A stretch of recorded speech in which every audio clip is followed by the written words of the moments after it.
council, and the main thing we needed to pay attention to was the ladder fuels. Planting has been removed from the edges of the house so that it does not touch the house. It was an incredible service from the Fire Safe Council to come out and spend a couple of hours going through this property. So the ready phase is when there's no immediate threat to you and your family. This is the time when you should be doing education and planning, whether that be training, educating yourself, or accumulating equipment, hardening your home, creating defensible space. Defensible space is really all about creating a buffer zone between your house and flammable vegetation. We really focus on defensible space around the home, that first 100 feet, but also around the roadway too. Another aspect of the ready phase is hardening the home, and really what that means is making your home more resilient to wildfire. That's going to be putting the fine-grained mesh around the vents of your home so that embers won't get under your house or into the eaves of your house. That's going to be using non-combustible materials on your deck and around your home. So when an ember storm comes through, it's not going to ignite your home itself.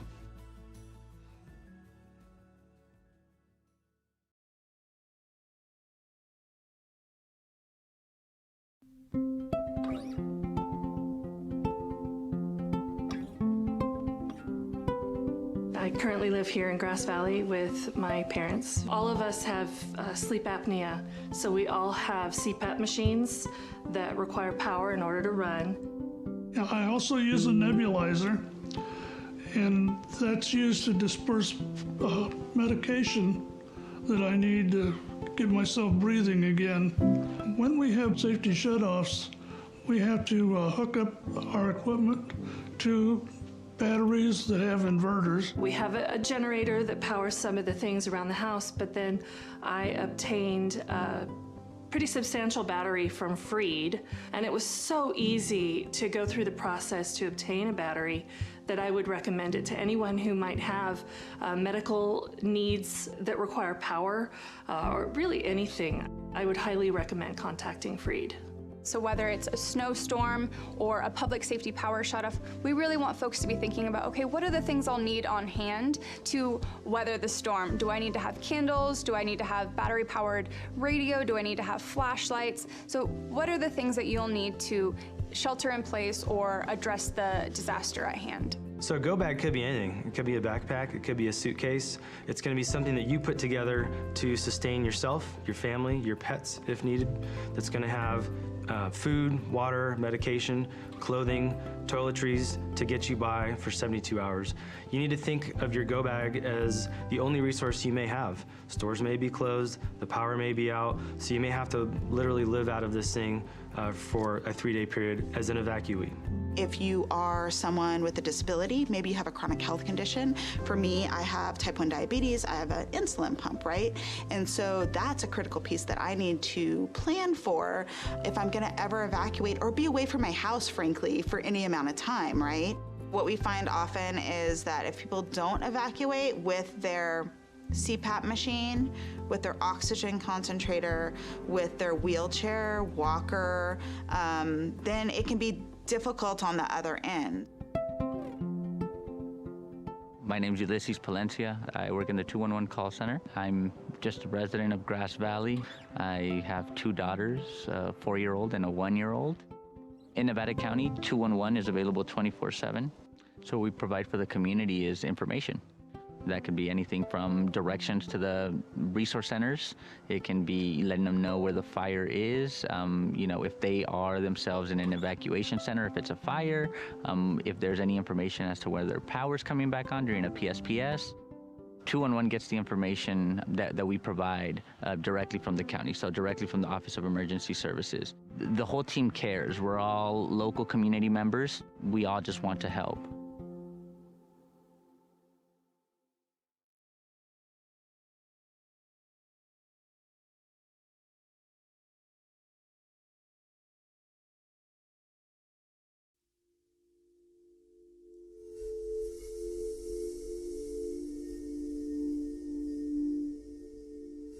So we were all sleeping in bed on Thursday, November 8th in Paradise. And first the house phone rang, picked up my phone. It was my sister who lived a block or so away from us. We were woken by a telephone call from my daughter. She said that we were being evacuated. I left sooner than them. I had everything ready. They were on the way out the door. There was not time to think about what you're going to take, what you're not going to take.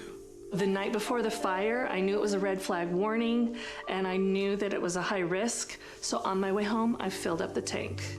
On our way out, we didn't get too far from the house, and we're watching fire coming down the hill. There was a machine shop right to my right there, and it had gas tanks and propane tanks. And I saw a lone ember kind of floating through, dancing through the air. And I watched it as it landed on the machine shop. In the time it took me to get my phone back into hand and to take a picture, it was engulfed in flames. And I knew that within moments it would start exploding and I would be dead. And just as I moved out of the range of the explosions, they started happening, and I prayed for the people behind me. 10-minute drive normally to Chico became almost 4 hours. So it was a long trip.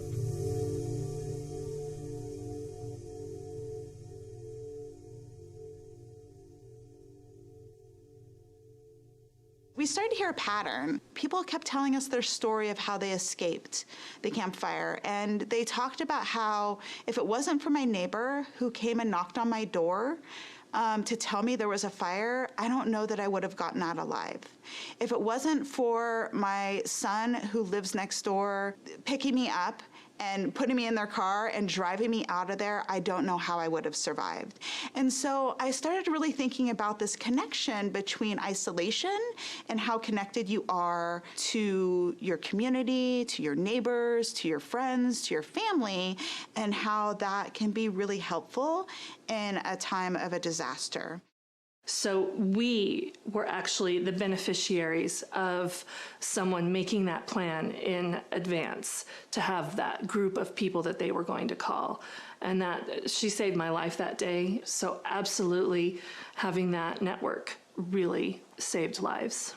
Find your five. The idea is that, find trusted allies that can be there and can be responsive and will check in with you if a disaster were to happen. So we recommend that you put people in your network that are down the street, that are maybe the next town over, that are outside the county, and maybe even outside the state.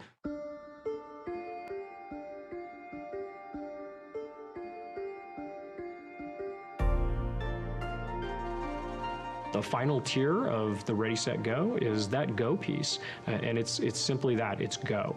Evacuation information comes in two types. The first type could be an evacuation warning. This is essentially information that we're going to push out to the public, notifying them of a potential threat in their area where they may have to evacuate their home. An evacuation order is essentially that. We are telling people that it's time to go. There is an imminent threat to life, and we do not believe that you have much time to leave the area. Code Red is a opt-in alerting system that will dial your number. It'll send you a phone call, a text message, and an email notifying you of an emergency. That message is sent from our office, the Office of Emergency Services. It's going to be very targeted to your area, and it'll be specific to you. At 5:13, the phone rang with the Code Red call. And so as I was going up 49, I could look over to the left and see the flames in the canyon. The next layer is for staff to actually be out driving in the areas with a high-low siren. There's no other reason you'll hear that in an area unless we're putting out that evacuation order, not a warning, but an order. My day started routine patrol, came in and I was notified by dispatch to respond out to the Jones fire. Houses that had evacuation tags made it so we could just pass by. We knew that the residents had already been evacuated. Residences that did not have the tags, we would have to physically go in, knock on the door, look in the windows, make sure there were no occupants inside. Once you've been evacuated, as you're leaving, put this tag somewhere very, clearly identifiable, whether it's a mailbox, a gate, your address marker, so that deputies and officers can quickly identify if your residence has already been evacuated.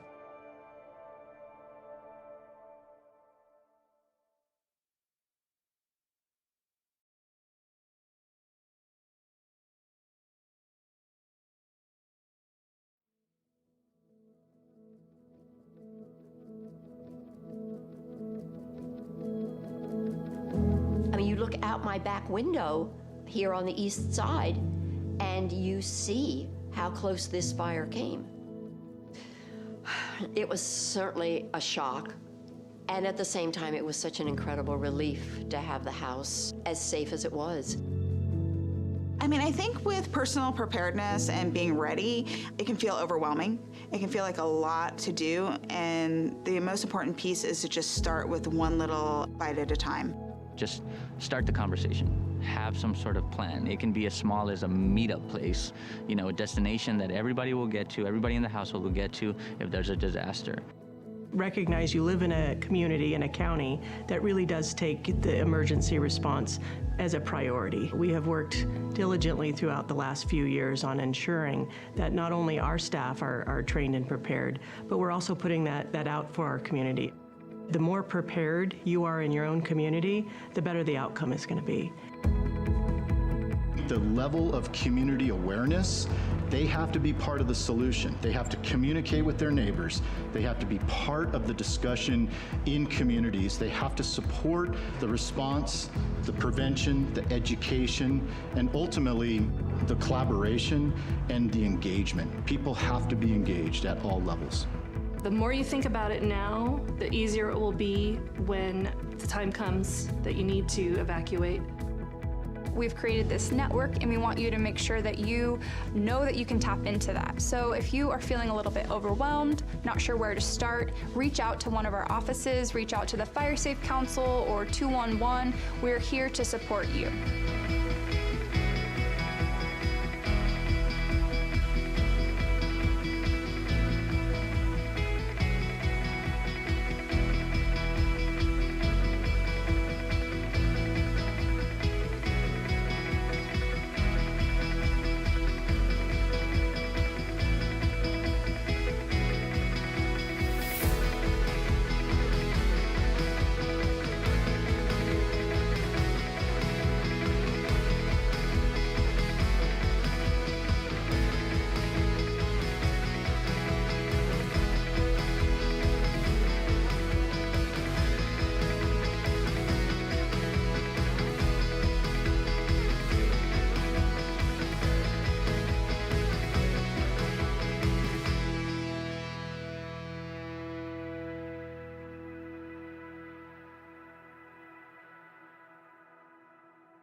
From the foothills of the Sierra Nevada,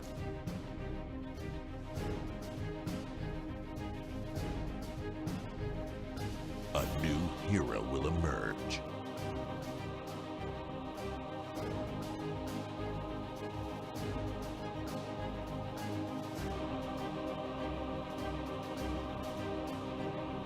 One who is ready.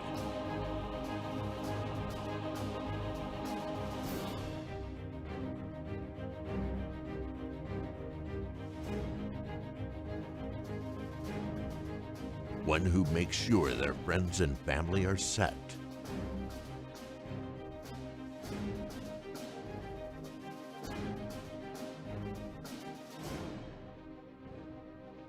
And has the power to go at a moment's notice.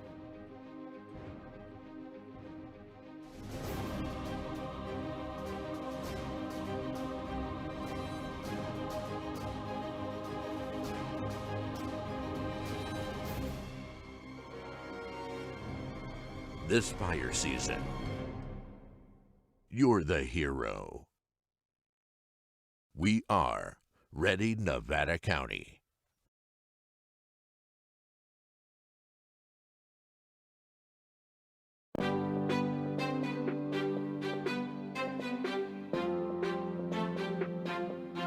Nevada County has a new tool to make evacuations safer and more efficient in the event of an emergency.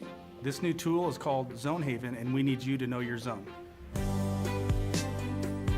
In order to know your zone, you need to go to community.zonehaven.com, type in your address.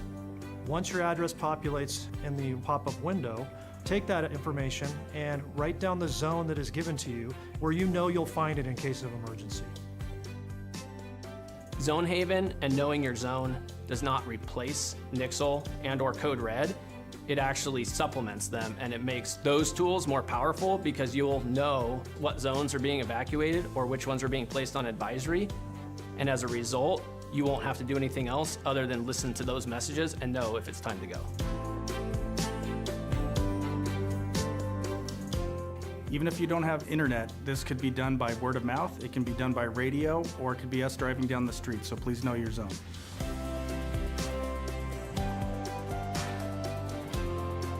From Truckee to Lake of the Pines, from Chicago Park to Spenceville, every single square mile of Nevada County has a zone.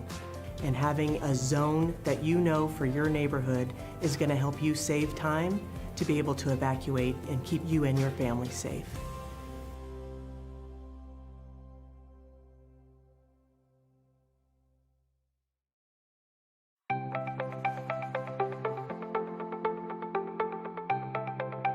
Ready Nevada County is an education campaign designed to help the public have successful outcomes during emergency events. We really focus on a whole host of disasters or emergency events. We want to have a broad spectrum. We want to be prepared for anything, but really we focus a lot on wildfire because we know that's one of the most likely events to happen in Nevada County.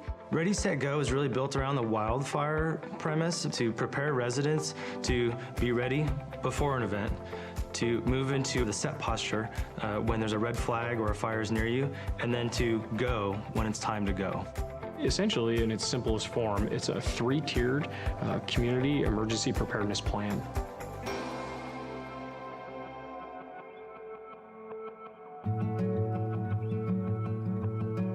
I have lived in this house, which we built, my husband and I, 26 years ago now, actually. We selected the hardy plank, the concrete siding, and also the metal roof. Then when we moved up here and heard about the 49er fire, that's when we started to say, wow, this really is even more important than we first realized.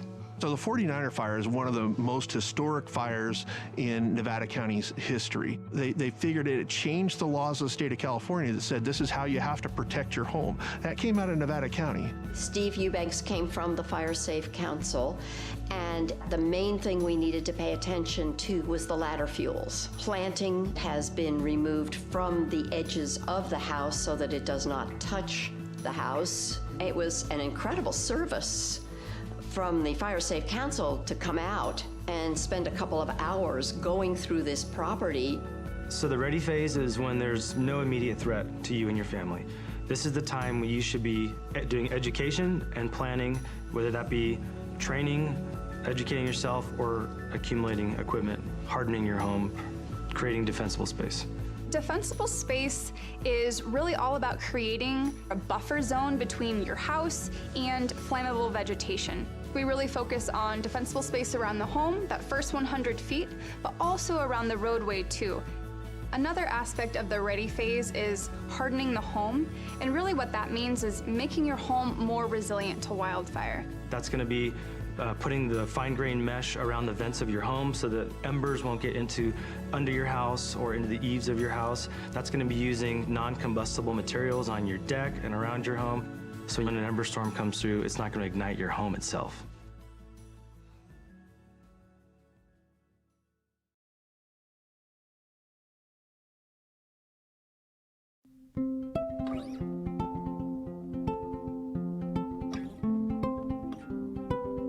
I currently live here in Grass Valley with my parents. All of us have sleep apnea, so we all have CPAP machines that require power in order to run. I also use a nebulizer, and that's used to disperse medication that I need to get myself breathing again. When we have safety shutoffs, We have to hook up our equipment to batteries that have inverters. We have a generator that powers some of the things around the house, but then I obtained a pretty substantial battery from Freed, and it was so easy to go through the process to obtain a battery that I would recommend it to anyone who might have medical needs that require power, or really anything. I would highly recommend contacting Freed. So whether it's a snowstorm or a public safety power shutoff, we really want folks to be thinking about, okay, what are the things I'll need on hand to weather the storm? Do I need to have candles? Do I need to have battery-powered radio? Do I need to have flashlights? So what are the things that you'll need to shelter in place or address the disaster at hand? So a go bag could be anything. It could be a backpack, it could be a suitcase. It's gonna be something that you put together to sustain yourself, your family, your pets if needed. That's gonna have food, water, medication, clothing, toiletries to get you by for 72 hours. You need to think of your go bag as the only resource you may have. Stores may be closed, the power may be out, so you may have to literally live out of this thing for a 3-day period as an evacuee.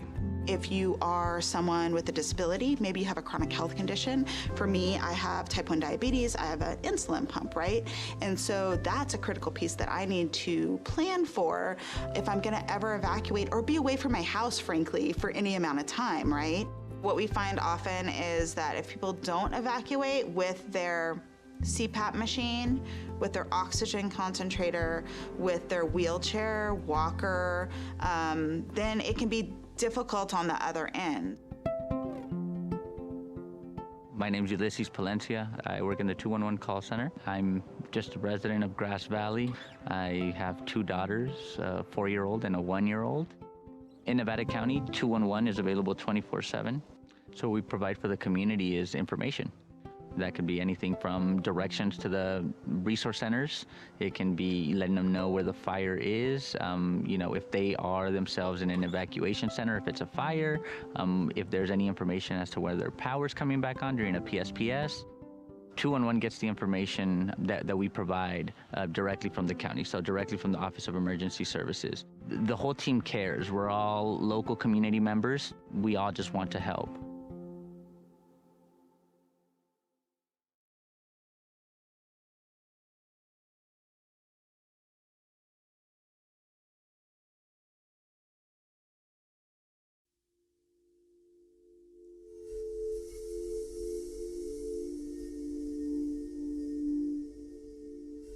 So we were all sleeping in bed on Thursday, November 8th in Paradise.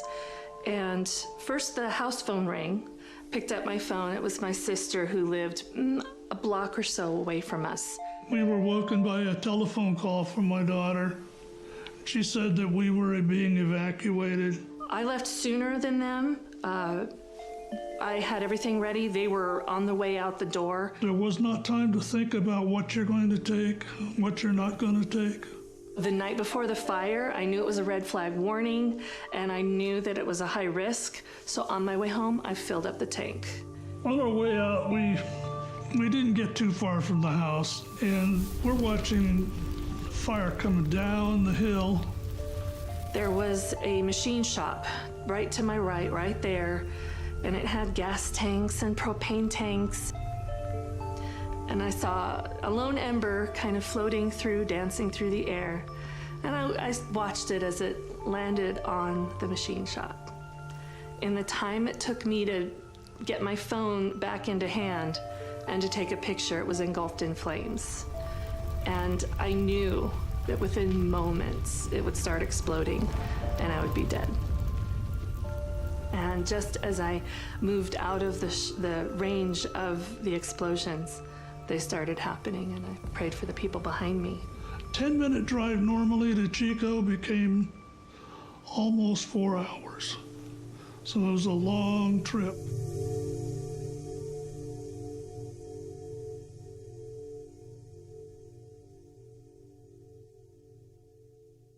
We started to hear a pattern. People kept telling us their story of how they escaped the campfire, and they talked about how if it wasn't for my neighbor who came and knocked on my door, to tell me there was a fire, I don't know that I would have gotten out alive. If it wasn't for my son who lives next door picking me up and putting me in their car and driving me out of there, I don't know how I would have survived. And so I started really thinking about this connection between isolation and how connected you are to your community, to your neighbors, to your friends, to your family, and how that can be really helpful in a time of a disaster. So we were actually the beneficiaries of someone making that plan in advance to have that group of people that they were going to call. And that she saved my life that day. So absolutely having that network really saved lives. Find your five. The idea is that, find trusted allies that can be there and can be responsive and will check in with you if a disaster were to happen. So we recommend that you put people in your network that are down the street, that are maybe the next town over, that are outside the county, and maybe even outside the state.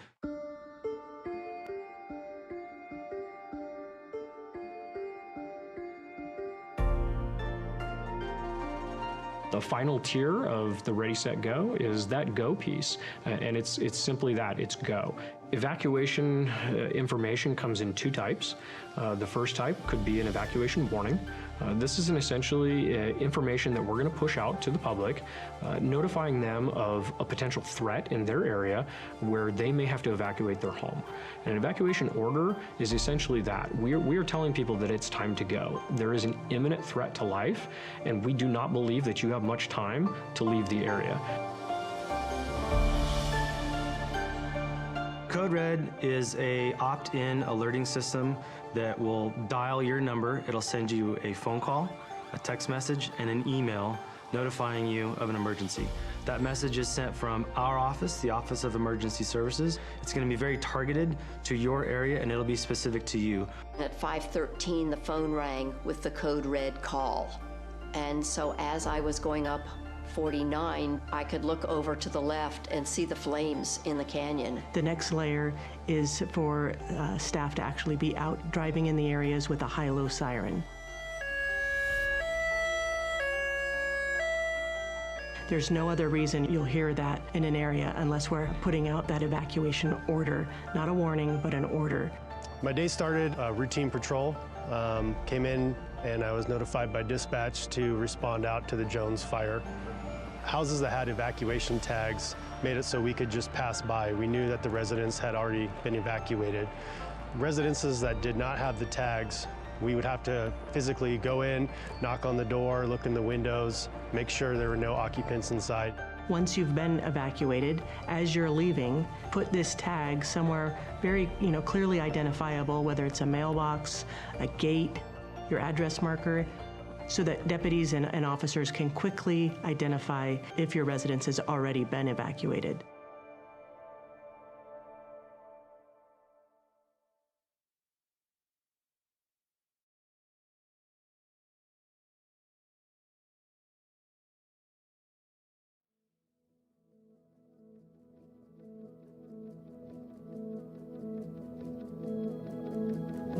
I mean, you look out my back window here on the east side, and you see how close this fire came.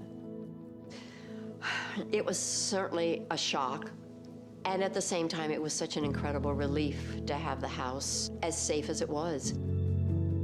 I mean, I think with personal preparedness and being ready, it can feel overwhelming. It can feel like a lot to do, and the most important piece is to just start with one little bite at a time. Just start the conversation. Have some sort of plan. It can be as small as a meetup place, a destination that everybody will get to, everybody in the household will get to if there's a disaster. Recognize you live in a community, in a county, that really does take the emergency response as a priority. We have worked diligently throughout the last few years on ensuring that not only our staff are trained and prepared, but we're also putting that out for our community. The more prepared you are in your own community, the better the outcome is going to be. The level of community awareness, They have to be part of the solution. They have to communicate with their neighbors. They have to be part of the discussion in communities. They have to support the response, the prevention, the education, and ultimately the collaboration and the engagement. People have to be engaged at all levels. The more you think about it now, the easier it will be when the time comes that you need to evacuate. We've created this network and we want you to make sure that you know that you can tap into that. So if you are feeling a little bit overwhelmed, not sure where to start, reach out to one of our offices, reach out to the Fire Safe Council or 211. We're here to support you.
From the foothills of the Sierra Nevada,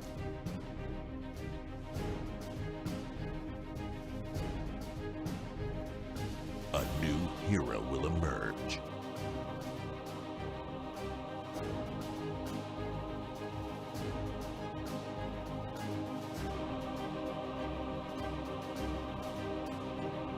One who is ready.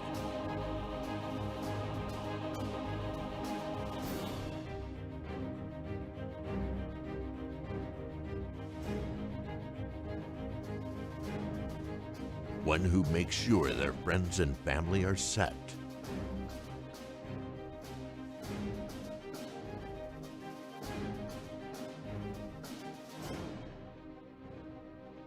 And has the power to go at a moment's notice.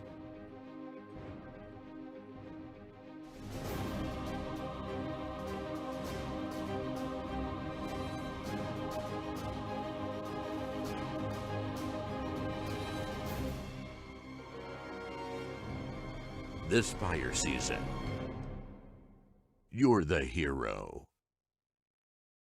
We are Ready Nevada County.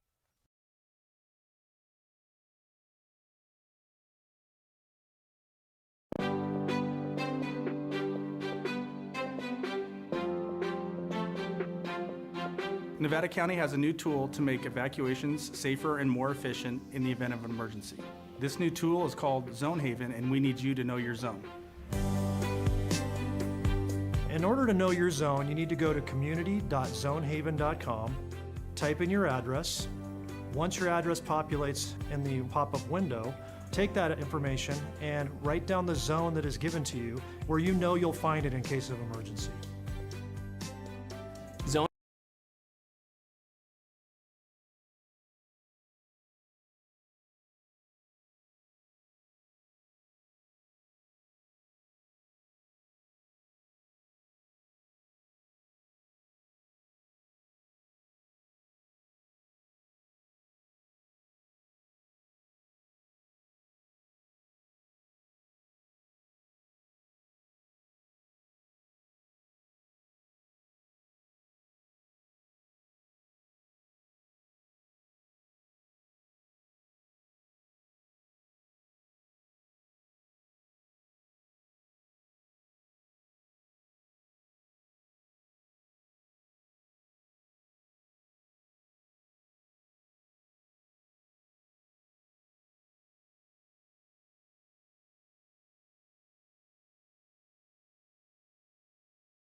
I'll just do my quick thing and just say hi, thank you for being here, whatever, and then I'm going to turn it over to you, and then kick it back to me, and I'll open public comment.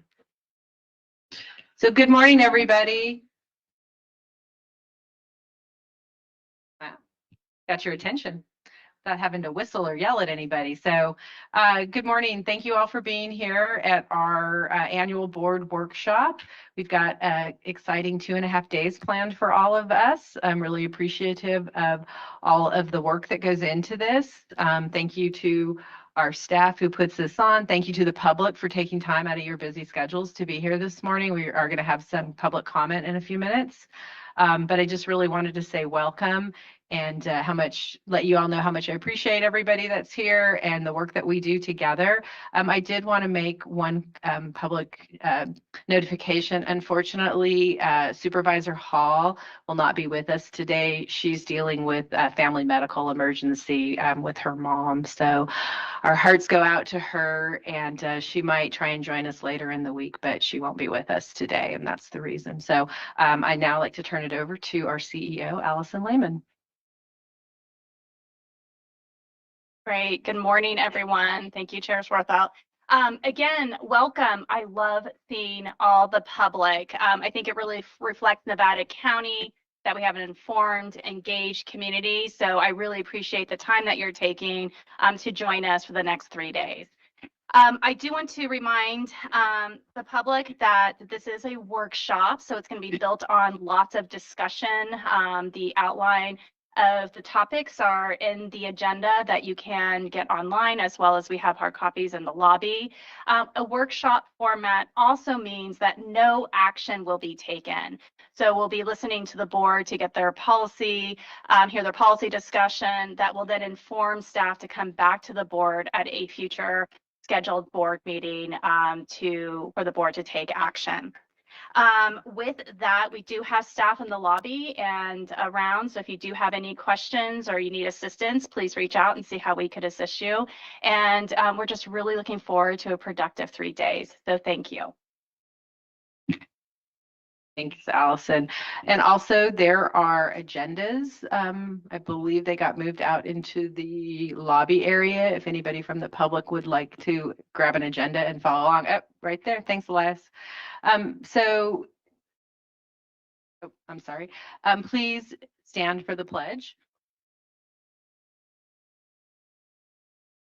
I pledge allegiance to the flag of the United States of America and to the republic for which it stands, one nation, under God, indivisible, with liberty and justice for all.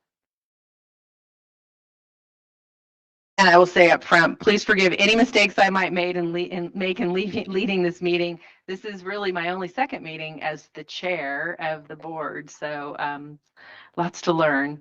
So now I would like to open up public comment. If you'd like to make public comment, please come up to the microphone that we have set up. And really, it's anything of interest to the county. This will be our only opportunity for public comment for the workshop, but we're all here, so feel free on a break or to reach out to any of us if you have additional comments that you'd like to make on items that are on the agenda. So please go. Just want to test. I guess we're good. You're good. For the record, I'm Gordon Gossage with Regenesis Planet. And where is the timer? Otherwise, I'll... Oh, there it is. Okay, great. As most of you know, I've recently sent you out a list of the people we've created, random sample of the county for our deliberative democracy project. And I want you to think of that as a really interesting way of strengthening local government and the kind of workshop you have here. Because the kind of workshop here, people who self-select of being interested in an issue, whereas with the random sample, you get, the similar, let's say, percentage of renters versus homeowners, different income levels, different ages. And as you know from public meetings, you tend to have a bias towards certain things. You get a lot of people who look like me and Gil, of a certain age. And then if it's anything having to do, is that true, Gil? I'm not sure how old you are. You also look at if it's a housing issue, you end up getting an amazing percentage of homeowners, instead of renters. And the same thing, income levels, depending on what it is, you certainly get, if there's a development, you get people who live next to it more than people who don't. But again, think of it as the deliberative democracy approach strengthens local government. So it helps you when you come up with proposals that the people who are deliberating can talk about those proposals more in depth than if you have, for example, especially with a referenda, where you have people maybe read something for like 2 minutes about a subject and then make a decision.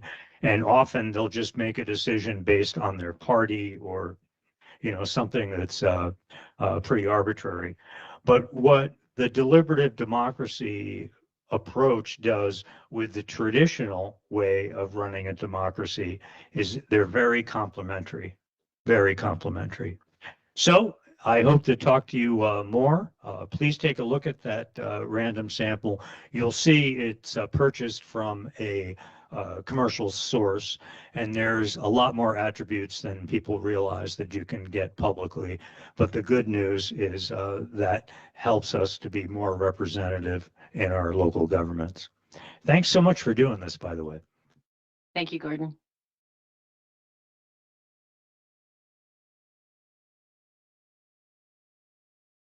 Thank you, Gordon, for the introduction. Good morning, Chair Swarthout and the Board of Supervisors. I am Gil Matthew, the Executive Director of the Economic Resource Council of Nevada County. As you begin the 3-day journey of pondering the direction and the purpose of the work to be done as leaders of Nevada County, I would like to raise my voice and the voice of the ERC to say, we join you in this important hard work. As you have so often done before in the past, taken bold steps to secure the prosperity of this very unique county. Please continue that tradition. And we thank you and the other members of the Nevada County government that have supported the ERC for so many years with your guidance, care, and concern. The ERC has had the great pleasure of working closely with many sections of the county government, most particularly with Ms. Tricia Tillotson and the Community Development Agency and its many sub-departments. Over the past few years, the ERC has joined the Recreation Coalition that is led largely by Shavati Kirky-Pearl out of the CDA office, and with great success. The building department with George Shurick have contributed greatly to the work of the ERC, for which we are so thankful. He has been a source for improving our understanding of the complexities of building here in Nevada County. The collaboration with Ms. Kimberly Parker and the Department of Economic Development has been particularly fruitful. We have joined her coalition of those working on the Economic Development Work Plan to help strengthen the focus of the efforts to create a more sustainable and resilient economy. Together with Ms. Parker, we have forged a great deal new territory in economic development, all the way from the youth pitch camp to a deep dive into assisting young businesses in Nevada County with one-on-one counseling, and to collaborate on the new Nevada County Economic Index published by the ERC. We feel fortunate to have this close relationship with Nevada County government, and we look forward to supporting you as you build on the success of the past. Thank you very kindly. Thank you, Gil.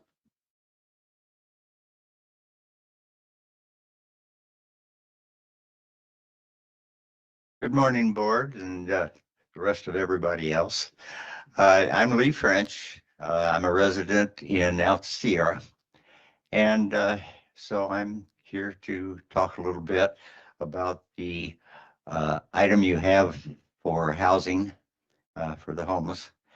I'm happy to see that your presentation includes alternate homeless programs. And I look forward to seeing how that develops in the future.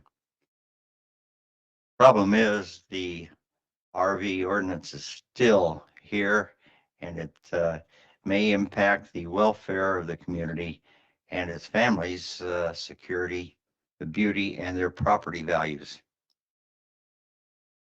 It's also a compliant ordinance with no teeth to enforce it, and will provide little relief to the housing problem. I do hope that you will provide updates on this and the tiny homes on wheels to let us know how these ordinances are working if the RV ordinance is voted in. I'd like to know how many permits were applied for on each of these type of things, how many of the permits were completed, and the dollar amounts spent on those.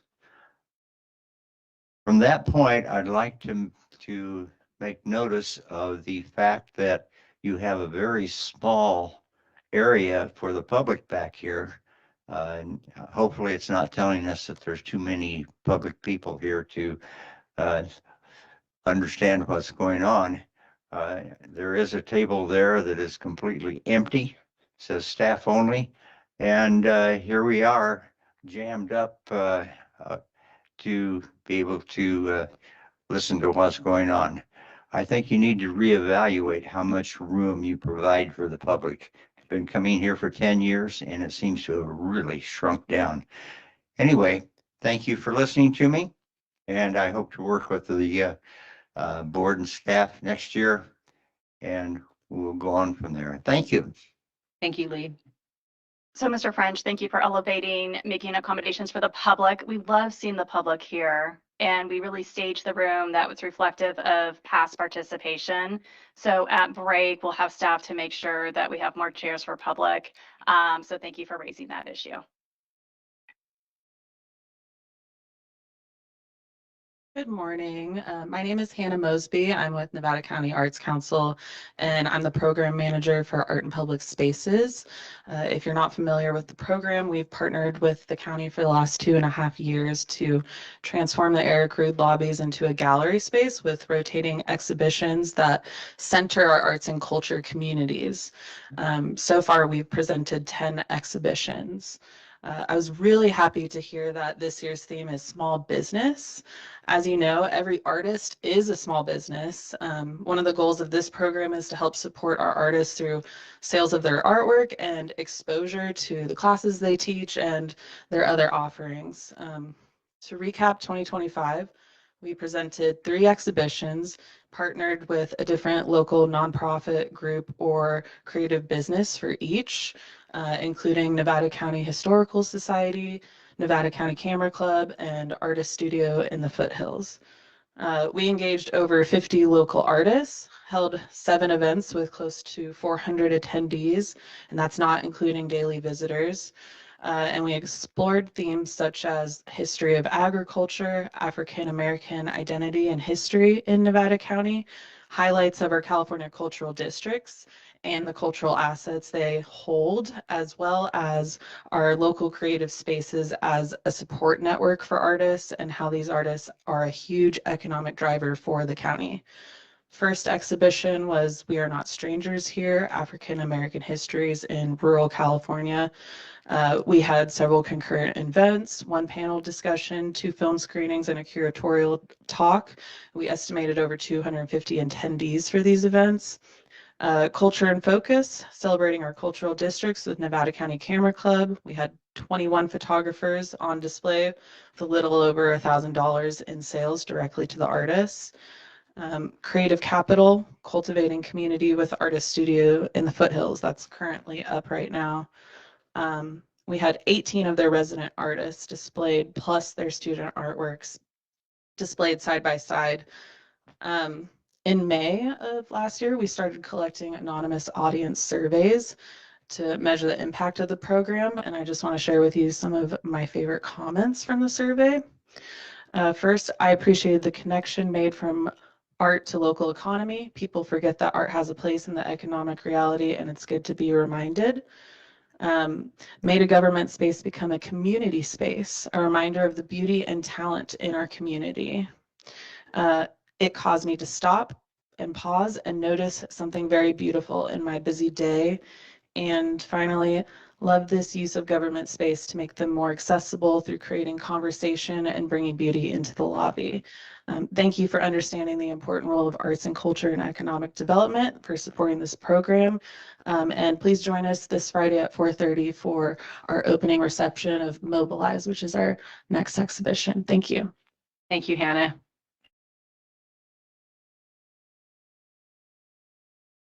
Well, good morning. What an impressive audience. It's really an honor to be here. I'm Jim Bear. I've worked closely with local government in this county for 25 years, including being a commissioner. And I'm a member of 6 nonprofits and 2 businesses here, which tend to be nonprofit, but not by choice. I want to thank the county for having asked for citizen participation, especially for the county Citizens Academy. And that's been an incredible learning experience. I recommend it to anybody who hasn't yet done it. Today, I just have mostly questions. And what I see is that much of what you are facing this year is dictated by state and federal funding. And another thing, political correctness. While this correctness may be consistent with resiliency, and see the agenda item on climate resilience, the 3R program, is what the silent majority and those that pay the larger share of taxes, is it what they need and want? My work with homeowners associations, over 2,000 residences over the years, is insightful. They want what they have, of course, what they moved here for. But is local government policy what they want? Is our rural quality of life a top priority? And if you read the general plan for the county and the cities as well, it is. So what that means is that space to live with forests and pastures and gardens and open space, the opposite of urban sprawl. It means vehicular traffic that does not become an impediment. Of course, it includes not worrying about crime or medical care. Some wants of this group are irreconcilable, such as retaining our beautiful trees while becoming increasingly fire safe. But is home hardening better than denuding the landscape? Is increasing housing density fire-wise? For example, if a homeowner has spent their life savings on a spacious property and the amended county ordinance creates a trailer next door, what does that do to their investment? Do we have enough code enforcers to manage extra buildings and residences in our agricultural and county areas? I don't know. I'm truly asking.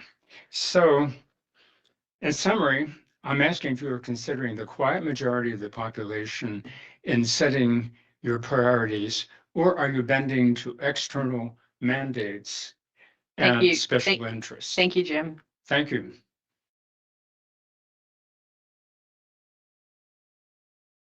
Paul Elias, Unincorporated District 3. Good morning, Board Chair and Supervisors. Thank you for the opportunity. You're here this week to set priorities for 2026. I want to talk about our spending choices and how those choices represent our values and whether those choices actually make our county safer. The county has committed roughly 17 million, and I was already corrected this morning that it's probably more like 10 million, to a new law enforcement indoor shooting range at the juvenile hall, the closed juvenile hall. This is a very large investment. At the same time, we live in one of the most wildfire-prone counties in California, where evacuation, property loss, and even loss of life are real and recurring risk. So my question is simply, how does spending 10 to 17 million on an overbuilt firing range rank higher than reducing wildfire risk at the neighborhood level? I'll give one concrete example. I have 3 very mature, beautiful ponderosa pines on my property, but they need removal for fire safety. The estimated cost is near $30,000, well beyond what many residents, and especially seniors and people on fixed incomes, can afford. Imagine if a small portion of that 10 million to 17 million had been set aside for a local wildfire mitigation micro loan program. This can be done. These wouldn't be giveaways, they'd be low interest loans that help homeowners remove dangerous fuels, taxpayers get paid back, keep money circulating locally by hiring local tree trimmers and contractors. That kind of program directly reduces fire risk, protects first responders, protects homes, helps with insurance, and strengthens our local economy all at the same time. As you set your priorities for 2026, I urge you to ask not just what we can build, but how we can actually make our county safer.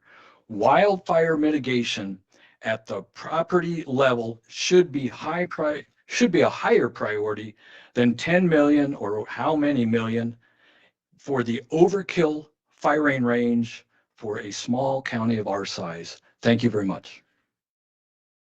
Thanks, Paul. Hello, I'm Robert Trent, founder and executive director of Sierra Commons in Nevada City.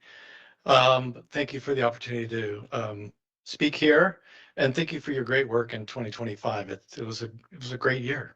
And Lisa, right on for doing the Year of the Small Business. Sierra Commons has been all about small businesses and supporting micro enterprises since day one. And Allison, thanks for helping us get going. So you've been there with us for us the whole time. Let's see, I'm going to just read, I didn't prepare anything, but this is just a quote, or not a quote, a statistic, SBA Office of Advocacy. Between March 2023 and March 2024, small businesses created 99.7% of all new jobs in California. 98% of California small businesses employ fewer than 20 people, mostly micro enterprises, family-run shops, sole proprietors, and teams of just a few. That's the organizations that Sierra Commons support, and with the help of this economic coalition that Gil mentioned, we're doing really great work. I've never seen this many organizations work together in sync, and thanks for Kimberly's leadership on this and the action plan. It's really working. I want to thank you for the financial and structural support in 2025 for Sierra Commons, and looking forward to continue working with the county and other entities to uplift the small business, because that's really the heartbeat of this whole area and our whole economy. So it's super important. As I look around the room with different leaders and different organizations, many of which have been involved with Sierra Commons, we are effective in supporting different areas through entrepreneurship, such as housing and the arts. So Sierra Commons plays a pivotal role, as you know, and I'm looking forward to growing our programs and growing with Nevada County. I'd like to invite everyone to our Food Entrepreneur Accelerator graduation party on February 17th, where you'll see new businesses get to taste their food and also establish businesses. And Paul mentioned something about the firing range. You know, there's an amazing commercial kitchen in there. If you change your mind on the firing range, let me know. Maybe we could do something with that. Thanks a lot. Thanks, Robert. Hi, good morning. I'm Brett Bentley, the Executive Director at the Food Bank of Nevada County. Thank you for the opportunity to speak today, and thank you for your continued leadership and service to Nevada County. On behalf of the Food Bank of Nevada County, I want to express our gratitude for your support and partnership. For 40 years, we have been a part of this community's safety net, ensuring our neighbors have access to nutritious food, especially during times of transition. Over the past 6 months, we have especially been grateful for your support as we navigated new leadership alongside a challenging landscape. During this period, the temporary loss of CalFresh benefits had an immediate impact in our community. In November, we saw a sharp increase in demand, and even after benefits were restored, participation remains 15 to 20% higher than this time last year. In 2025, we have served an average of 22,000 individuals a month. families, seniors, veterans, children, and working adults. From South County to Washington, North San Juan to Grass Valley, and even Truckee, we reach every corner of our county. To respond where need is rising, we added an additional monthly distribution in Penn Valley and expanded partnerships with both existing and new nonprofit agencies to strengthen our countywide response. Food insecurity is foundational to our health, or food security, sorry, is foundational to our health, education, and economic stability. This work is only possible through strong partnerships, and we deeply value the county's role in ensuring no one in Nevada County faces hunger alone. So thank you for your time and participation. Thank you, Brett. Good morning, Chair, Supervisors, and wonderful staff of Nevada County. My name is Jan Maas. I'm with the Sierra Energy Reimagined, and I'm here to comment on the county's climate resilience objective now in its third year and the planning process currently underway. I want to begin by recognizing and applauding the progress that the county has made so far, developing the Resource Resilience Roadmap with the support of consultants is an absolutely important first step. The launch of the Resilience Project is another great milestone, and it's been very encouraging to see how the community, organizations, and other agencies have been involved with all that. But my concern relates to what happens after planning. A strong plan is essential, but implementation is what determines success. Nevada County has an opportunity to learn from experience. 7 years ago, another plan was adopted, the Energy Action Plan by the county. And despite its quality, it didn't move anywhere. And that was not due to anyone's fault in particular, but it had to do with gaps in prioritization, accountability, resources, and so on. And the result was that there is no result. To avoid repeating that pattern, I would like to offer 4 recommendations. First, ensure that the Climate Action Plan includes a clear implementation strategy before the consultants leave you with a glossy plan. Then they can help with that. Second, implementation readiness is absolutely critical. It's very important to invest some county resources in pilot projects that will build with experience, demonstrate feasibility, and strengthen our competitiveness for external grants.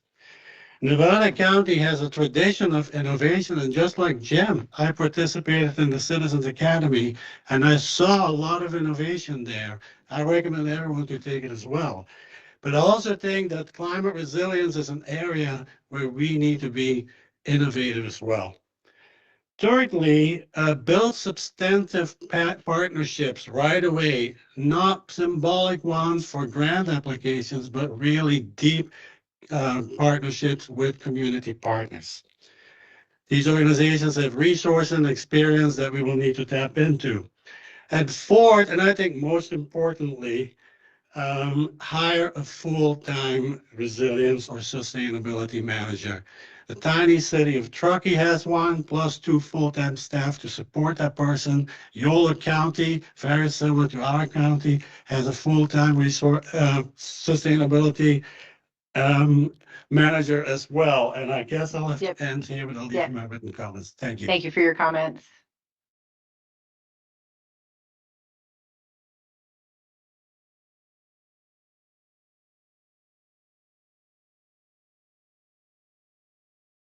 Good morning, supervisors and staff. I am Tom Durkin, Director of the No Place to Go project.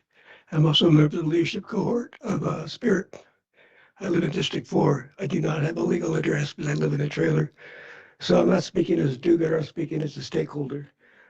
Regarding the RV ordinance, a lot of people in this county started out in trailers and RVs and school buses, and they became successful citizens. It's been a tradition for a long time, and this RV ordinance would codify that and make it more powerful.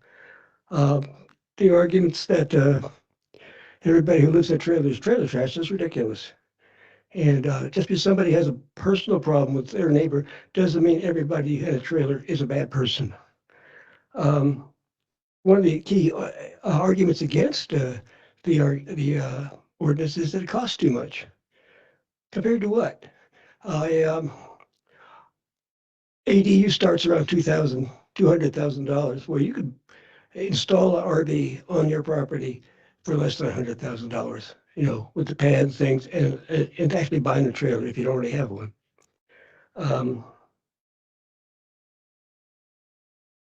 Regarding code compliance, there's a lot of complaint that the ordinance should be rejected because code compliance isn't doing the job. Well, that's an allegation, it's not proof. I've talked with Tricia Tillotson and Matt Kelly. They say there's no problem with code compliance. They're doing the job and following the board's direction. So I don't think that's a reason to reject the ordinance. It's a reason, if it is necessary, fix code compliance. I don't know, it has to be done, but that's where the focus should be, not on rejecting the ordinance.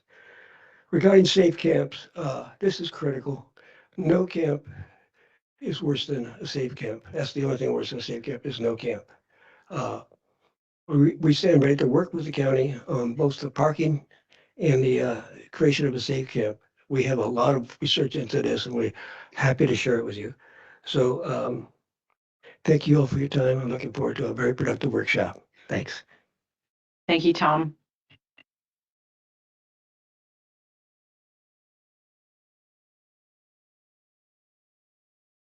Good morning, Chair and Supervisors. My name is Eliza Tudor, and I serve as Executive Director at Nevada County Arts Council.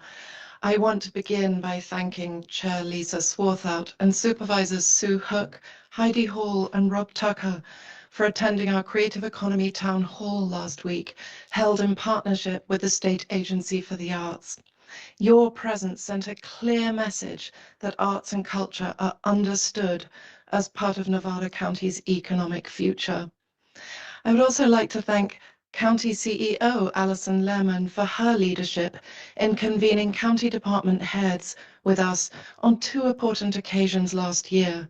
First, so that we could hear directly from departments about the future and potential role of arts and culture during the development of Culture Forward 2026 to 2032, Nevada County's first ever Arts and Culture Action Plan. And again, when our consultants returned to present their recommendations. These conversations modeled the kind of cross-departmental collaboration that makes local government so effective, whether they are from community development, OES, public health, social service, or any other department. I'm here today to speak briefly in relation to the economic development agenda item and the county's Grow From Within strategy. Kimberly's been doing such a great job with this. And it's gratifying to know how aligned we already are with arts and culture doing exactly what this strategy calls for, whether supporting small businesses, our Artist Accelerator, an 8-week course starts just next week with a cohort of 20 artists becoming very successful businesses under our leadership and support. Circulating dollars locally, strengthening workforce pathways, and activating both incorporated and unincorporated communities across the county. Through 2 state-designated California cultural districts, we work daily with local government, chambers of commerce, tribal partners, tourism stakeholders, and businesses to strengthen place-based economic vitality. This work is practical, measurable, and aligned with the county's economic objectives. Built through extensive community engagement and interdepartmental input, Culture Forward is thus designed to function as civic infrastructure. So as the county looks ahead to continued implementation of its Economic Development Action Plan and beyond, and in light of uncertainty around future state investment in the Cultural District Program, I want to express our interest in an ever deeper alignment and partnership with the county. Together, we can continue stabilizing and strengthening Nevada County's creative economy in its entirety. Thank you for your leadership. Thank you, Eliza.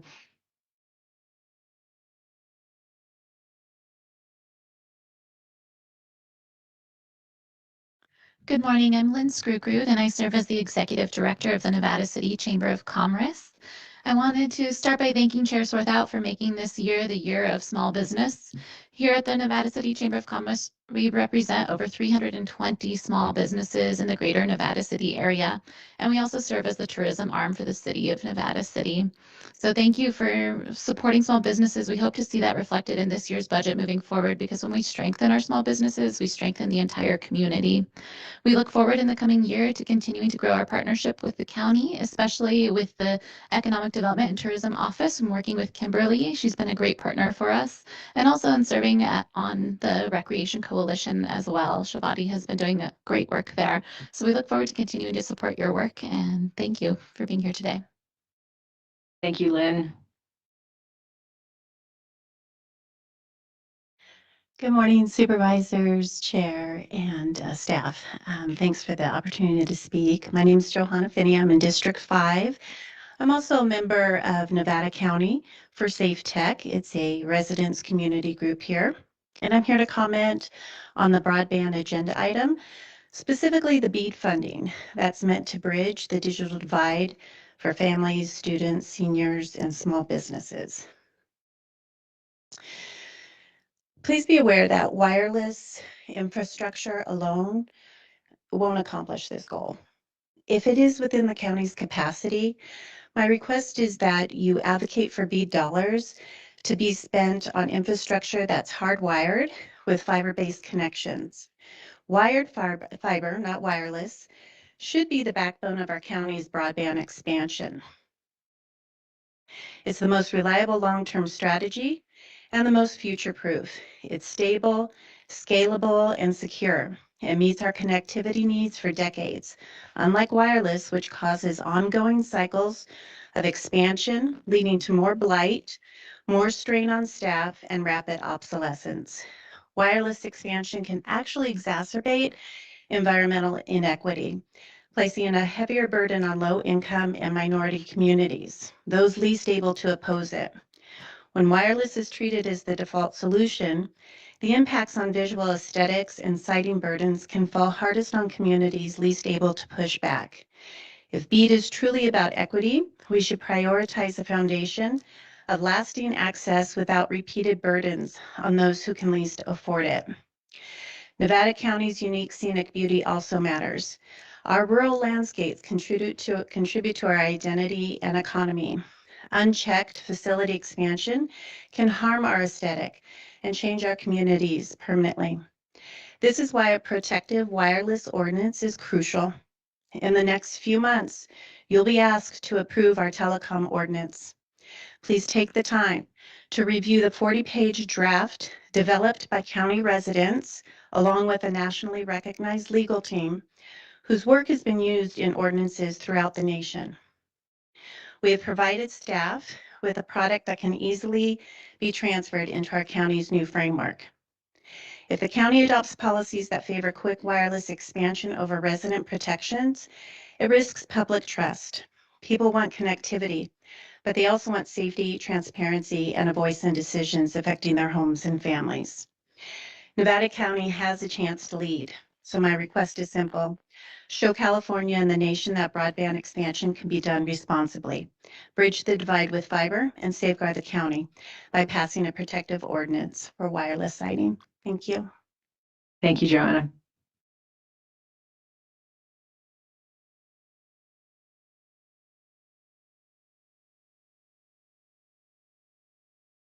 Chair and supervisors, good morning and thank you. I'm Louise Jones and I live in District 1. Regarding the tower ordinance, I'd like to expand on streamlining. The staff report mentions expediting encroachment and grading permits, but a rushed review process sacrifices the thoughtful decision-making that every permit warrants. Private industry is already benefiting from BEAD funding and shouldn't receive additional advantages for broadband deployment. Currently, private interests hold too much influence over our land use policy, often leaving residents sidelined. As crucial stakeholders, residents must have a voice in permitting decisions. The county's strong advocacy and goal to coordinate stakeholders should genuinely invite community input. This includes passing a protective wireless ordinance exactly like the draft submitted to the planning staff by Nevada County Safe Tech. I must emphasize how much residents have already contributed.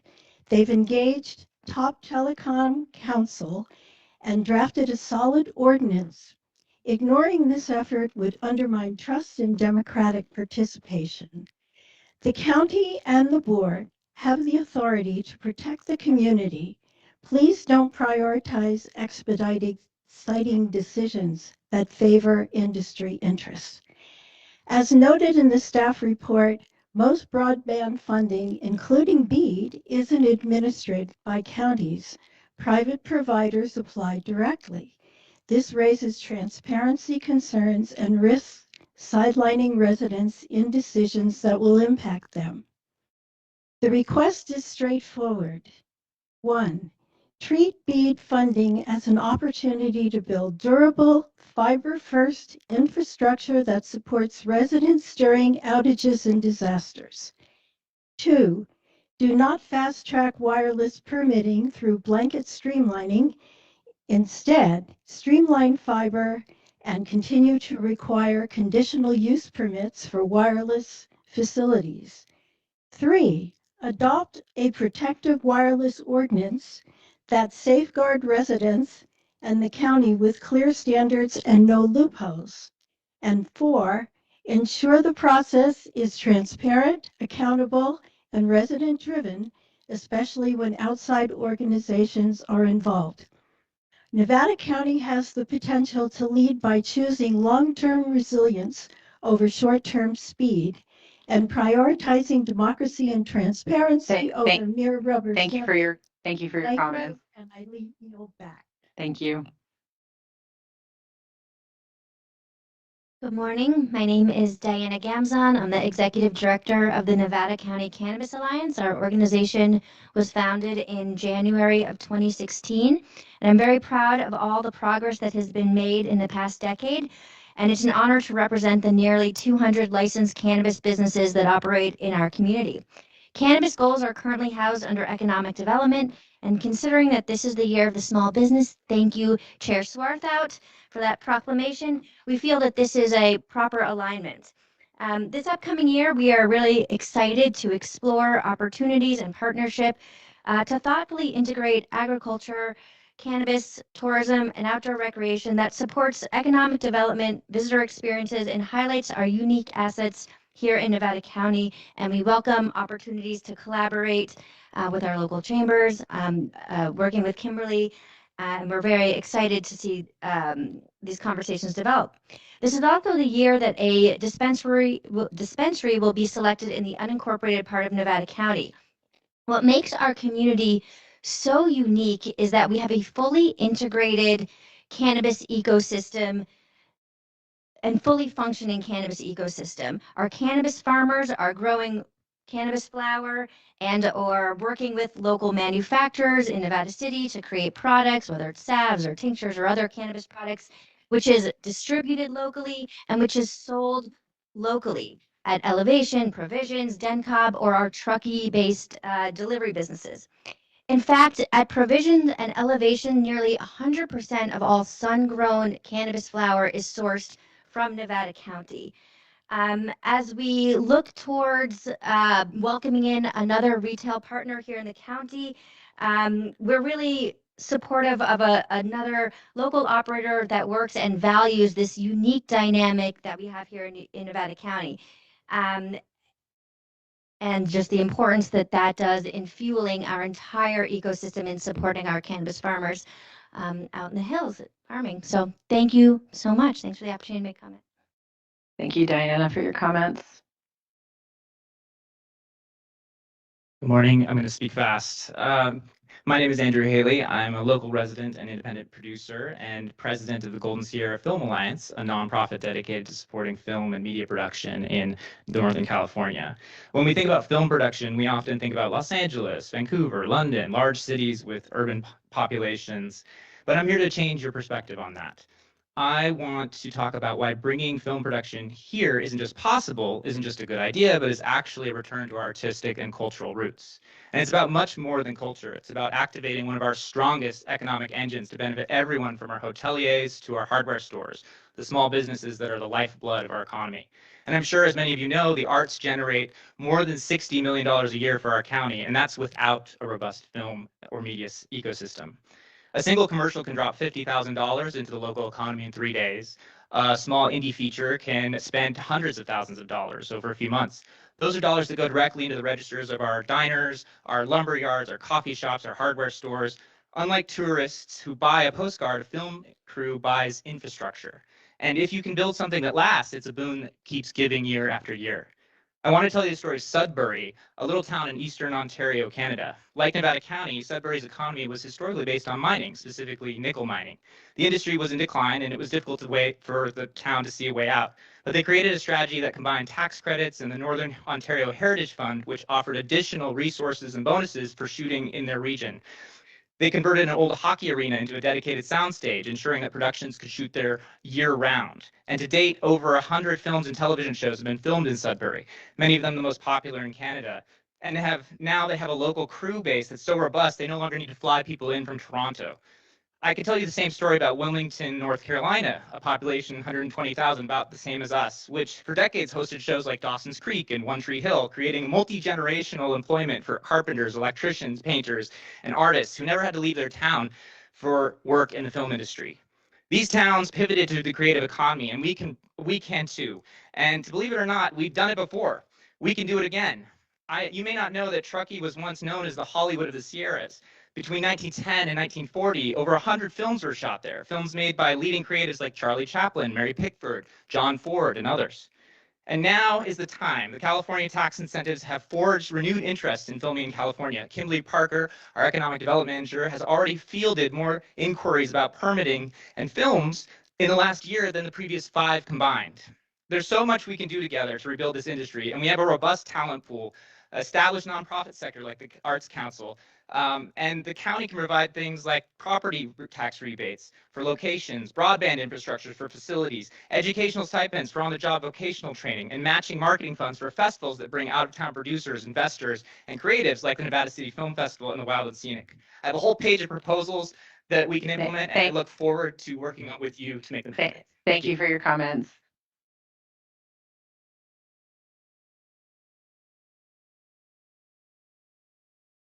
Good morning, Chair, Supervisors, and County Leadership.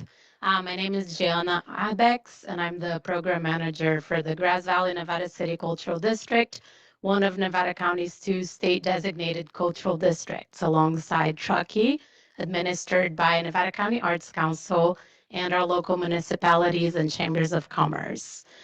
The California Cultural District program was established by legislation in 2017 as a tool for economic development, placemaking, and cultural tourism. For the first 5 years of the designation, there is no funding attached. In 2022, the state began funding the program, and our district received 3 years of support. That funding sunsets this June. To sustain the momentum we have built and continue delivering value to our county, we're turning to our local government to support the ongoing work of the Cultural District. Together, these funds have supported local artists, arts collaboratives, workforce development, public art and cultural programming of various arts disciplines, circulating dollars locally, and strengthening Nevada County's creative economy. The Grass Valley Nevada City Cultural District has re-granted $30,000 to 15 artists and 3 small-scale arts organizations, and in the Truckee Cultural District has distributed $60,000 extending cultural investment to the eastern side of the county. Another very tangible initiative of the Cultural District is Muse, a guide to local arts and culture. We distribute 10,000 copies of Muse year-round. We list 470 local businesses at no cost and feature over 200 artist profiles in a free artist directory, giving visibility for local creatives. Muse is a destination marketing tool for the county and includes a county-wide events calendar, a cultural corridor map, connecting unincorporated areas with our cultural districts, east and west, creative workforce development story, a story of place feature where we invite local leaders and community members to lend their voice through local storytelling, and this year featuring Alex Kiboto. In addition, Muse includes a story by each of the mayors of Nevada City and Grass Valley, highlighting both incorporated cities on the western side of the county. Arts and culture are an economic driver and needs investment. In this critical time with state funding sunsetting, we're asking for local commitment to funding Nevada County's cultural district. So this work can continue in the many ways that we prioritize sustainable tourism for our region for the future. Thank you so much. Thank you for your comments.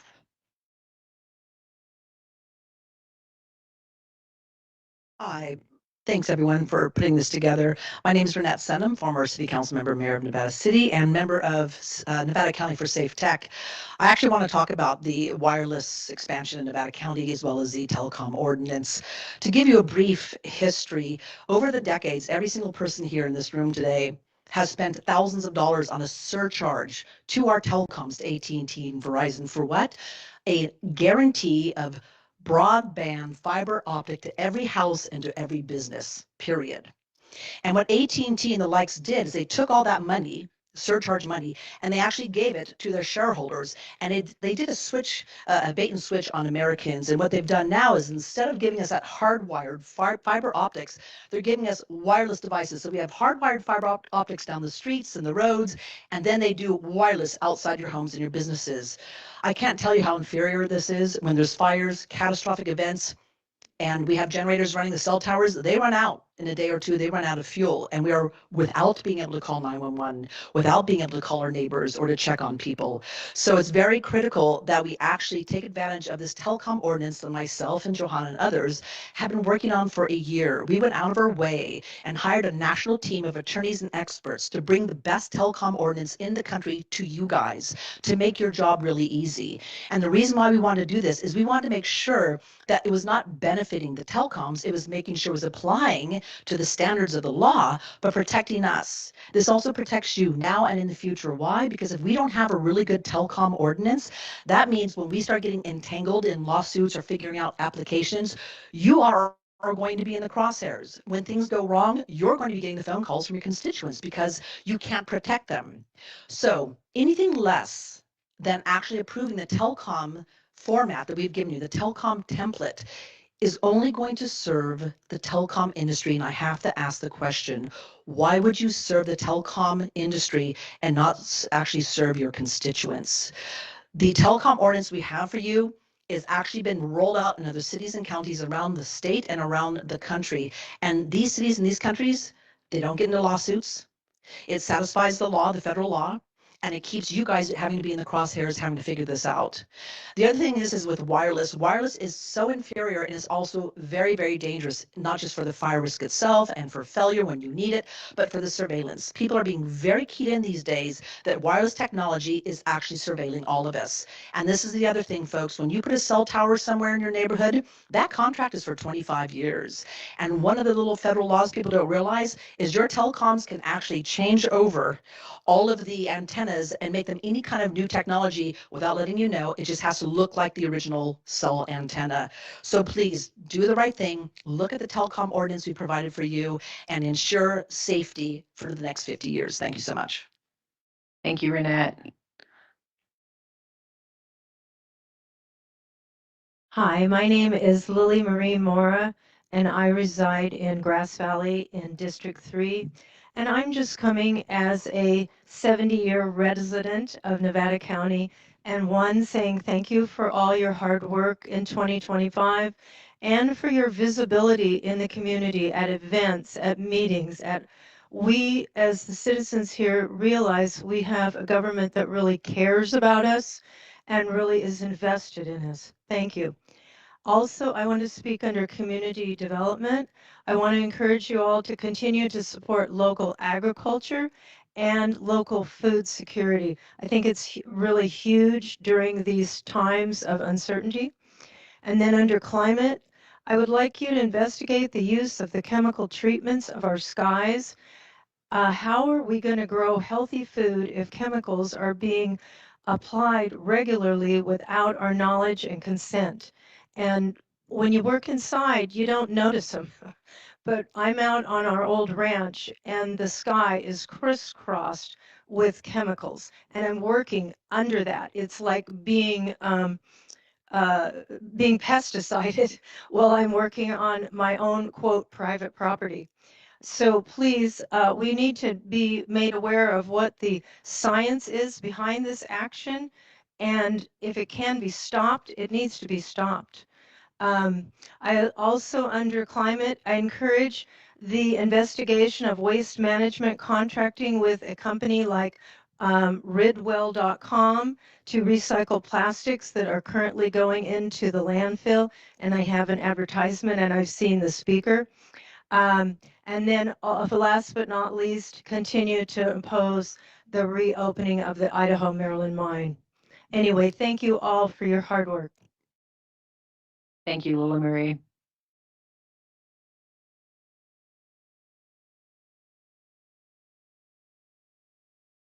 Thank you. Matthew Coulter, Nevada County. Definitely pro animal shelter. It seems like the shooting range surpassed the animal shelter that we know has been on the list for many, many years. And we're actually losing employees, really good employees, due to the working environment. So I would hope that the animal shelter could move up the list for these projects.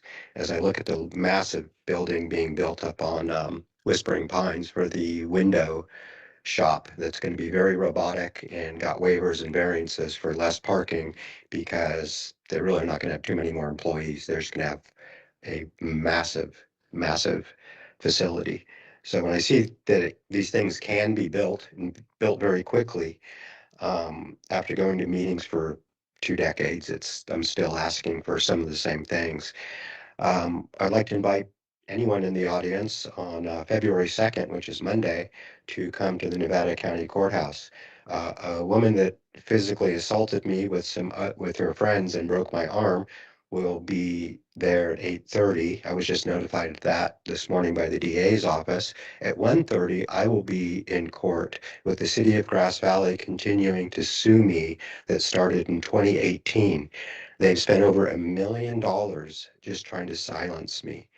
And it's very unfortunate because I hear different organizations come here and ask for money to do really good things.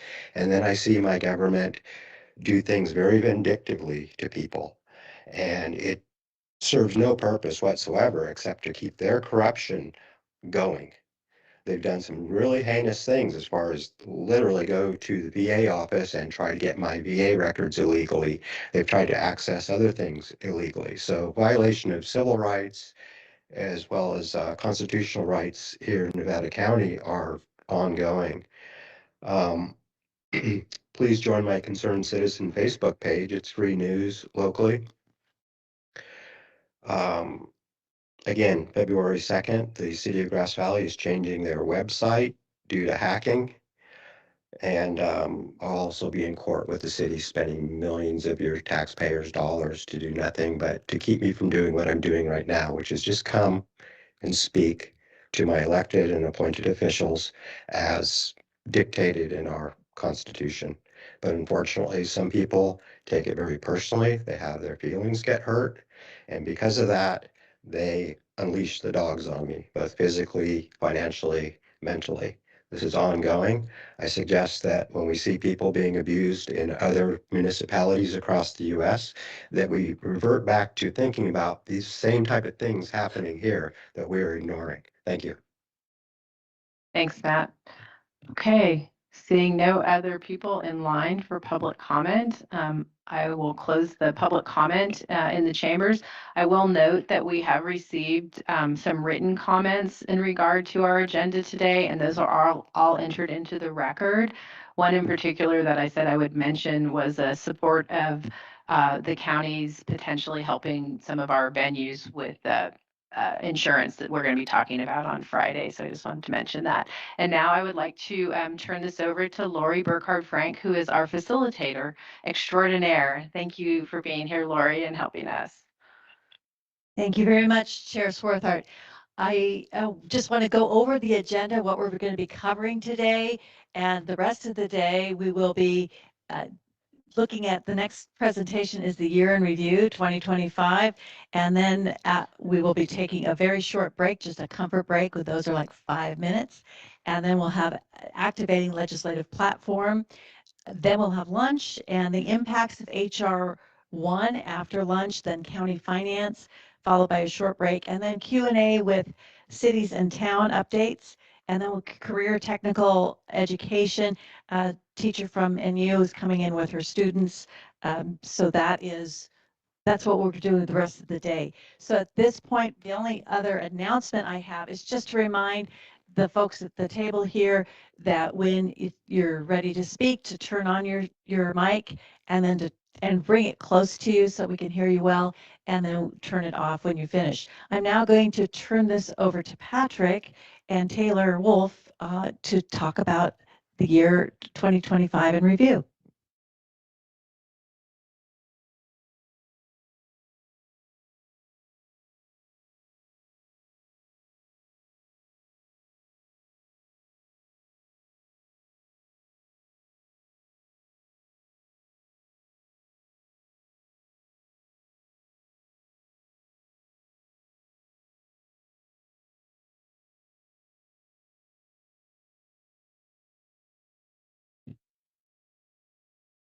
All right, good morning, Chair Swarthout, members of the board, assembled public, and those joining us online. I'm Patrick Eidman, Assistant CEO for the county, joined by Taylor Wolf, our Public Information Officer.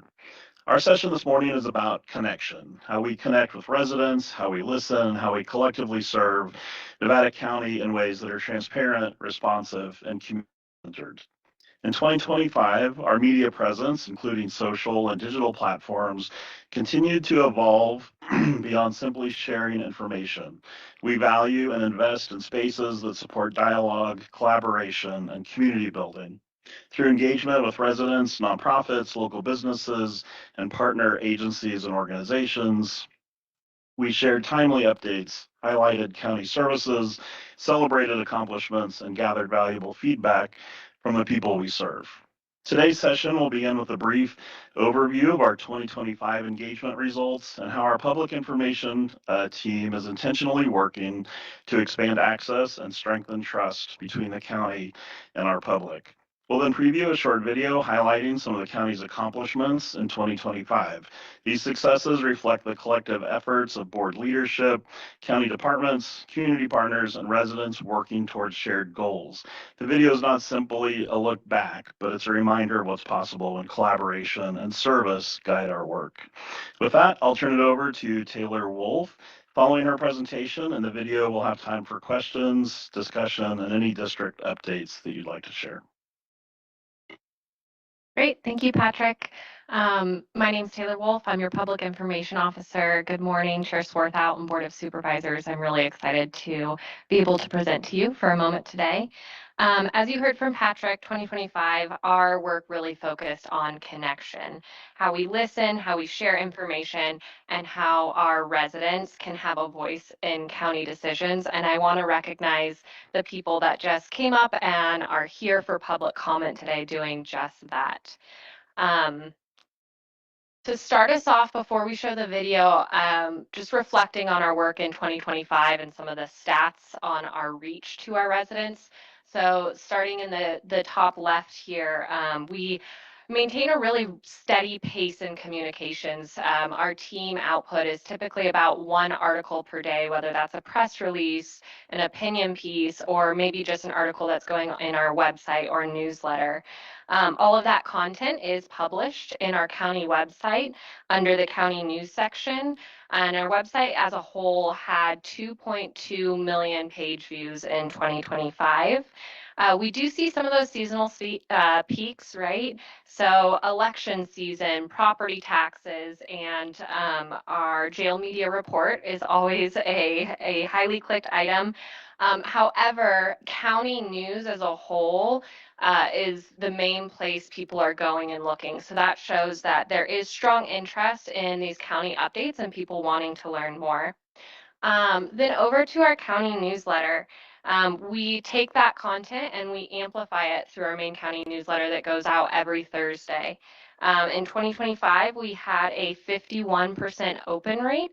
That's higher than the average norm, or that industry norm, excuse me, which is 41%. And we saw a click-through rate that was 4 times the industry norm as well. So again, showing that people are wanting to see those county updates and clicking into the news or the updates that we're putting out, wanting to learn more and dig deeper in what the county is up to. And then, of course, social media. So on our main Nevada County social media pages, I'm focusing on Facebook and Instagram. We surpassed 10,000 followers this year on our county Facebook, adding just over 1,000 new followers. And that was a 57% increase over our 2024 growth rate. So we're seeing our Facebook page in particular grow really, really quickly recently. We had 28 million views, 47,000 interaction, 10,000 link clicks, which was all more than triple last year's performance. On Instagram, just under 1,000 new followers. In 2025, our views reached a little over 300,000, interaction totaling nearly 10,000, and up again significantly from the previous year, 2024. And these are really just stats from our main county social media. We also have very active accounts for our sheriff's office, our library, our office emergency services as well.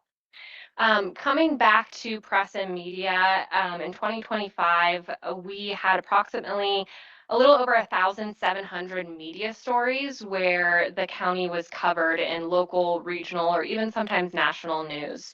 And that does slightly exceed our 2024 levels. And then again, each release, opinion piece, newsletter article is amplified on our website, our newsletter, social media to really try to reach people where they're at. We know people don't necessarily get their news or information all in one place, so we strive to be strategic in how we share that content. These numbers reflect our efforts. In 2019, your board had an objective on civic engagement, really working towards making this information accessible and helping residents engage in our county decision making. So with that brief overview, we're gonna kick off the workshop with a video reflecting on some of those accomplishments in 2025.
Um, so this video really reflects, I think, something that we can all be proud of, but what happens and what we see every day. So what happens when we listen, when we work together, and when we stay connected to the people that we serve.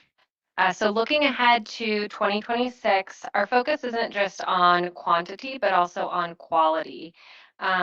We're focused on strengthening how we communicate your policy decisions so residents don't just receive the information, but they understand the why behind what we do. They know how and where to engage, and they see their feedback shape these decisions.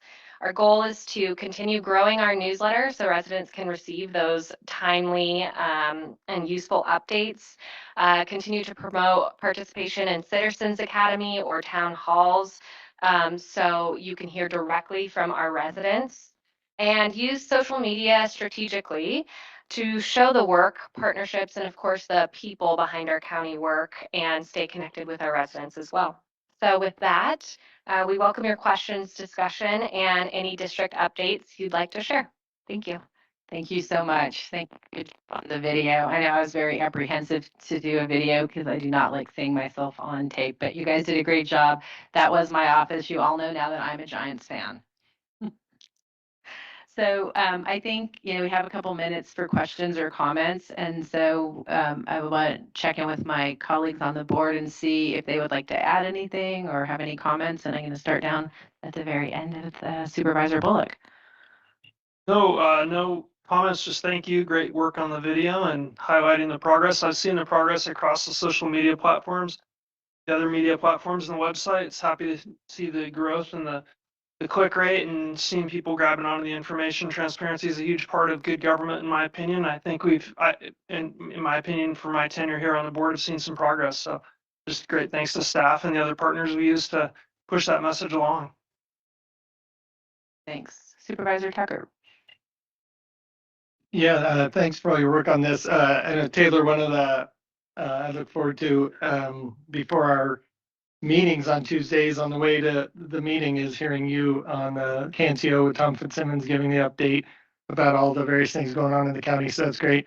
And I also want to commend the staff. I think it's on the top of my mind because Alex and I and other staff just came from a town hall last night down in South County that had to do with emergency evacuation there in Lake of the Pines. And it was just struck me how productive and informative. And I think there were probably close to 100 people there.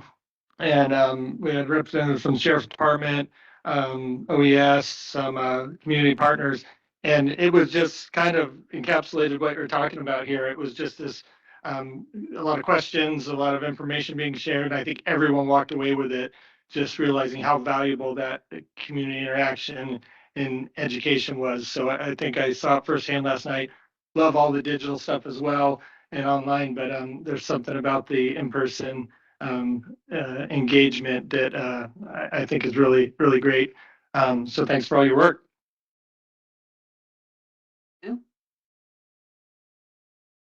No, thanks. It's always interesting to see because I think that's one thing people continue to say is, well, we didn't know that's happening. The only way you can know is to be engaged. And so I watching the social media is growing. Social media isn't the only place you can ask those questions. You can go online, you can call us at the office. Our staff is amazing at answering questions. So I think that is a thing we're trying to really get that message out is that we are transparent. We do want to be able to help you and ask your questions, get through the processes because sometimes that's difficult. I'm excited about the work we're doing. I'm looking forward to a water system coming to North San Juan for fire suppression. I'm looking forward to sticking it to AT&T as we continue to want to keep our landlines. And, there's work being made with that. There's a lot of work that's going to happen in the next year because, there's more legislation. They want to get rid of our landlines. We're just listening to some public comment on, what are we going to do for those kinds of systems? We don't have fiber that's going to run to everybody's home. We don't, broadband isn't always the answer in a rural area. So I look forward to continuing to stay on top of that and the issues with PG&E that we continue to work with. And I guess I just want to say, I feel like the staff is so open to ideas and comments and always looking for a way to be better. I mean, no one's perfect, right? I think that's one of the things we all strive for, but I love that there's always that step. What can we do? How can we better? How can we make this community thrive? And because that's what we do, we work for you. So I'm looking forward to 2026. I'm looking forward to what we can do with small business and where we can help people grow. And I think with funding and some of the things that's not going to be there, I think we could be even more creative. And that's what Nevada County is extremely incredible about doing. Thank you. Thanks, everybody. Yeah, I agree. Transparency has always been very important to me. And we all five of the elected board members have a very strong open door policy of returning phone calls and responding to emails. And I encourage any members of the public to, if you want to know something, if you've heard things that don't quite sit well with you, please reach out to any of us or to our staff people. The county has an extremely robust website, mynevadacounty.com. Any information that you want, sometimes you have to dig a little bit, but any information you want about the county is usually found there. So I really appreciate all the effort that's gone into our year in review and then looking ahead for 2026. And thank you all for the acknowledgement of the small business issue. You don't realize until, especially with the public comment today, how many of our nonprofits and our organizations and our businesses here fall under that category. So thanks for that. And I'm really looking forward to working with our business community and all of our nonprofits and economic development partners on work for 2026. So with that, I think we're going to take just a 5-minute break. We're going to take an 8-minute break. So if we can get 8 minutes on the countdown clock, that gives you time to take care of biological needs, maybe a quick pick me up, and then back to your seats. We'll start at 11 o'clock.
Nevada County is a place where neighbors help neighbors.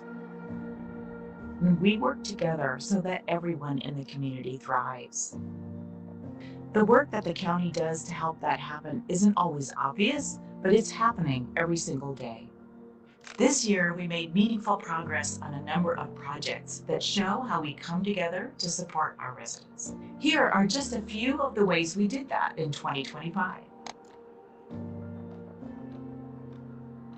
In 2025, Nevada County made youth a priority to make sure we were listening to their needs and seeing if we could deliver on them. One great example of that is when the Youth Commission delivered their first ever recommendation for us, and that was to provide free bus fares for young people. They had told us that transportation was an obstacle to getting to jobs, to school, or to activities and to meeting each other. We were able to deliver on that need. Because of their advocacy, young people now have more access and opportunity.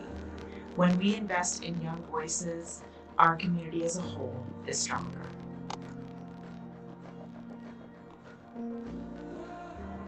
We live in a wildfire-prone area. Nevada County has really stepped up with vegetation and fuel breaks. And Nevada County holds this very important because it reaches every mile of this community. So Nevada County looks at fire prevention from one end of the county to the other. We look at South County and the Woodpecker Ravine Project, and then we roll over even into District 4 where we have the Ponderosa Way, we have the Deer Creek fuel break that started, and then to North San Juan where we look at the South Rim fuel break. So these fuel breaks are strategic and they protect our county as a whole. We are looking at not just vegetation management, but evacuation routes, and then how we work and keep communities safe. You work with the county, you work with the fire departments, you work with emergency services, fire safe community.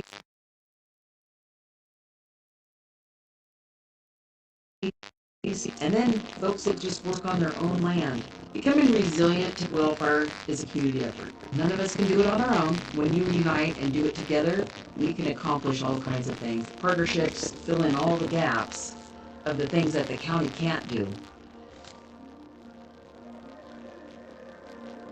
Truckee is a unique place to be homeless, and it has dire and life-changing consequences for staying outside in the cold in Truckee.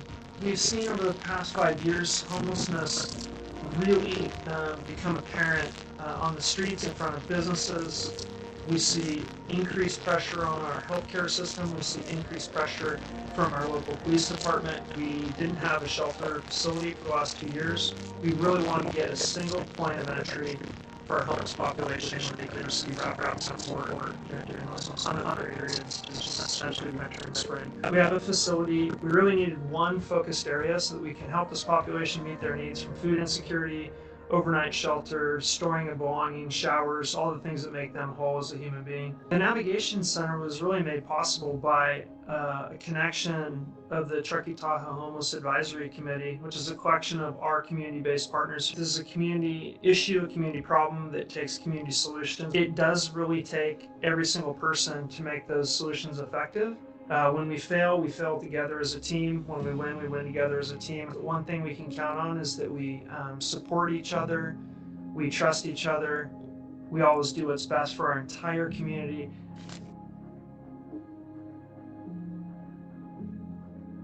Western Gateway Park is the heart of Pin Valley. In Western Gateway Park, we host Little League. It's very important because there's not a lot of fields in Nevada County to play. So during a very heavy rain event, Western Gateway Park's bridge washed out.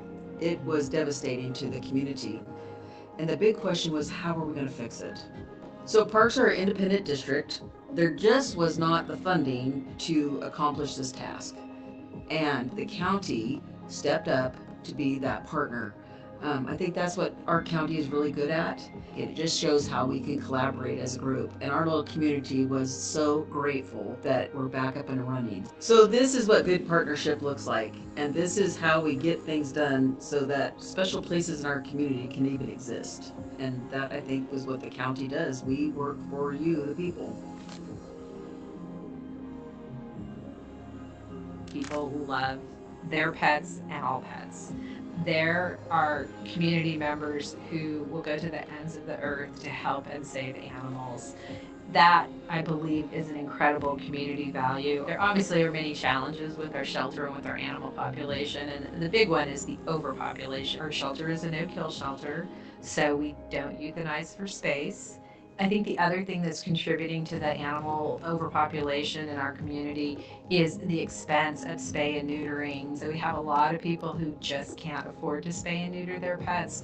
The spay and neuter program really works to solve a problem that we have in our community, which is overpopulation of puppies and kittens. We started our program this year. The county set aside $75,000. We're partnering with a couple of different spay and neuter clinics. Over 420 applications have been received. We know that there's a huge need. This program really speaks to wanting to solve a problem that makes it better for everybody. We really feel like within 3 years, we should see a definite difference in our animal population. So if you want to learn more about what the county does, there's a couple of different ways you can do that. One would be to subscribe to our newsletter, which comes out once a week. If you're really interested in a deeper dive into the county, I highly recommend the Citizens Academy, and it's a really great overview for learning about county government.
Testing. Oh, there we go. Hi. All right. Thanks, everyone. Welcome to our discussion on the legislative platform. My name is Mandy Stewart. I'm a senior management analyst in the CEO's office, subbing in for Carissa Sear, who unfortunately is out sick today. So please bear with me as I'm kind of just using her notes to get us through this, but I think we'll be great. So Chair Swarthout, members of the board, it's great to have you here today, and we have an exciting presentation for you covering our ledge platform and using our lobbying firms to give you the content of this presentation. We will build upon the presentation that you received on January 13th, covering our legislative platform, which also included updates from CSAC and RCRC. So with me today are our panelists, Karen Lang to my right. She's a partner at Shaw, Yoder, Antwi, Schmelzer, and Lang, and part of your state advocacy team. And online, we have Hassan Sarsour, who's a senior associate at Paragon Government Relations and part of our federal advocacy team. You also have their full bios in your packet. We want today's panel to be an interactive experience with plenty of dialogue between the panel and the board. To this aim, we will have 3 sections where we'll hear from each panelist and then have an opportunity for Q&A. First, we will discuss 2025 highlights. Then we will look to our 2026 priorities and how we will advocate. And finally, we'll finish off with a general discussion of legislative hot topics. So moving first into 2025 highlights, I will start with you, Karen. Karen, can you briefly walk us through Nevada County's key state-level advocacy wins this year and what made those efforts successful? Everybody, thank you for having me this morning. I am slowly recovering from pneumonia, so if I do this weird coughing thing, I'm not a smoker, I promise. It's just trying to get through pneumonia is really something else.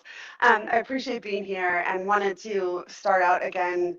I don't know how many times I can say it, but this county just goes above and beyond to engage their community and do these kinds of shared meetings in a way that is not replicated in any other county that I work for. And it is really, it's remarkable and it's worth observing out loud because it's just really an authentically engaging group. And I know when I get direction from the board, they have sought input from the community in a way that it's not replicated in other counties. I just wanted to say that out loud, and it's an absolute pleasure working with Allison and the team. Carissa and Mandy have been fun, and we've got Lisa now in the mix too. Um, Generally, when the county will adopt its platform for the upcoming calendar year, those are my guideposts. That's how we lay out what the county considers important, how to prioritize responding to legislation. And so it's really the statement of policies and principles that you have that give me the feel of what I need to be looking for as bills are introduced. Certainly, members can surprise us with shocking bills that are no good for you or actually are great for you, and we also get those onto the county's radar. But when it comes to using the existing adopted platform to respond to legislation, a couple of key ones that I want to talk about that we dealt with in 25, and of course some of them may come back. I did hear this morning that the carrier of last resort bill was discussed in here, and that bill is absolutely coming back, and it obviously has devastating consequences for folks in communities that don't have access to reliable cell phone service, or they frankly may not want to use a cell phone for their main communication form in their household. That legislation was introduced, and the proponents, which is AT&T, there are multiple carriers of last resort in the state of California, but AT&T is by far the largest, and they complain the most and the loudest about the expenditures that they have to make to preserve landline service in California. When that bill was introduced, we knew it was coming because there had been sort of a brief life of that bill at the end of session the year before. So we knew that that was going to be something we were going to need to respond to, and we saw it go into print. And the way that we activated our response to that for you was multiple prongs at once. Obviously, the Statewide Association of Counties is going to have an interest in that on behalf of all counties. The Rural County Representatives of California did ultimately take the lead on negotiating with AT&T on behalf of all the rural counties. But of course, then individually, we are trying to build out a narrative for why the Nevada County Board of Supervisors is opposed to the bill and what it means in a community that is, has a pretty significant snowfall and mountainous terrain where cell phone service can be not as reliable as a community that's flat with no mountains to interfere. So we were coordinating very closely with RCRC and CSAC, and then once they were able to position the bill in a way that had enough protections in place, they removed their opposition, and then it became imperative that individual counties continue to stay engaged and express the concerns of individual counties. There is a little bit of an art form to using statewide associations for some things and then really bringing it down to the granular level with individual counties. And that's what we did on AB 470. Ultimately, that measure was held in the Senate Appropriations Committee by a friend to local government, Senator Ana Caballero. She was hearing enough from enough local governments individually that she decided to hold the bill. Unfortunately, the author has already stated about a week ago in another article that she is bringing it back. But that was a big win. Sometimes it's not as satisfying to have appropriations hold the bill or kill the bill because you don't get to see it actually go down in flames with a bunch of no votes. You just see it silently die. And when you spend as much time trying to kill a bill as I did on that bill, you want to see it really have a knife through its heart. But it was held in appropriations, and the author will be coming back for that. But again, that's one of those places where you want to coordinate RCRC, Statewide Association of Counties, your local cities, and having that really the whole cabal working together to defeat legislation in order to get the outcome that you want. It's really coordinating across every entity that you can to make sure we get the outcome we wanted. We did also support SB 229, which was a bill that Senator Maria Alvarado Gil put in, and that was actually She literally activated your legislative platform. It had to do with peace officer status for the sheriff's deputies that work in the county jail. It was quite literally said in your platform, sponsor this legislation. And that's a critical verb to use when you are working on your platform, sponsor versus support or oppose. Obviously, if you're opposing it, you're not going to go get a bill introduced on it, but there's a difference for us. The keyword is sponsor versus support. If it's sponsor, that's telling me and my team in Sacramento to go get you an author and start working on the bill. And Senator Alvarado Gil responded to the county's action word there and put a bill in. And then actually very exciting this morning, well, the emails are still going this morning. Is David here? David West, is he in the room? Your veteran service officer happens to also be the president of the Statewide Association of Veteran Service Officers. And he'd been working on a bill all through calendar year 25, SB 694, that would put a stop to some very usurious practices that have been put into a business model in California where these for-profit companies were basically approaching veterans and promising them an expedited access to whatever services they might need based on their condition. And they were charging them inordinate amounts of money, and are to this day, charging them inordinate amounts of money to have access to these services that they're actually guaranteed because of their status as a veteran. And David and his association worked very hard to get that bill across the finish line. You could imagine these folks are making hundreds of millions of dollars, and they lobbied up.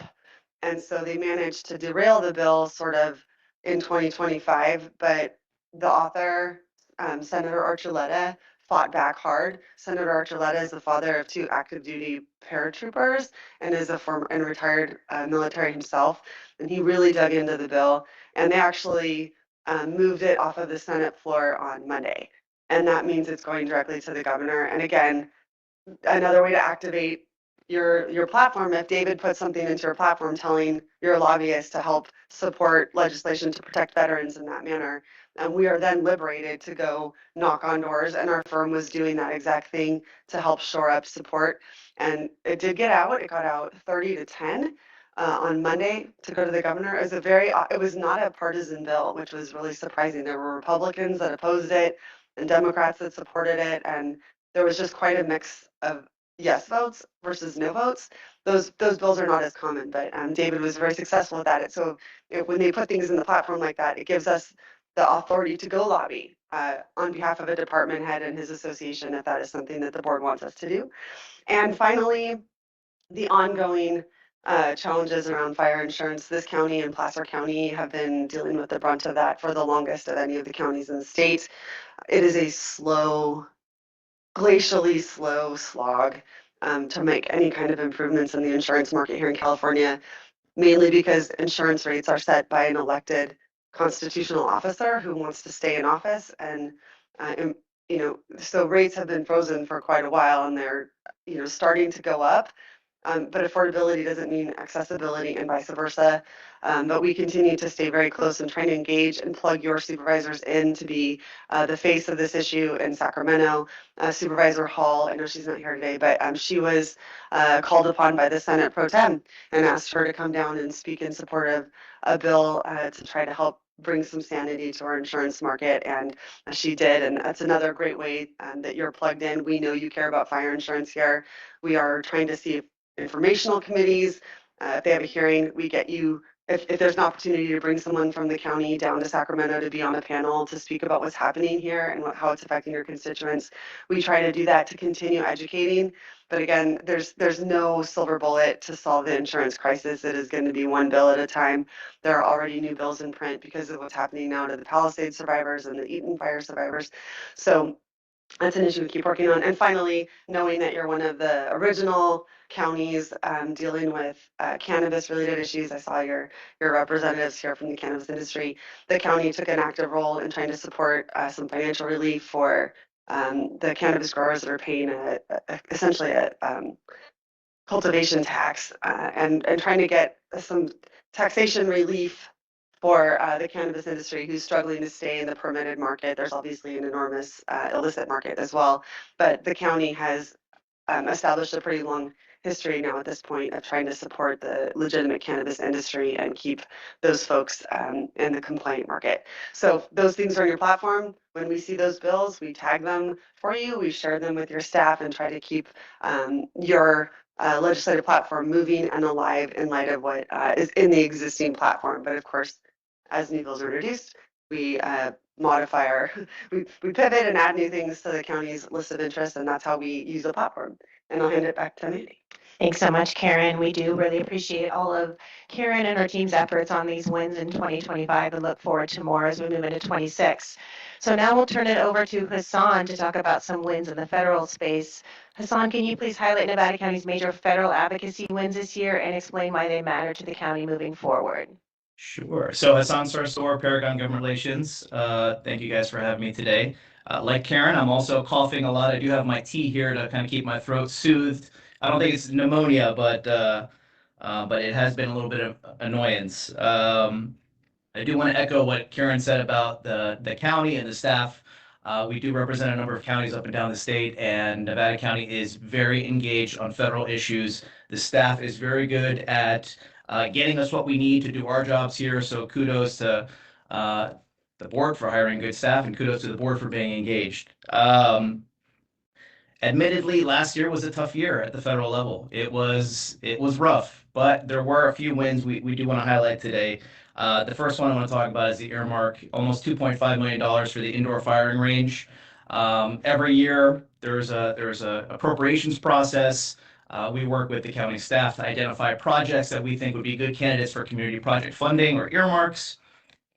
Those projects are then prioritized. We'll submit them to the congressional delegation. What we found since earmarks have returned a few years ago, if you can get your House member on board with an earmark, it's more than likely to go through. So we've really prioritized getting in good projects. The Congressman Kiley, it was successful this past year. Again, that $2.5 million earmark that's passed, that's been signed into law. That funding should be coming down very soon. That was a project that we identified early on that may be of interest to the congressman. A lot of times we'll talk to their staff beforehand to find out what projects they're going to prioritize. Again, they only get 15 projects in the House. And many times they're getting over 100 project submissions. So you really have to key in on what the member is going to prioritize, what's going to be eligible, and what the committee will ultimately fund. It's a little bit more open on the Senate side. We have gotten our senators to put in for a few projects. A little bit more competitive when you're competing against everybody in the state. The senators only get so many projects. So we do find that a lot of those projects will go to larger population centers, at least from the Senate side. But it doesn't mean that we won't stop trying. So we'll keep pushing on that front. Another funding win, Secure Rural Schools. That's a program that had expired. The county missed its payment the previous year. It's almost $400,000 a year.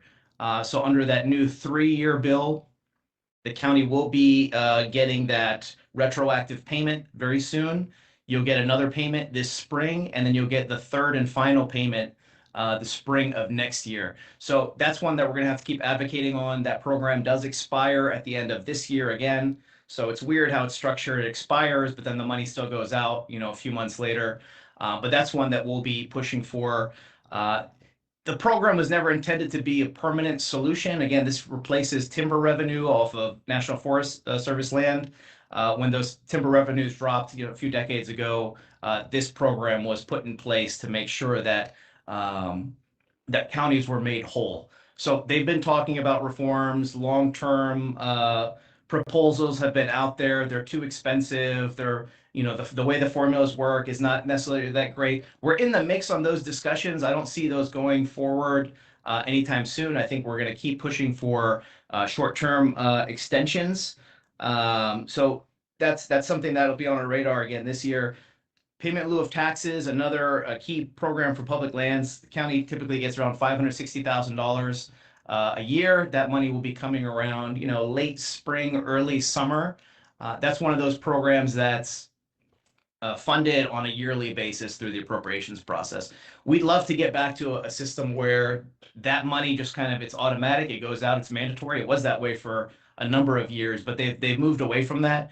But advocacy has been key on that. CSAC, RCRC, NACO have all been big on that. I know Supervisor Hall was here for the NACO fly-in. NACO does an annual PILT fly-in where they advocate for the program to continue. That funding is signed, sealed, delivered. So that was included in the Interior Appropriations Bill. That one was recently signed into law. So we're good on PILT for this year, but we're gonna have to keep pushing for New Year's. One that I'm really excited about is our advocacy around disaster reform. There have been, I'm sure everybody's heard that, there were calls at one point for FEMA to be eliminated, that there was no need for such an agency. California, we know that that's, with all the disasters hitting, the state and local governments, cannot pick up the slack alone. We do need a federal agency there. We've delivered that message in partnership with some of our other local government groups. It's heard loud and clear on Capitol Hill. Nobody that we've spoken to, nobody in our delegation is on board with eliminating FEMA. There is, however, an effort to reform the agency, to make it more efficient, to get funding out there quicker, to just ensure that local governments have the tools they need to respond quickly to disasters. So the latest developments there is that there's a FEMA Review Council. They were expected to come out with their proposal at the end of last year.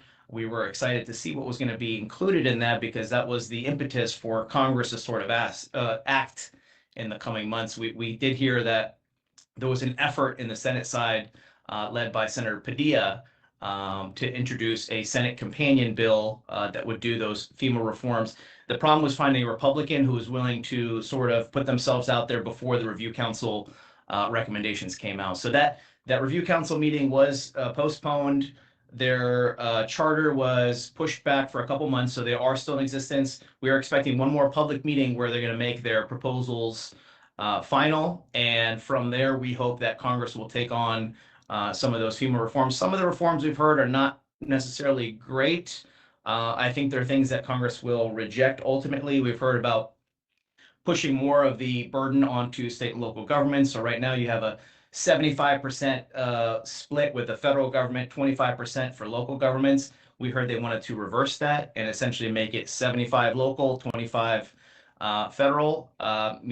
Maybe the thinking is they can get to a 50-50 split, which would also be really bad for the county, for the state. So that's something we're monitoring. A win, though, that we did get, and it's almost across the finish line. It's included in the Department of Homeland Security's funding bill, which has sort of come under a little bit of controversy recently. But there is language in there that requires FEMA to establish a public-facing dashboard with the request for public assistance. So any outstanding claims made by the county would be listed on the website. So it lists the agency, how much was requested, timeline for reimbursement, and where it is in FEMA's review process. So that's something we've been asking for, a piece of transparency, something that's been included in some of the FEMA reform efforts. So you can see those individual sort of proposals bubbling up to the top. So that is included in the bill. So if that bill does make it over the finish line here in the next week or so, that could be another big win for the county. And the last one I wanted to mention is the advocacy around wildfire insurance. So a few years ago, nobody on Capitol Hill was talking about this. The federal role is really limited. It is more of a state issue. But with so many other states, counties, local governments facing very similar issues, insurance rates skyrocketing, and the market sort of collapsing in certain areas. Supervisor Hall, I know, was a key member of CSAC group to sort of bring this to the forefront. There have since been a number of hearings. Now, whenever there are new hearings, we're usually one of the first calls that they make. I know in the Senate Banking Committee, when they held a hearing earlier, not this year, so last year when they held one, Supervisor Hall was the first person they thought about that would be a great spokesperson on wildfire insurance issues at the local level. It ultimately didn't work out in that case, but it's great that we're sort of the go-to for some of these key folks on Capitol Hill on these issues. I have a few other issues, but yeah, in the interest of time, happy to hand it back to Mandy. We really appreciate the work of Paragon's team as well and these 2025 wins. So before we move on to looking forward, we want to turn it over to the board for any Q&A or discussion points on the 2025 wins that were shared out by Karen and or Hassan. Thank you for the presentation. So I will go to my colleagues and ask, Sue, do you have any questions or concerns or comments? No, just thank you. The AT&T thing is huge for me and especially my district. So I appreciate that. I hear rumors that AT&T is coming out with something as well besides McKinner. So I do know we have to keep it on the board. So appreciate the work that's going on with that for sure. Rob? Yeah, thanks for that. It kind of fits in with when you talked about some of the unfunded mandates, but can you just speak briefly on the Prop 36 funding or lack thereof and kind of get a gauge where that's at? For those of you unfamiliar, I think probably everyone should know what it is though. Prop 36 was approved by the voters in 2004, and it basically reinstated some criminal consequences for crimes that people were committing where there weren't consequences for a period of time. Obviously, when you have consequences that involve county jail again or court diversion for drug treatment, there are costs associated with that for local governments, and that tends to fall on the counties more than the cities because you're dealing with people post adjudication. That initiative passed in every single county, including San Francisco, by a healthy margin, and I think that's sent a strong indication to the voter. The voters sent an indication to the legislature and to the governor that they want to see a stronger hand taken in public safety. The costs associated with implementing Prop 36 are still, I think, becoming known since became operative again, and then folks, as they commit crimes, we're seeing an increase in demand for certain types of services. And the governor didn't want to fund it. He didn't believe in Prop 36. He tried to keep it off the ballot. I'm sure you've probably seen some of the news articles about leaked text messages between the previous chief of staff to the governor, who's been in the news for other reasons lately. But she had some pretty nasty email exchanges and text message exchanges with the District Attorneys Association lobbyists, and what it came down to, it was a small amount of money in the enacted 25-26 budget that was really on the back end of the Prop 36 implementation and not more on the front end. And the public safety advocacy groups, with the exception of, I think, the public defenders, they're going to be working pretty hard in 2026-27's budget to try to get additional funding to support counties implementing Prop 36. There's diversion for drug treatment that needs funding.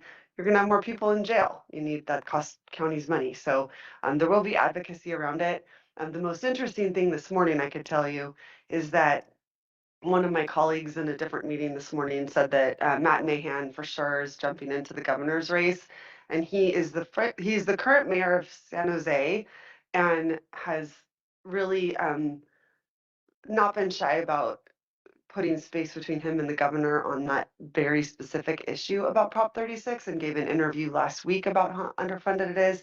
And he is now entering what is basically a wide open gubernatorial race. And so with him joining it, I'm sure that conversation will get elevated. Plus, interestingly, for the time being, the top two candidates in the governor's race are both Republicans, and one of them is the current elected sheriff of Riverside County.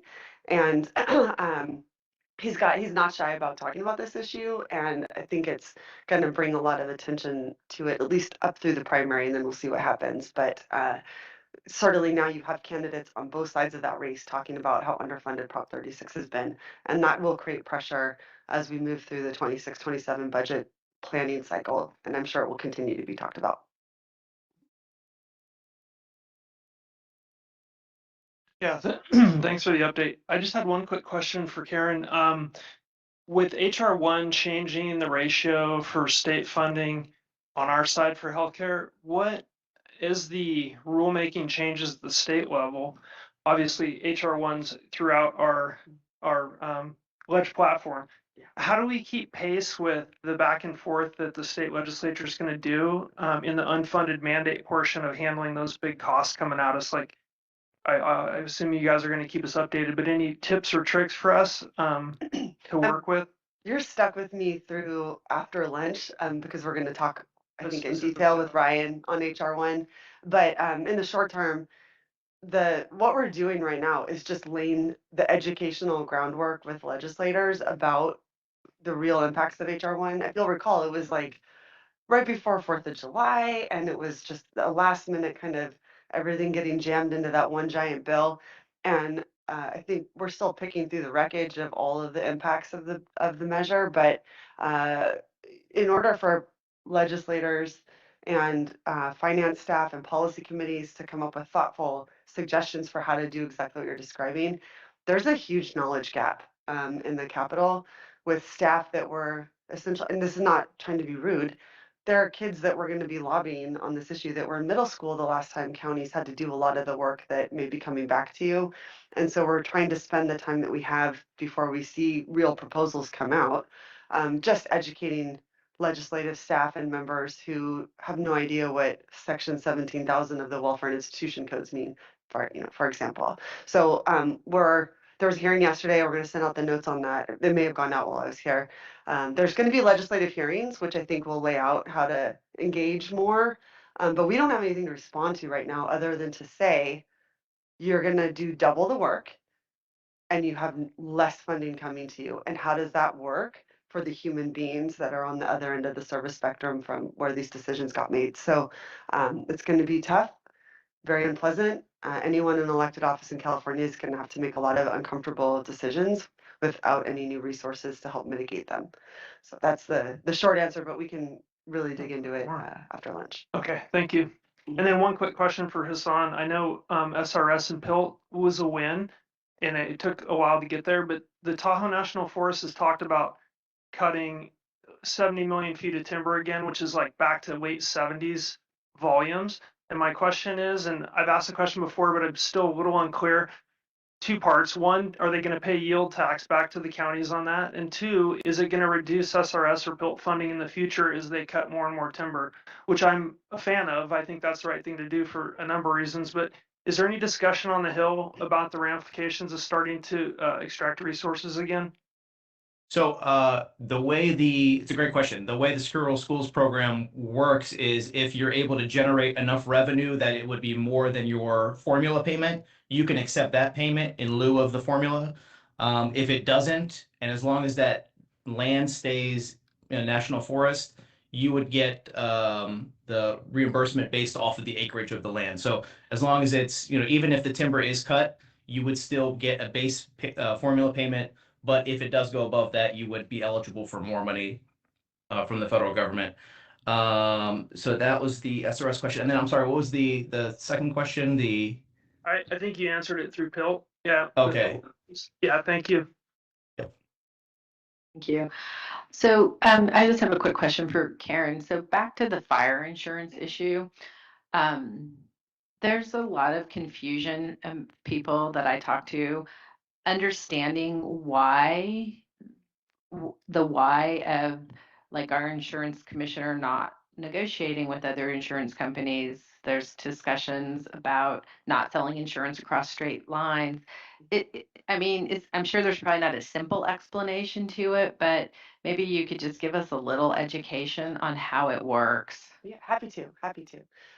So the first thing to sort of set the table is that our insurance market in California is regulated by an elected insurance commissioner, and that's something that is it's worth observing out loud because they have to run for re-election, and the homeowners insurance market is different than auto, right? You have to be able to purchase auto insurance, even if it's astronomically expensive. They'll sell it to you, even with multiple DUIs or whatnot. You'll find a way to get insurance. There is no mandate on insurance companies in California to sell you a homeowner's insurance policy. They don't have to. And couple that with an insurance commissioner's office that has not approved rate increases for a long time because they wanted to be able to say they kept insurance rates low. And then you talk to the insurance companies who are dropping your neighbors and your constituents and say, why is this happening? People need insurance. It affects their own, security. It affects real estate transactions. It affects people's ability to get mortgages. What's happening? And the universal response is we cannot get rate, meaning they've been for years going back to the insurance commissioner asking for rate increases and they could not get them. And so now what you're seeing where the insurance commissioner is approving rates, they were going up a lot. And some of it is a reflection of stagnated rates for a period of time, but also just an enormous amount of risk in certain parts of the state and them having to make sure that they're actuarially sound, because that's a requirement for insurance companies that are regulated by the state of California, is that they have to show that they're actuarially sound. One of the reasons why people who have to go to the FAIR plan have such sticker shock is because the FAIR plan is supposed to be actuarially sound as well. And it's actually not, which came up after the Palisades fire and the Eaton fire when claims were starting to get paid, and all of us had a surcharge on our insurance premiums to basically stem the bleeding at the FAIR plan, because the number of claims coming in was going to put them in a precarious situation as well. So you have increased fire risk due to climate change and not having great forest management practices in the state, through the federal partners and the state. There's a lot of folks that maybe could have been doing more all along to prevent the risk that we have. And then a lack of ability to get rates. So insurance companies just stop insuring because they're seeing signals in parts of the state where this is just too much risk for us. We're gonna leave that market area. And then there's been some legislation over the years, actually were sponsored by Placer County next door, that required the insurance companies to not abandon zip codes that had just had a fire, so that at least you didn't have this massive exodus all at once for neighbors that still had their homes standing. So then they start retreating from the market in other parts of the state because they can't leave the place that just burned. And so you have all of these things coming together with an elected insurance commissioner that wants to get reelected, or a lot of times the insurance commissioner post is really a stepping stone for the next office. Nobody dreams about being the insurance commissioner when they think about running for elected office. But I don't know. I don't know that that's the thing you wanted to do to affect people's lives. But certain folks, it's like a stepping stone, right? Because you're a constitutional officer. And so all those things together, it was very difficult for the insurance industry to get rates that made them competitive and financially solvent and contribute to their success. I'm not defending them. I think that once fires happen, there have been terrible, terrible stories about what has happened to individual human beings when they go to deal with their insurance companies. There's obviously bills already introduced this year to go at some of the treatment that folks in the Palisades experience. So it's this accumulation of terrible facts all together, not any one party's fault. And especially, if you have 5 acres and you have done everything, you've got zone 0 mitigations, you don't have a tree within 100 yards of your house. If your next door neighbor is not mowing down their vegetation, the insurance company is looking at neighborhoods at a landscape level, not at the parcel level. So whole communities have to be in the game as far as reducing risk in order to keep insurance companies wanting to write.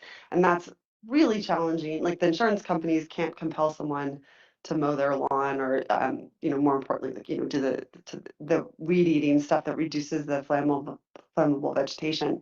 And so there's that added part of it where, they're trying to scale their risk using drones and if they take pictures at one time of the year when stuff has grown and died, but before you're required to trim it all back, then they have an impression that this is a dangerous place to insure. And all of these things come together to make it what it has become, which is an enormous mess that hurts rural areas generally more than urban areas. But boy, did we find out the hard way that Los Angeles County was not immune in the urban areas down, there's Big Bear, which is up in San Bernardino, but I grew up 5 miles as a crow flies from Eaton Fire, and that wasn't something that was supposed to happen there. And so all these things together, the insurance commissioner is trying to work on this climate, a sustainable insurance strategy that reflects forward-going risk. They've never been allowed prior to this new sustainable insurance strategy to look forward for risk, only backwards and actuarially by 20 years. So think of all the fires that have happened in the last 20 years: Camp, Tubbs, Thomas, Carr, Eaton, Palisades, like the big ones that took out thousands of structures. Those are going to be in the rearview mirror for for the 20-year look back, and that's how they're supposed to set their rates, and they haven't been able to actually get rates that reflect the losses that we've already sustained. The sustainable insurance strategy allows them to count to factor in climate change going forward, but obviously that means your rates are going up, and so for regular folks with fixed incomes, okay, well, I can buy insurance, but I can't afford it. So what has really changed for me? And that's the tension that the legislature is struggling with. And it's just a massive problem, and you've got to eat that elephant one bite at a time. Thank you. Great explanation. So I think now we're ready to move on to the rest of your presentation. Yes, thank you. So in the interest of time, we're going to kind of merge the last two discussion items. So we just had a great reflection on our wins in 2025, and we had some conversation already about looking ahead. And so we're just going to point the direction of our panelists towards 2026 and kind of hot topics in the legislative space. And I'm going to start this time with Hassan. Hassan, can you please outline top federal priorities for the year ahead, particularly around potential safety net funding cuts, and how the platform will guide our advocacy and messaging, and include it in your response if you want to add any kind of hot topic legislative items that we're looking towards, that would be great, just because, again, we're trying to manage some time. So thanks. Absolutely, and I can make it quick. Yeah, I always hate to talk about the losses, but there were some significant losses part of HR 1, especially, I know some of the things have been mentioned already, and I know there's a session after this, but the new cost share requirements on CalFresh being one of them, the shifting of some of the administrative costs more onto local governments. That'll be a key point of advocacy this time around. Again, I know I mentioned it last time, but we were, we met with the delegation, we met with members outside the delegation to let them know how damaging some of these cuts would be. And while they appear to be cuts to the federal government, they're not really, the funding still has to be made up somewhere. So it's just essentially a cost shift onto local governments. And that's sort of what we've made clear to our members. I don't think anybody out there can say that they weren't well informed about what the impacts of this would be. So we're continuing that advocacy. We are talking to some of the Republicans in the delegation, the California delegation, talking to folks in leadership. I think there is sort of a recognition that, this could take some time to implement. Some of the first pieces of this start to go into effect later this year. There was a letter by a number of local government groups led by NACO, essentially asking for a delay in implementation. I think it's a reasonable ask. I think it's something we should continue pushing for this year, because I think with all the uncertainty around payment error rates, getting them down, who's going to shoulder some of this administrative burden, I think that's a reasonable ask. An unreasonable ask, but one I think we still kind of throw out there and then hope to negotiate down is to just get rid of these changes. That's not going to happen. That's essentially dead on arrival. But it's something you do have to acknowledge and say, hey, these are really damaging to local governments. They're not really workable, but we can negotiate down. Let's delay implementation of these. Again, this was a signature piece of legislation for the president, for House and Senate Republicans. So no chance it gets reversed. But again, I think we can advocate for delayed implementation. On the delayed implementation, the chair of the committee that would be in charge of the SNAP program and CalFresh, he essentially said, hell no, I'm not doing that. The states have enough time. We would continue to make the argument that states don't have enough time. And being an election year, I think as we get closer to November, that this issue will bubble up a little bit more, and I think we'll start to hear more discussion about some potential solution. Aside from that, yeah, again, with election year politics, things are going to get pretty dicey in a few months. I think we're still in a safe space where some things can actually get worked on. Some of the issues that we're looking at, earmarks, again, they're coming back. They are discussing opening up the Labor, Health, and Human Services earmarking account within the House that hasn't been open for the past few years. So that opens up more opportunities for projects. And I know the county's been really good about prioritizing and putting together some solid projects. So that's something we're going to continue working on. I mentioned this earlier, FEMA reform, that's going to start to heat up. That's something that, again, we've been really engaged on. County's provided some really good feedback, and it'll be a big issue.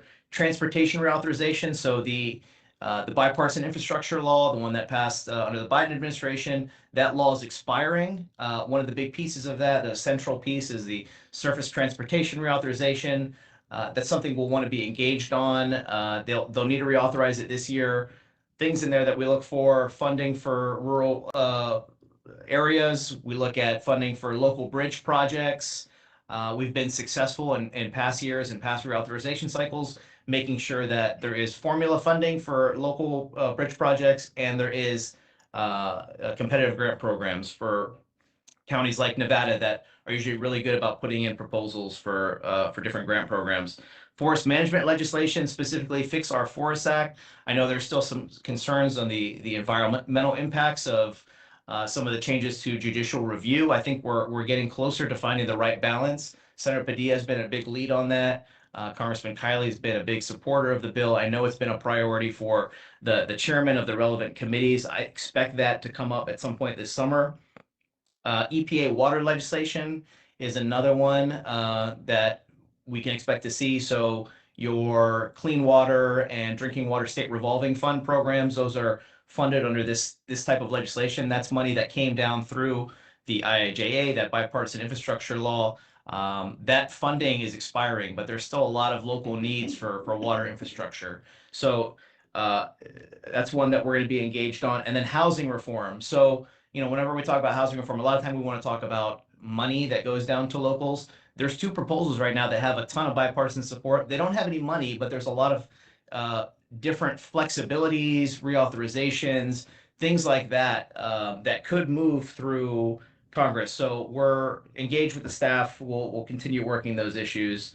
And then, of course, appropriations, making sure that various agencies are funded. Obviously, we had that damaging government shutdown. We went on long enough that CalFresh benefits were impacted. So making sure that that doesn't happen again. It could happen, by the way, this Friday. Happy to answer any questions on that.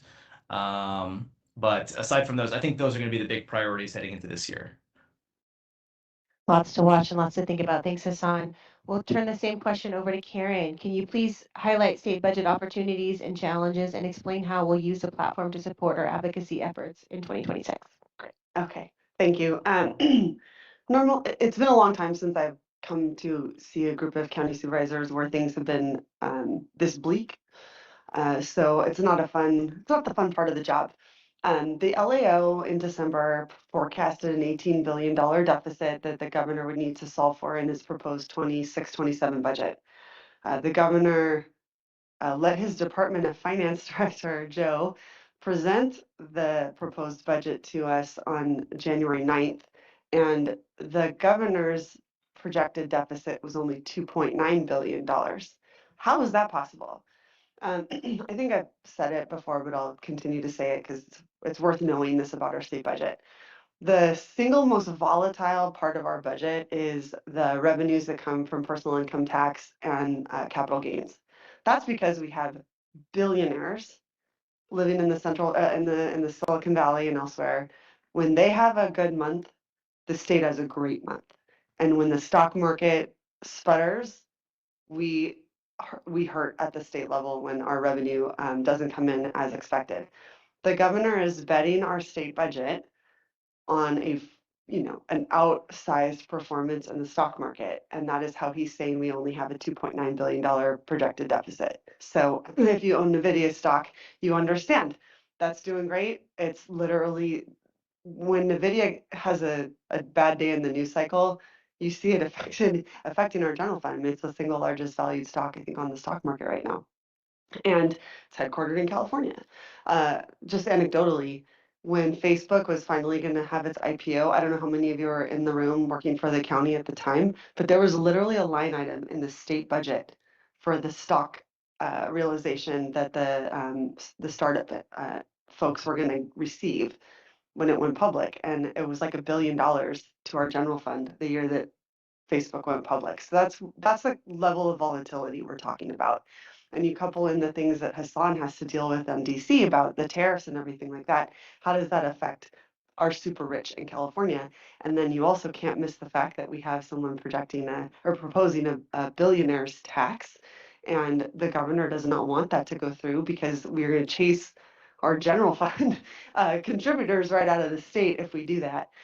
So when we talk about getting ready for 2026 in a normal year, that kind of deficit is it's a little alarming because counties deliver so many services on behalf of the state that are funded through the general fund. I mean, if you take half the state's general fund off the table right off the top, that goes to schools. We don't get to touch that.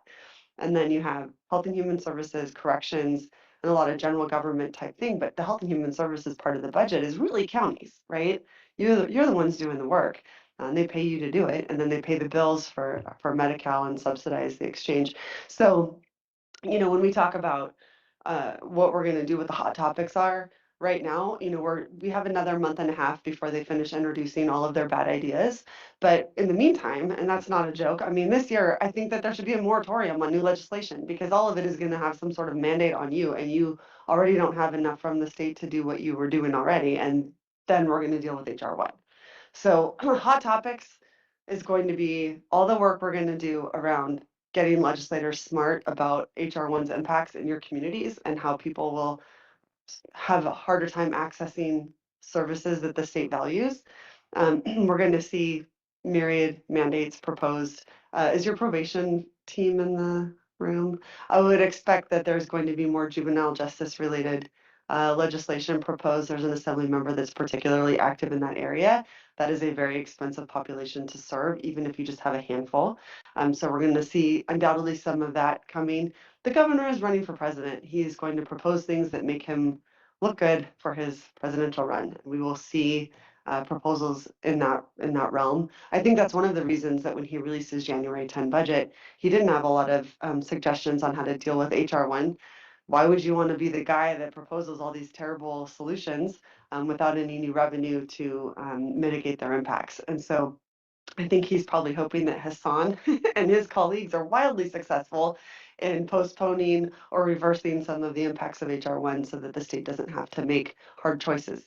So I think those are sort of that's what I wake up thinking about. But tomorrow I could wake up and look at the introduced and amended bills and be like, oh, right, here we go. We got to do this too. There will be inevitably hundreds of new bills that we're not even aware of right now that are going to impact the way you deliver services. Obviously, carrier of last resort will be a big one that I intend to spend time working on. And with that, you know, fire insurance, obviously, it's interesting working for Butte County. Our firm represents them, and how much folks there struggled to rebuild their lives after the Paradise Fire versus how folks in the Palisades are getting so much attention. And I don't know if any of you are familiar with the contents, right? You have insurance for the structure and then you have contents. And if you try to use your insurance to replace dollar for dollar everything you lost inside your house, that's the contents coverage. You don't just, if you have $100,000 in contents coverage, you don't get $100,000 to go buy it all back. You have to itemize line by line everything that was covered by that $100,000, and then they depreciate it, and then you get a check for that. And the folks in the Palisades, the executive orders came out, and they had all of their contents coverage without having to do that. And watching that, you know, we have a Sonoma County supervisor whose home burned, and she would wake up in the middle of the night talking about how she had to itemize everything, and she's trying to remember everything she owned. And then watching sort of the treatment of richer people with bigger platforms electronically, they're getting treated a little differently. It's been hard to watch, honestly. I mean, everybody's been traumatized, but it's hard to watch the disparate treatment. I think there will be more bills on that topic. And sort of on a lighter note, it's not really a light note, but on a lighter note, if you need a diversion, you should really follow Spencer Pratt on social media. For those of you in your 40s or early 50s that watched the show The Hills, he was sort of the bad guy on that show, and he lost his home in the Palisades. He did not have insurance on his home because he had been canceled, and he is now running for the mayor of Los Angeles. He's running for office, and it's super interesting to watch. He has a large social media presence and a large following, and how he has used that to shape some of the response that's occurring in that part of the state to the wildfire rebuild is interesting to watch. It's undeniable. So he will probably drive some of that conversation. The governor's race is absolutely going to drive the conversation. Watching what's happening with Prop 50 and legislators that have to care about things they've never cared about before because it wasn't in their district. That's interesting. You are definitely in the crosshairs of that. So, you know, some of that will affect how the legislature navigates it. We do have a new pro tem. She's from the Central Coast. And she's a you know, pretty strenuous environmentalist. Prop 4 will be, there'll be more money. That's one of the only places there will be new money is Prop 4 expenditures, the $10 billion that was approved in 2024. The governor is proposing to spend another 2.5 billion. There's wildfire money in that pot, so that's a place to look. But that's really one of the only bright spots is, and you know, is it a bright spot that you need to draw down money to keep people's homes from burning down? I mean, it's great to get projects, but it's not it's not new, exciting, innovative things. It's trying to keep your community from burning down. So that's really one of the only places I could see new money coming, and there's gonna be a lot of belt tightening. And you know, the way I see it right now, the way we're going to tee it up for counties, it's not going to be a great set of solutions to deal with HR1. It's going to be how much can we do to empower counties to do the best for the most with what you have, is what I suspect we're going to be left advocating for after the real proposals start to come out. So those are my hot topics, but they're like sad hot, not fun hot. So I apologize for not bringing something lighter to the table. It's just going to be a very tough year for everybody. And as I tell our staff when we talk, it's just one day at a time to get through all this. Thank you, Karen. Thank you, Hassan. With that, I'll turn it back to the board for final questions and comments. Thank you so much for, I don't want to say the doom and gloom presentation, but the realistic presentation and how you presented the information to us. It's really important. So on this topic, I want to go back for final comments. Sue, comment, question? No, I mean, with all the doom and gloom though, too, I just like to all keep an eye out on what's going in agriculture, specifically water. Still going to be some huge conversations coming from both state and federal level. I think those are important. I think we have to watch again about the protections and stuff we're doing for producers for livestock. Might not be affecting us right now, but it's affecting all of our neighbors. So I hope we keep those on the radar. I know those are minimal, like when we look at the big picture of things, like especially with HR1 and stuff, but these are going to be key components that are going to affect our community at some point. We're seeing that, hello, they found a mountain lion in San Francisco, for goodness sakes. Let's put it in Golden Gate Park, see how they like them. I'm just saying, so we have some things I think we have to continue to look at to protect agriculture. We have a very diverse community, you know that here, but there's a lot of agriculture that's happening here. Small farms, these are devastating. You know, had a neighbor, they lost 16 sheep, you know, to, well, we had a bigger one when they lost with the mountain lion issue. So I think we have to look at those in a small community that really provides food and food security. So I just like to keep those on the radar. Yeah, thanks. Circling back on the fire insurance question, and I know you touched on it, there's just so many different factors. But the one you did mention about the insurance commissioner being a constitutional office, is there any momentum? Because the way you explained it, it makes a lot of sense that I think whether it was when it was originally created, it seems like it's kind of run its course and maybe not the best idea now. Is there any momentum towards or movement towards eliminating that as an elected position? There was, yes, and there was actually even an initiative that had been proposed by a realtor out of Placer County. And it got a nice little splash when it was rolled out, but they ran out of money pretty quickly. It's a very daunting task. It would require going back to the voters because we've made it constitutional. You cannot change state law, state constitutional law without going back to the voters. The voters control our constitution. And to qualify anything for the ballot anymore is so extraordinarily expensive. You usually try to get a deal in the legislature to do it because it's a place to run for office. I don't know that the legislature wants to eliminate it, but there has been absolutely in the last 12 months a conversation about eliminating that and making it an appointed position.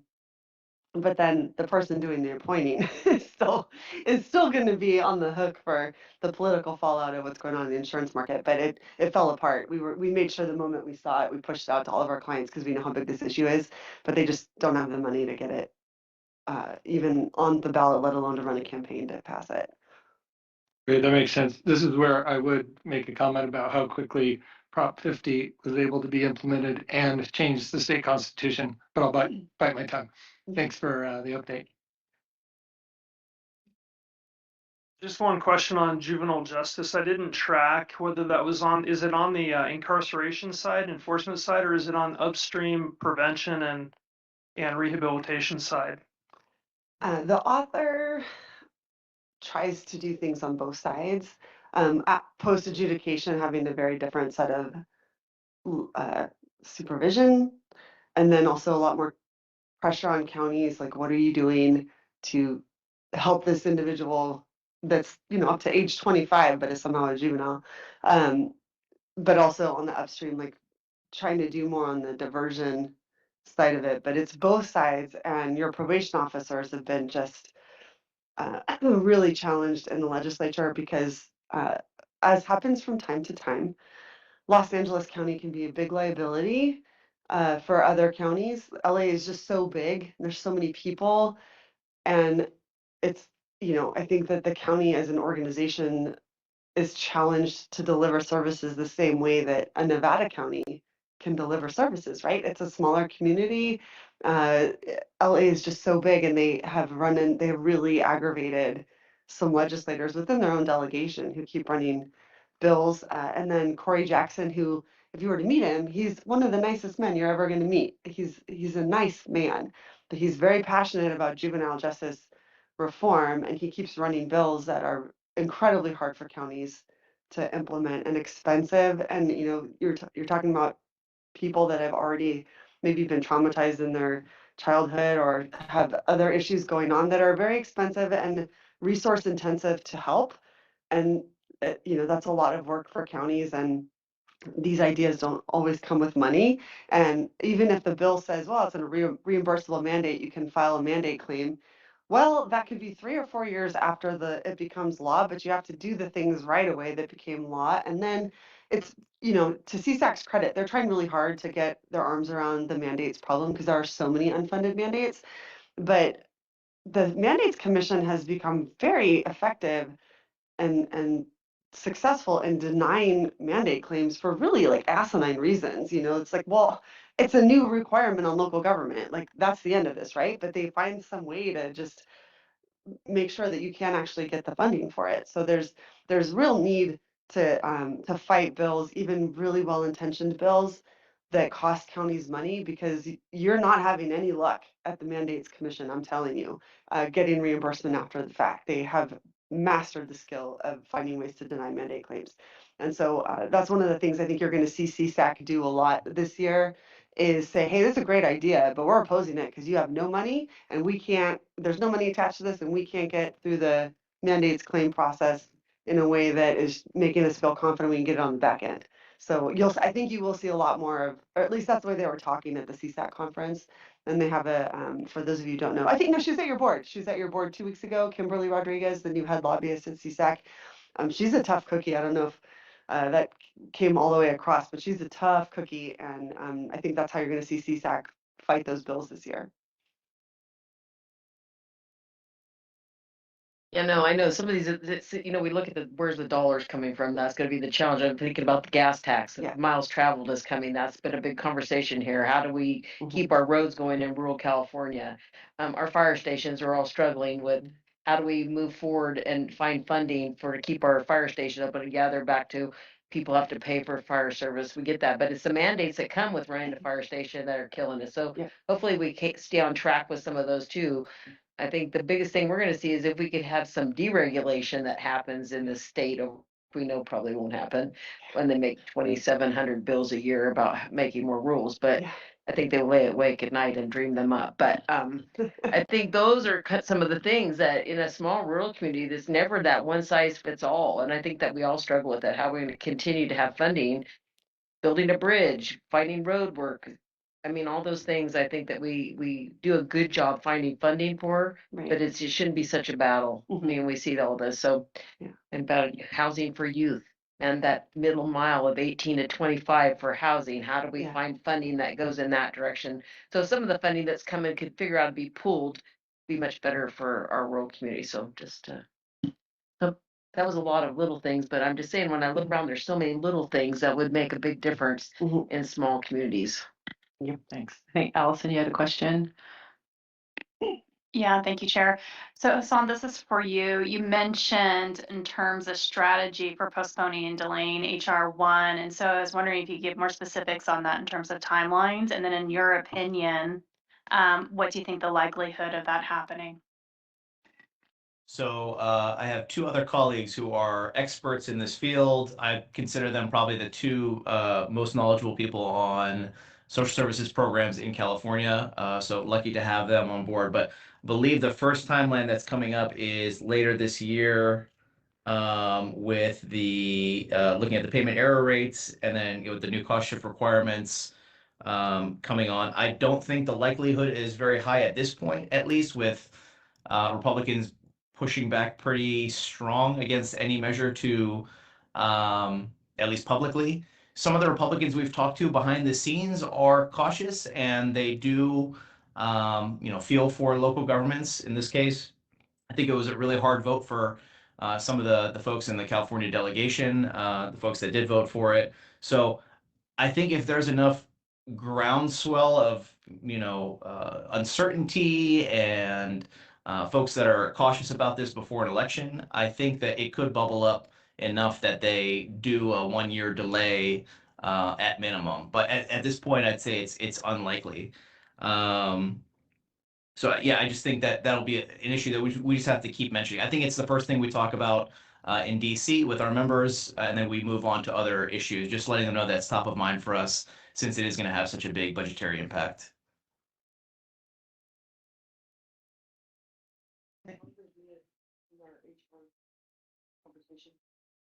Okay.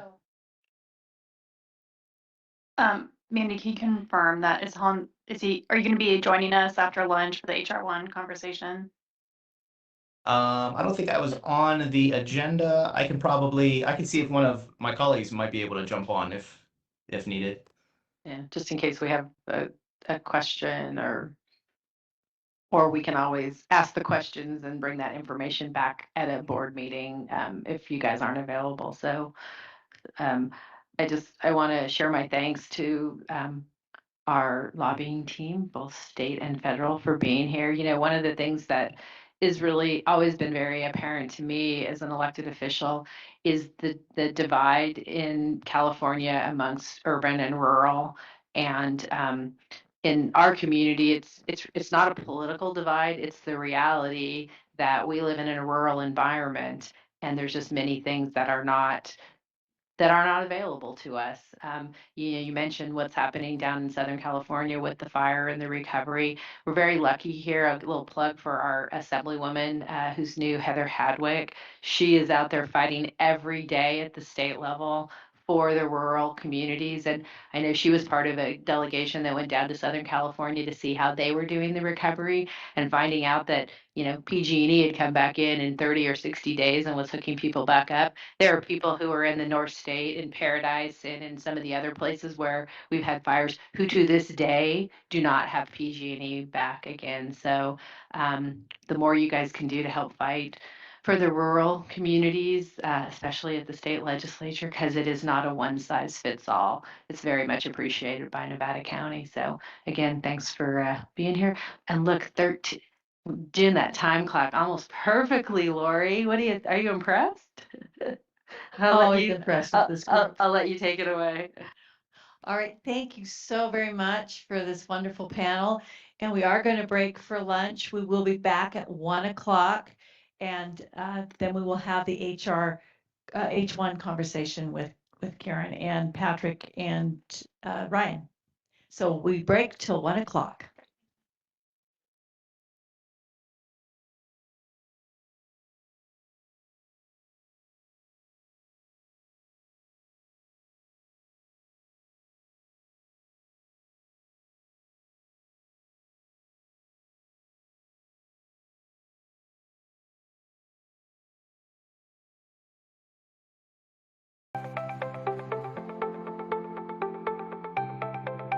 Ready Nevada County is an education campaign designed to help the public have successful outcomes during emergency events. We really focus on a whole host of disasters or emergency events. We want to have a broad spectrum. We want to be prepared for anything, but really we focus a lot on wildfire because we know that's one of the most likely events to happen in Nevada County.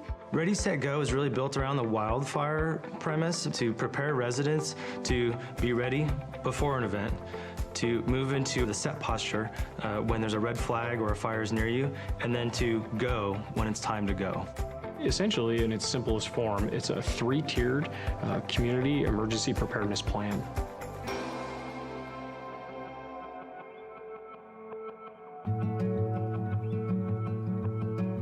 I have lived in this house, which we built, my husband and I, 26 years ago now, actually.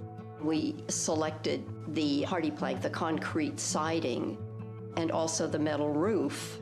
Then when we moved up here and heard about the 49er fire, that's when we started to say, wow, this really is even more important than we first realized. So the 49er fire is one of the most historic fires in Nevada County's history. They figured it changed the laws of the state of California that said this is how you have to protect your home. That came out of Nevada County. Steve Eubanks came from the Fire Safe Council, and the main thing we needed to pay attention to was the ladder fuels. Planting has been removed from the edges of the house so that it does not touch the house. It was an incredible service from the Fire Safe Council to come out and spend a couple of hours going through this property. So the ready phase is when there's no immediate threat to you and your family.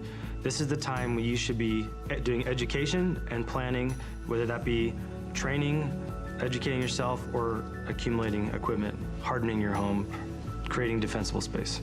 Defensible space is really all about creating a buffer zone between your house and flammable vegetation. We really focus on defensible space around the home, that first 100 feet, but also around the roadway too.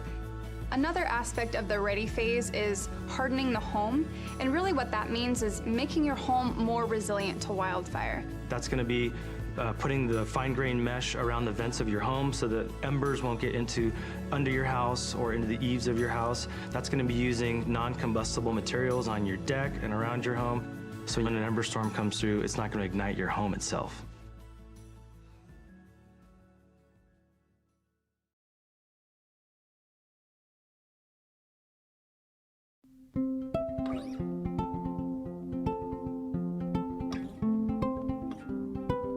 I currently live here in Grass Valley with my parents. All of us have sleep apnea, so we all have CPAP machines that require power in order to run.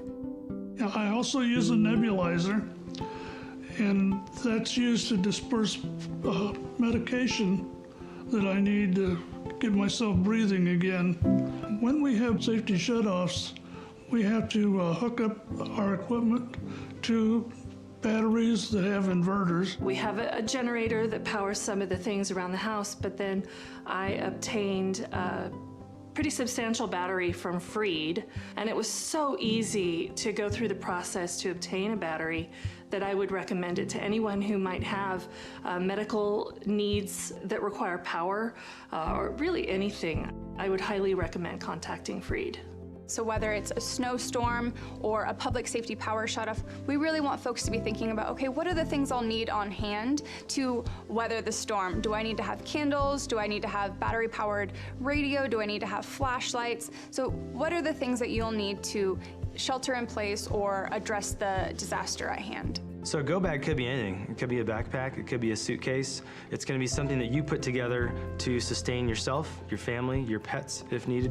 That's going to have food, water, medication, clothing, toiletries to get you by for 72 hours.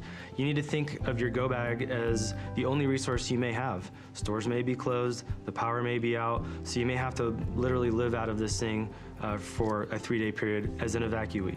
If you are someone with a disability, maybe you have a chronic health condition. For me, I have type 1 diabetes, I have an insulin pump, right? And so that's a critical piece that I need to plan for if I'm gonna ever evacuate or be away from my house, frankly, for any amount of time, right? What we find often is that if people don't evacuate with their CPAP machine, with their oxygen concentrator, with their wheelchair, walker, then it can be difficult on the other end. My name is Ulysses Palencia. I work in the 211 call center. I'm just a resident of Grass Valley. I have 2 daughters, a 4-year-old and a 1-year-old. In Nevada County, 211 is available 24/7. So what we provide for the community is information. That could be anything from directions to the resource centers. It can be letting them know where the fire is, you know, if they are themselves in an evacuation center, if it's a fire, if there's any information as to whether their power's coming back on during a PSPS. 211 gets the information that we provide directly from the county, so directly from the Office of Emergency Services. The whole team cares. We're all local community members. We all just want to help.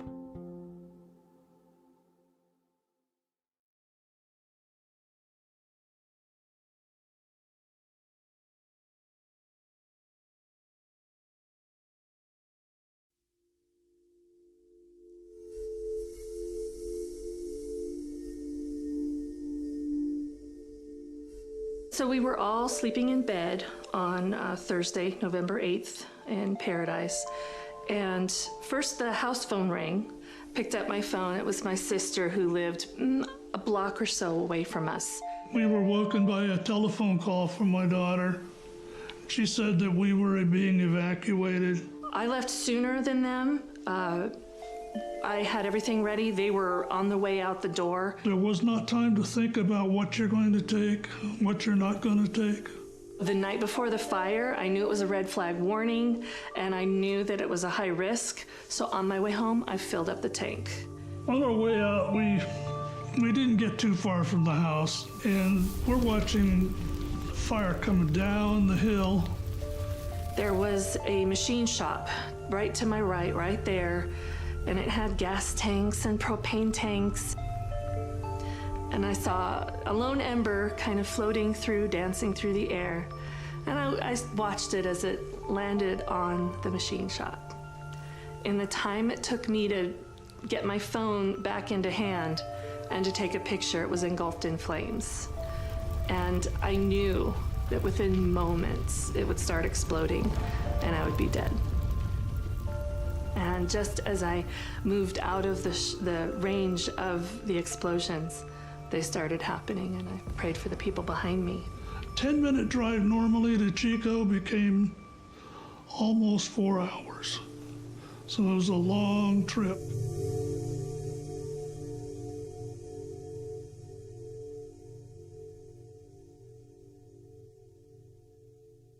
We started to hear a pattern. People kept telling us their story of how they escaped the campfire. And they talked about how if it wasn't for my neighbor who came and knocked on my door to tell me there was a fire, I don't know that I would have gotten out alive.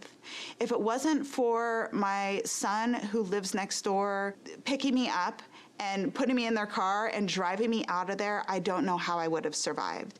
And so I started really thinking about this connection between isolation and how connected you are to your community, to your neighbors, to your friends, to your family, and how that can be really helpful in a time of a disaster. So we were actually the beneficiaries of someone making that plan in advance to have that group of people that they were going to call.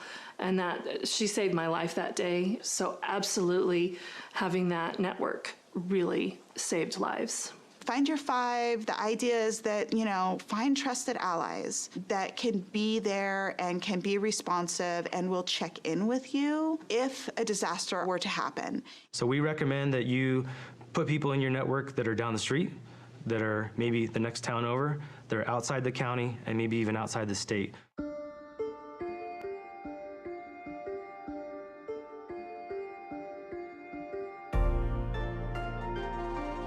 The final tier of the Ready, Set, Go is that go piece, and it's simply that, it's go. Evacuation information comes in two types. The first type could be an evacuation warning. This is essentially information that we're going to push out to the public, notifying them of a potential threat in their area where they may have to evacuate their home. An evacuation order is essentially that. We are telling people that it's time to go. There is an imminent threat to life, and we do not believe that you have much time to leave the area.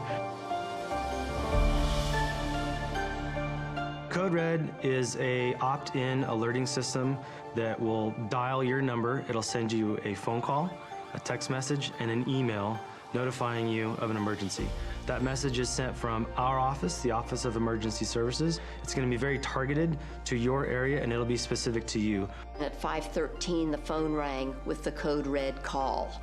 And so as I was going up 49, I could look over to the left and see the flames in the canyon. The next layer is for staff to actually be out driving in the areas with a high-low siren. There's no other reason you'll hear that in an area unless we're putting out that evacuation order, not a warning, but an order. My day started routine patrol. Came in and I was notified by dispatch to respond out to the Jones fire. Houses that had evacuation tags made it so we could just pass by. We knew that the residents had already been evacuated. Residences that did not have the tags, we would have to physically go in, knock on the door, look in the windows, make sure there were no occupants inside. Once you've been evacuated, as you're leaving, put this tag somewhere very, clearly identifiable, whether it's a mailbox, a gate, your address marker, so that deputies and officers can quickly identify if your residence has already been evacuated.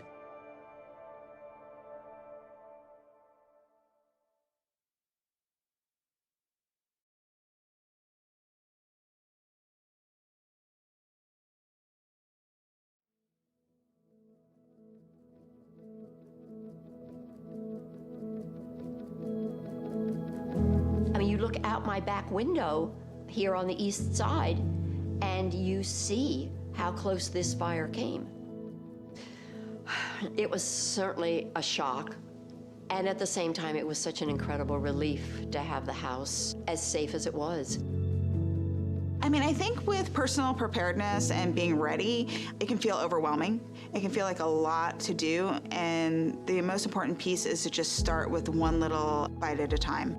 Just start the conversation. Have some sort of plan. It can be as small as a meetup place, a destination that everybody will get to, everybody in the household will get to if there's a disaster.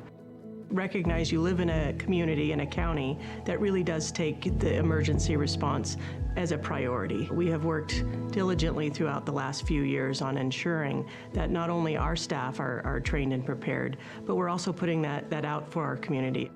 The more prepared you are in your own community, the better the outcome is going to be.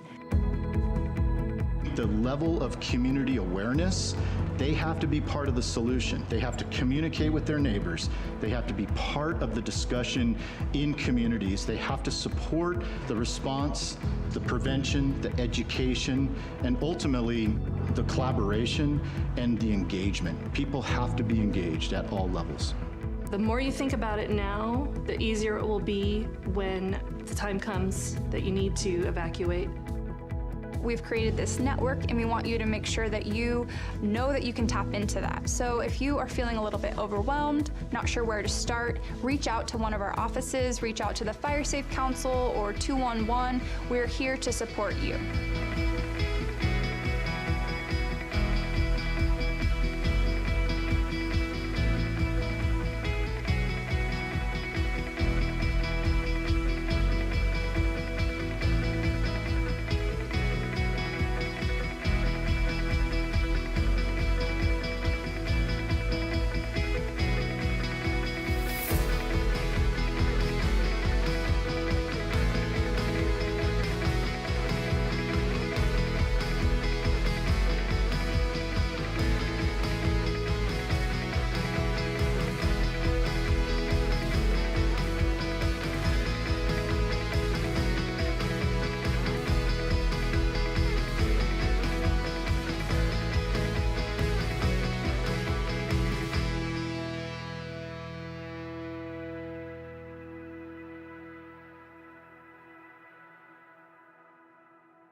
foothills of the Sierra Nevada.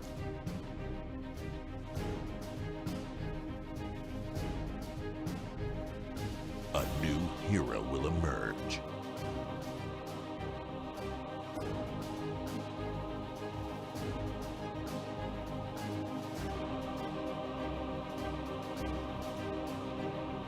One who is ready.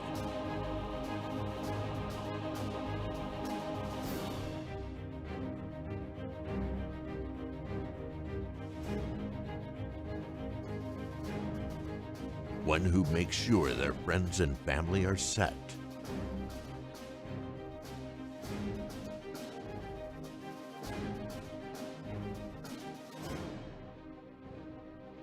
And has the power to go at a moment's notice.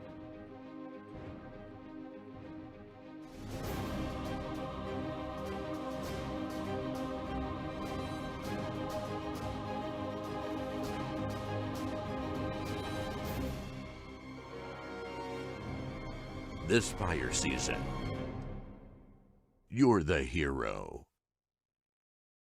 We are Ready Nevada County.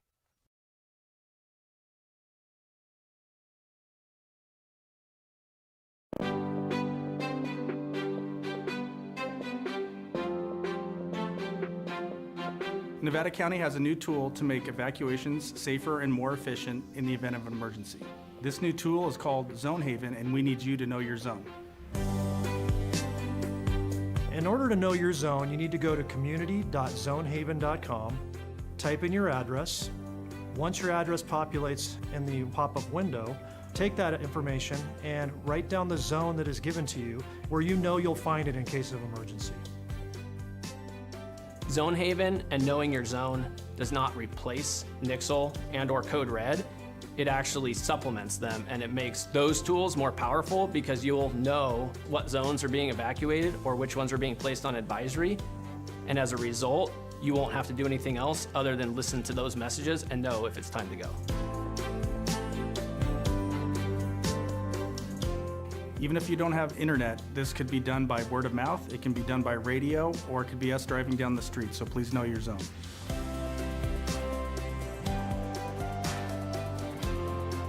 From Truckee to Lake of the Pines, from Chicago Park to Spenceville. Every single square mile of Nevada County has a zone.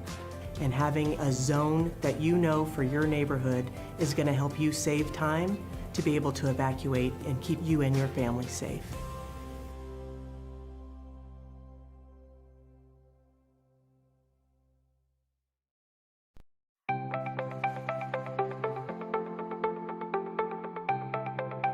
Ready Nevada County is an education campaign designed to help the public have successful outcomes during emergency events. We really focus on a whole host of disasters or emergency events. We want to have a broad spectrum. We want to be prepared for anything, but really we focus a lot on wildfire because we know that's one of the most likely events to happen in Nevada County. Ready, Set, Go is really built around the wildfire premise to prepare residents to be ready before an event, to move into the set posture when there's a red flag or a fire is near you, and then to go when it's time to go.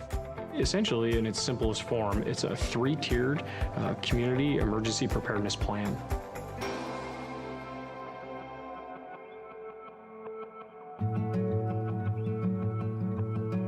I have lived in this house, which we built, my husband and I, 26 years ago now, actually.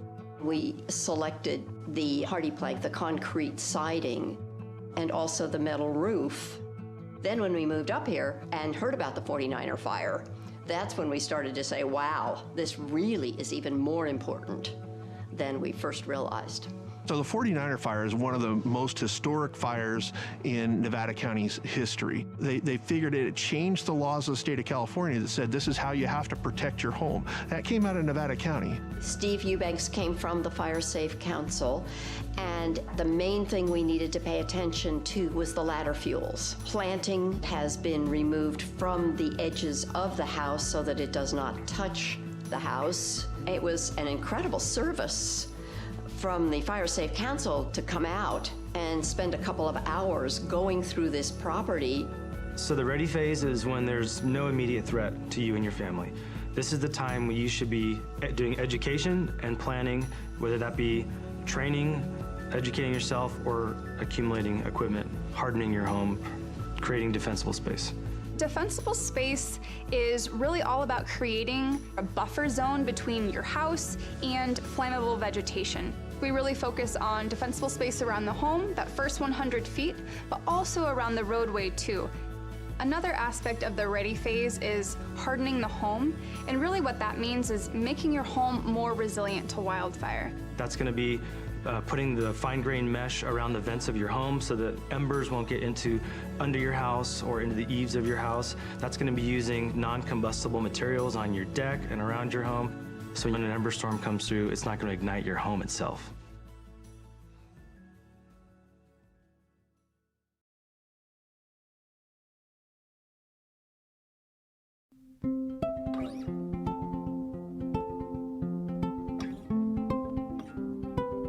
I currently live here in Grass Valley with my parents. All of us have sleep apnea, so we all have CPAP machines that require power in order to run. I also use a nebulizer, and that's used to disperse medication that I need to get myself breathing again. When we have safety shutoffs, we have to hook up our equipment to batteries that have inverters. We have a generator that powers some of the things around the house, but then I obtained a pretty substantial battery from Freed, and it was so easy to go through the process to obtain a battery that I would recommend it to anyone who might have medical needs that require power, or really anything. I would highly recommend contacting Freed.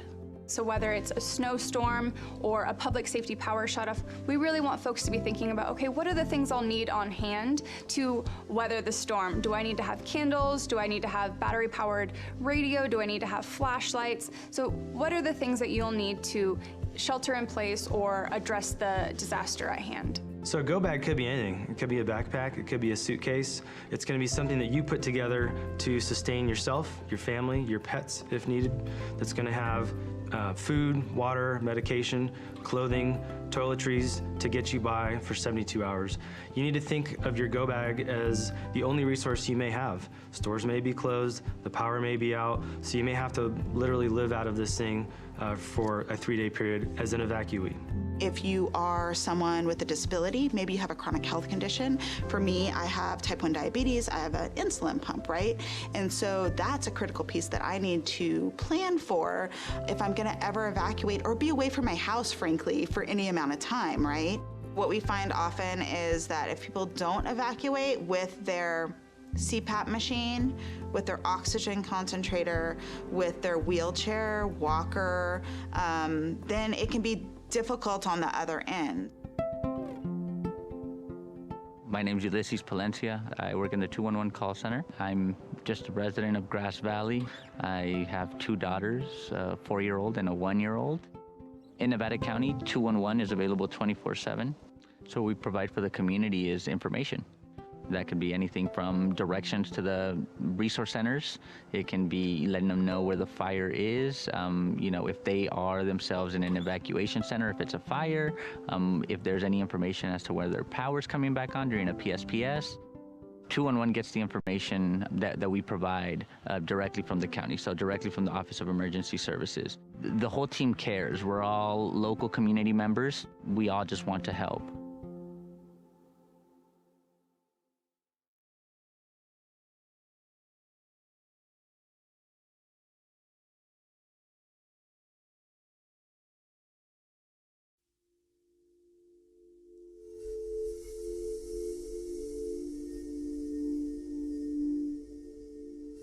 So we were all sleeping in bed on Thursday, November 8th in Paradise.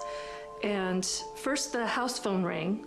Picked up my phone. It was my sister who lived a block or so away from us. We were woken by a telephone call from my daughter. She said that we were being evacuated. I left sooner than them. I had everything ready. They were on the way out the door. There was not time to think about what you're going to take, what you're not going to take. The night before the fire, I knew it was a red flag warning, and I knew that it was a high risk. So on my way home, I filled up the tank. On our way out, we didn't get too far from the house, and we're watching fire coming down the hill. There was a machine shop right to my right there, and it had gas tanks and propane tanks. And I saw a lone ember kind of floating through, dancing through the air. And I watched it as it landed on the machine shop. In the time it took me to get my phone back into hand and to take a picture, it was engulfed in flames. And I knew that within moments it would start exploding and I would be dead. And just as I moved out of the range of the explosions, they started happening, and I prayed for the people behind me. 10-minute drive normally to Chico became almost 4 hours. So it was a long trip.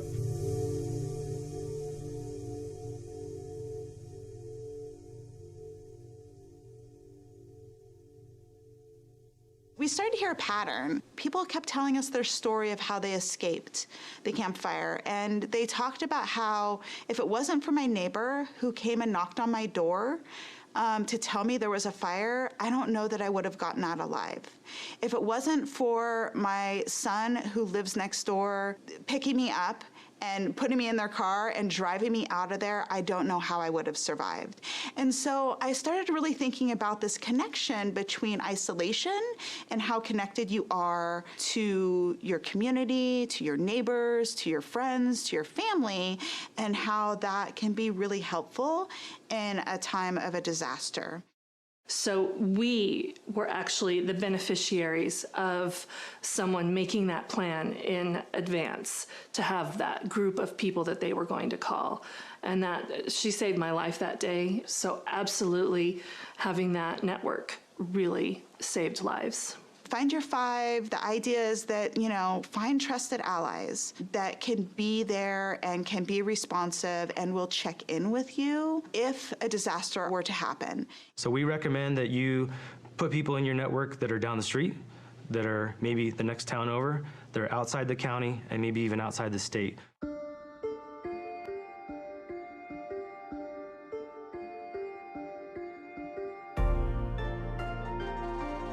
The final tier of the Ready, Set, Go is that go piece, and it's simply that, it's go.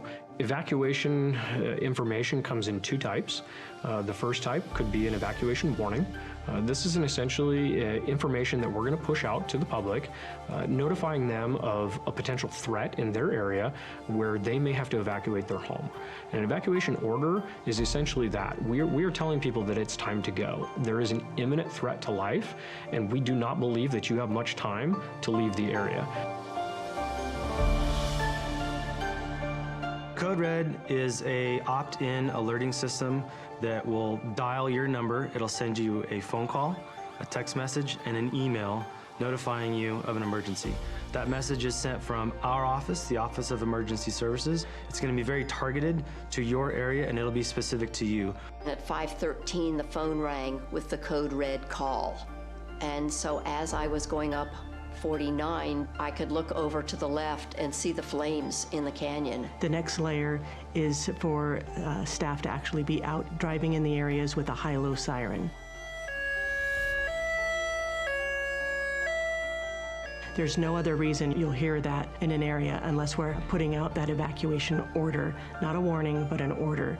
My day started routine patrol, came in and I was notified by dispatch to respond out to the Jones fire. Houses that had evacuation tags made it so we could just pass by. We knew that the residents had already been evacuated. Residences that did not have the tags, we would have to physically go in, knock on the door, look in the windows, make sure there were no occupants inside. Once you've been evacuated, as you're leaving, put this tag somewhere very, clearly identifiable, whether it's a mailbox, a gate, your address marker, so that deputies and officers can quickly identify if your residence has already been evacuated.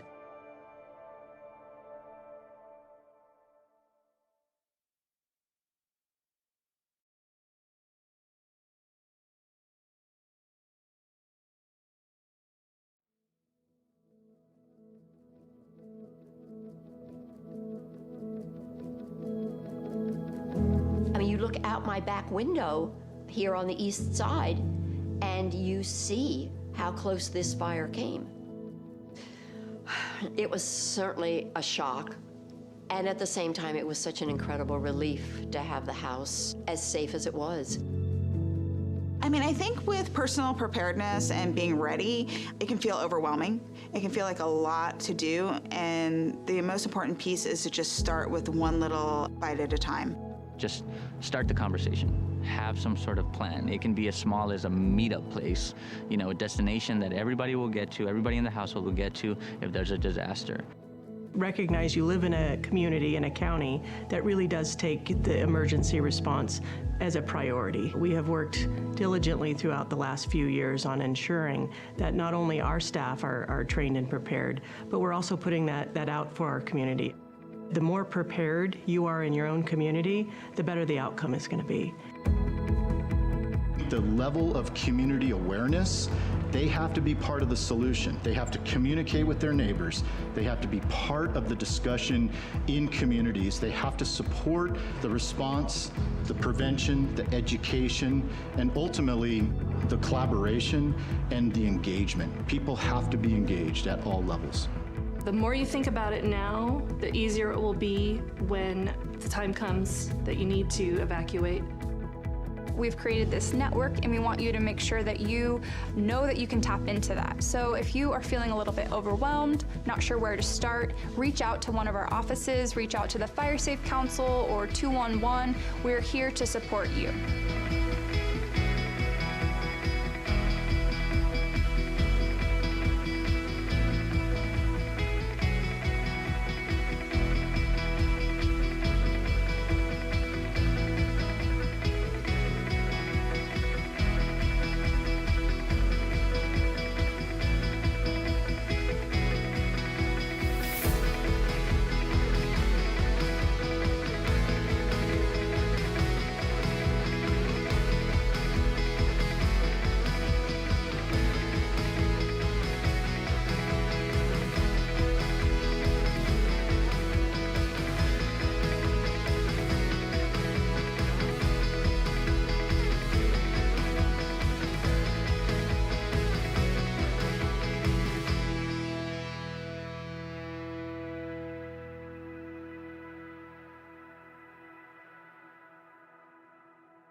From the foothills of the Sierra Nevada,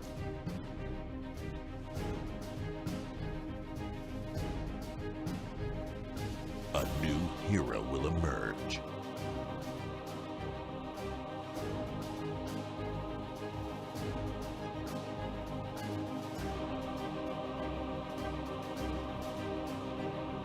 One who is ready.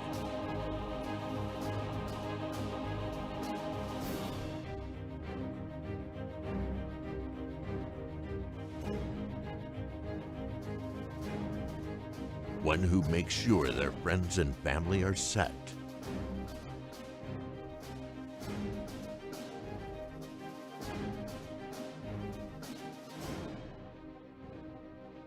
And has the power to go at a moment's notice.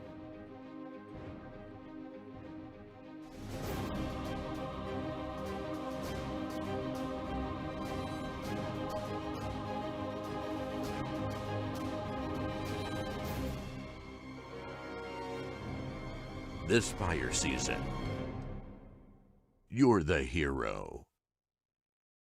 We are Ready Nevada County.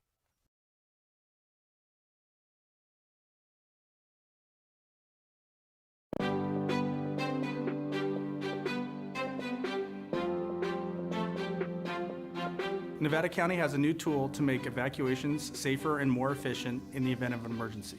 This new tool is called Zone Haven, and we need you to know your zone. In order to know your zone, you need to go to community.zonehaven.com, type in your address. Once your address populates in the pop-up window, take that information and write down the zone that is given to you where you know you'll find it in case of emergency. Zone Haven and knowing your zone does not replace Nixle and or Code Red.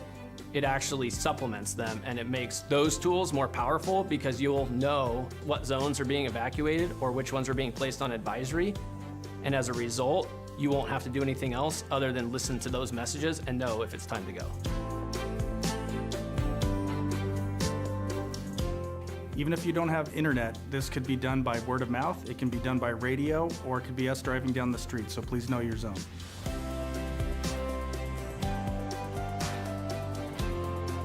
From Truckee to Lake of the Pines, from Chicago Park to Spenceville, every single square mile of Nevada County has a zone. And having a zone that you know for your neighborhood is going to help you save time to be able to evacuate and keep you and your family safe.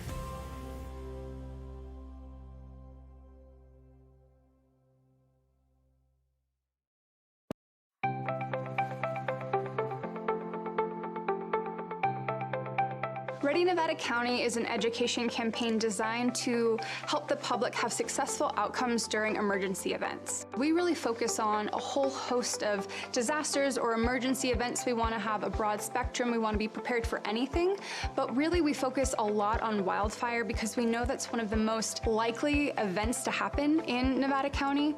Ready, Set, Go is really built around the wildfire premise to prepare residents to be ready before an event, to move into the set posture when there's a red flag or a fire is near you, and then to go when it's time to go. Essentially, in its simplest form, it's a 3-tiered community emergency preparedness plan.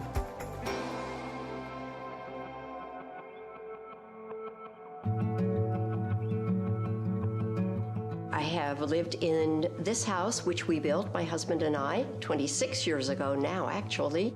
We selected the hardy plank, the concrete siding, and also the metal roof. Then when we moved up here and heard about the 49er fire, that's when we started to say, wow, this really is even more important than we first realized. So the 49er fire is one of the most historic fires in Nevada County's history. They figured it changed the laws of the state of California that said this is how you have to protect your home. That came out of Nevada County. Steve Eubanks came from the Fire Safe Council, and the main thing we needed to pay attention to was the ladder fuels. Planting has been removed from the edges of the house so that it does not touch the house. It was an incredible service from the Fire Safe Council to come out and spend a couple of hours going through this property. So the ready phase is when there's no immediate threat to you and your family. This is the time when you should be doing education and planning, whether that be training, educating yourself, or accumulating equipment, hardening your home, creating defensible space. Defensible space is really all about creating a buffer zone between your house and flammable vegetation. We really focus on defensible space around the home, that first 100 feet, but also around the roadway too. Another aspect of the ready phase is hardening the home, and really what that means is making your home more resilient to wildfire. That's going to be putting the fine-grained mesh around the vents of your home so that embers won't get under your house or into the eaves of your house. That's going to be using non-combustible materials on your deck and around your home. So when an ember storm comes through, it's not going to ignite your home itself.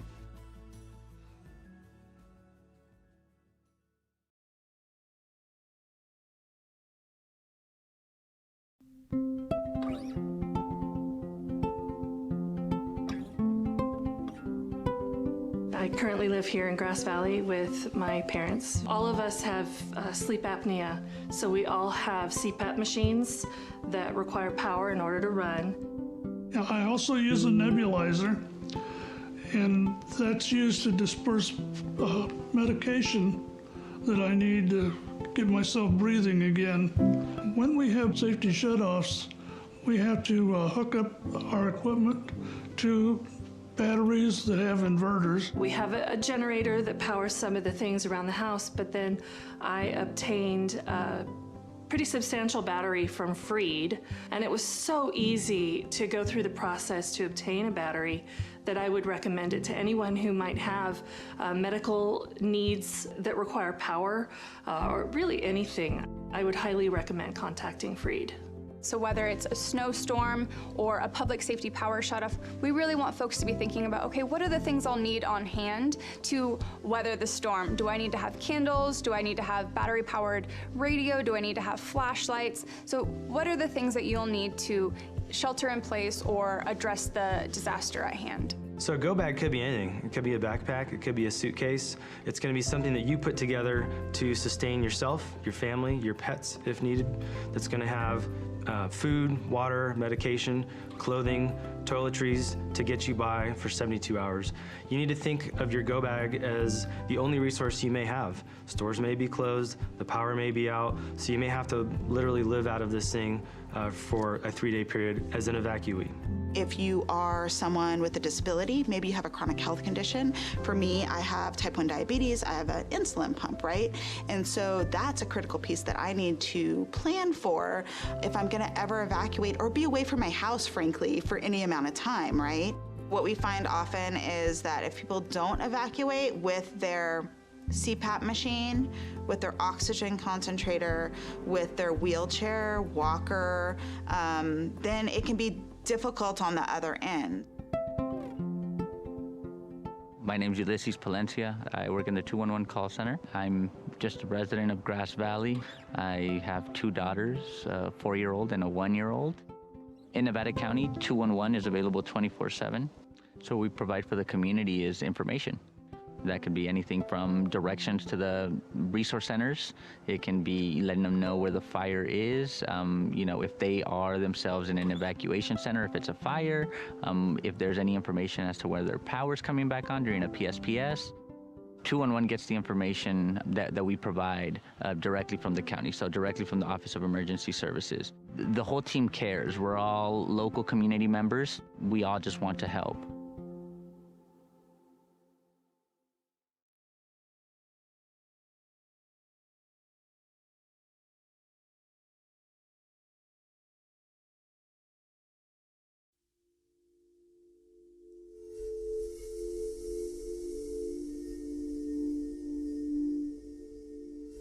So we were all sleeping in bed on Thursday, November 8th in Paradise.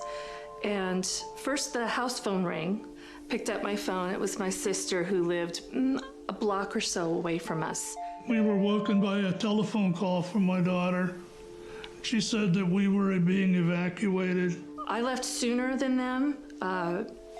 I had everything ready. They were on the way out the door. There was not time to think about what you're going to take, what you're not going to take. The night before the fire, I knew it was a red flag warning, and I knew that it was a high risk. So on my way home, I filled up the tank. On our way out, we didn't get too far from the house, and we're watching fire coming down the hill. There was a machine shop right to my right there. And it had gas tanks and propane tanks. And I saw a lone ember kind of floating through, dancing through the air. And I watched it as it landed on the machine shop. In the time it took me to get my phone back into hand and to take a picture, it was engulfed in flames. And I knew that within moments it would start exploding and I would be dead. And just as I moved out of the range of the explosions, they started happening, and I prayed for the people behind me. 10-minute drive normally to Chico became almost 4 hours. So it was a long trip.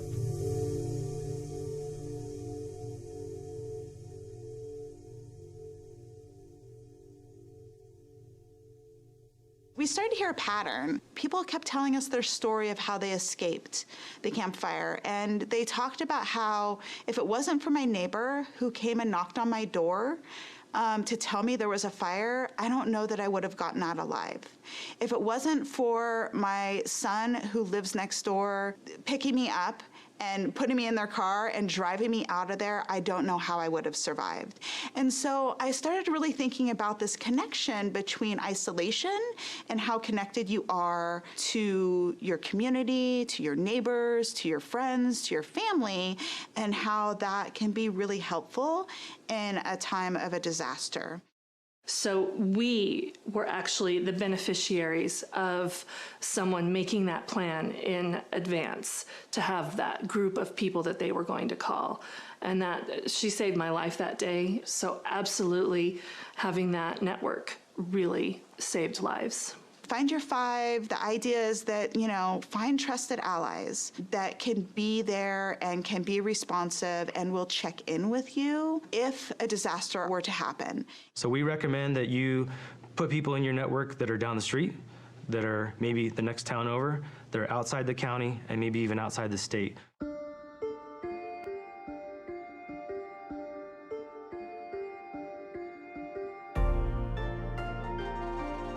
The final tier of the Ready, Set, Go is that go piece, and it's simply that, it's go. Evacuation information comes in two types. The first type could be an evacuation warning. This is essentially information that we're going to push out to the public, notifying them of a potential threat in their area where they may have to evacuate their home.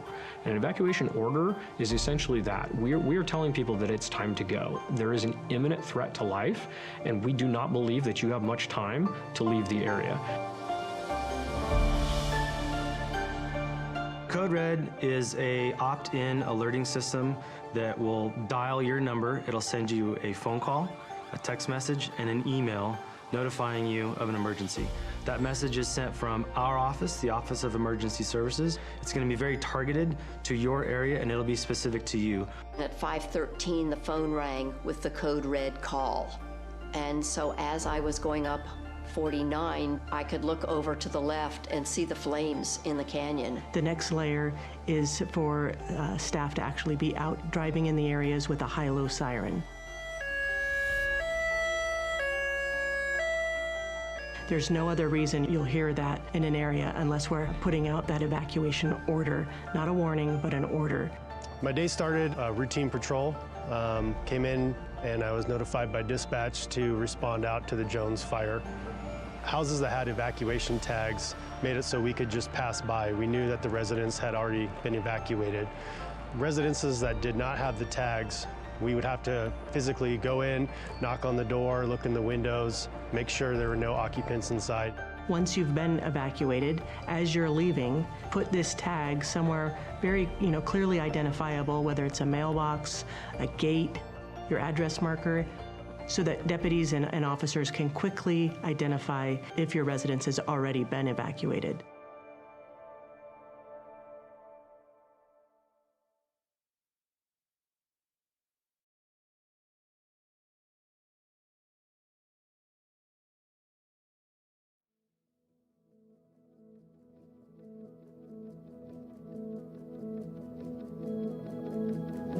I mean, you look out my back window here on the east side, and you see how close this fire came. It was certainly a shock, and at the same time, it was such an incredible relief to have the house as safe as it was. I mean, I think with personal preparedness and being ready, it can feel overwhelming. It can feel like a lot to do, and the most important piece is to just start with one little bite at a time. Just start the conversation. Have some sort of plan. It can be as small as a meetup place, a destination that everybody will get to, everybody in the household will get to if there's a disaster. Recognize you live in a community, in a county, that really does take the emergency response as a priority. We have worked diligently throughout the last few years on ensuring that not only our staff are trained and prepared, but we're also putting that out for our community. The more prepared you are in your own community, the better the outcome is going to be. The level of community awareness, they have to be part of the solution. They have to communicate with their neighbors. They have to be part of the discussion in communities. They have to support the response, the prevention, the education, and ultimately the collaboration and the engagement. People have to be engaged at all levels. The more you think about it now, the easier it will be when the time comes that you need to evacuate. We've created this network, and we want you to make sure that you know that you can tap into that. So if you are feeling a little bit overwhelmed, not sure where to start, reach out to one of our offices, reach out to the Fire Safe Council or 211. We're here to support you.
foothills of the Sierra Nevada.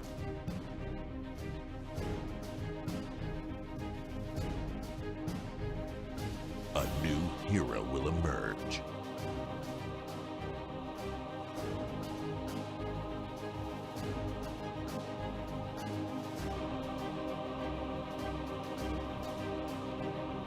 One who is ready.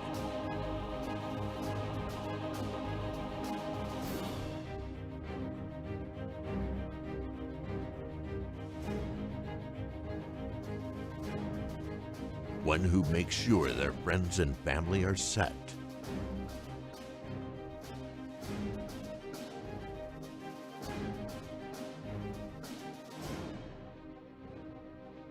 And has the power to go at a moment's notice.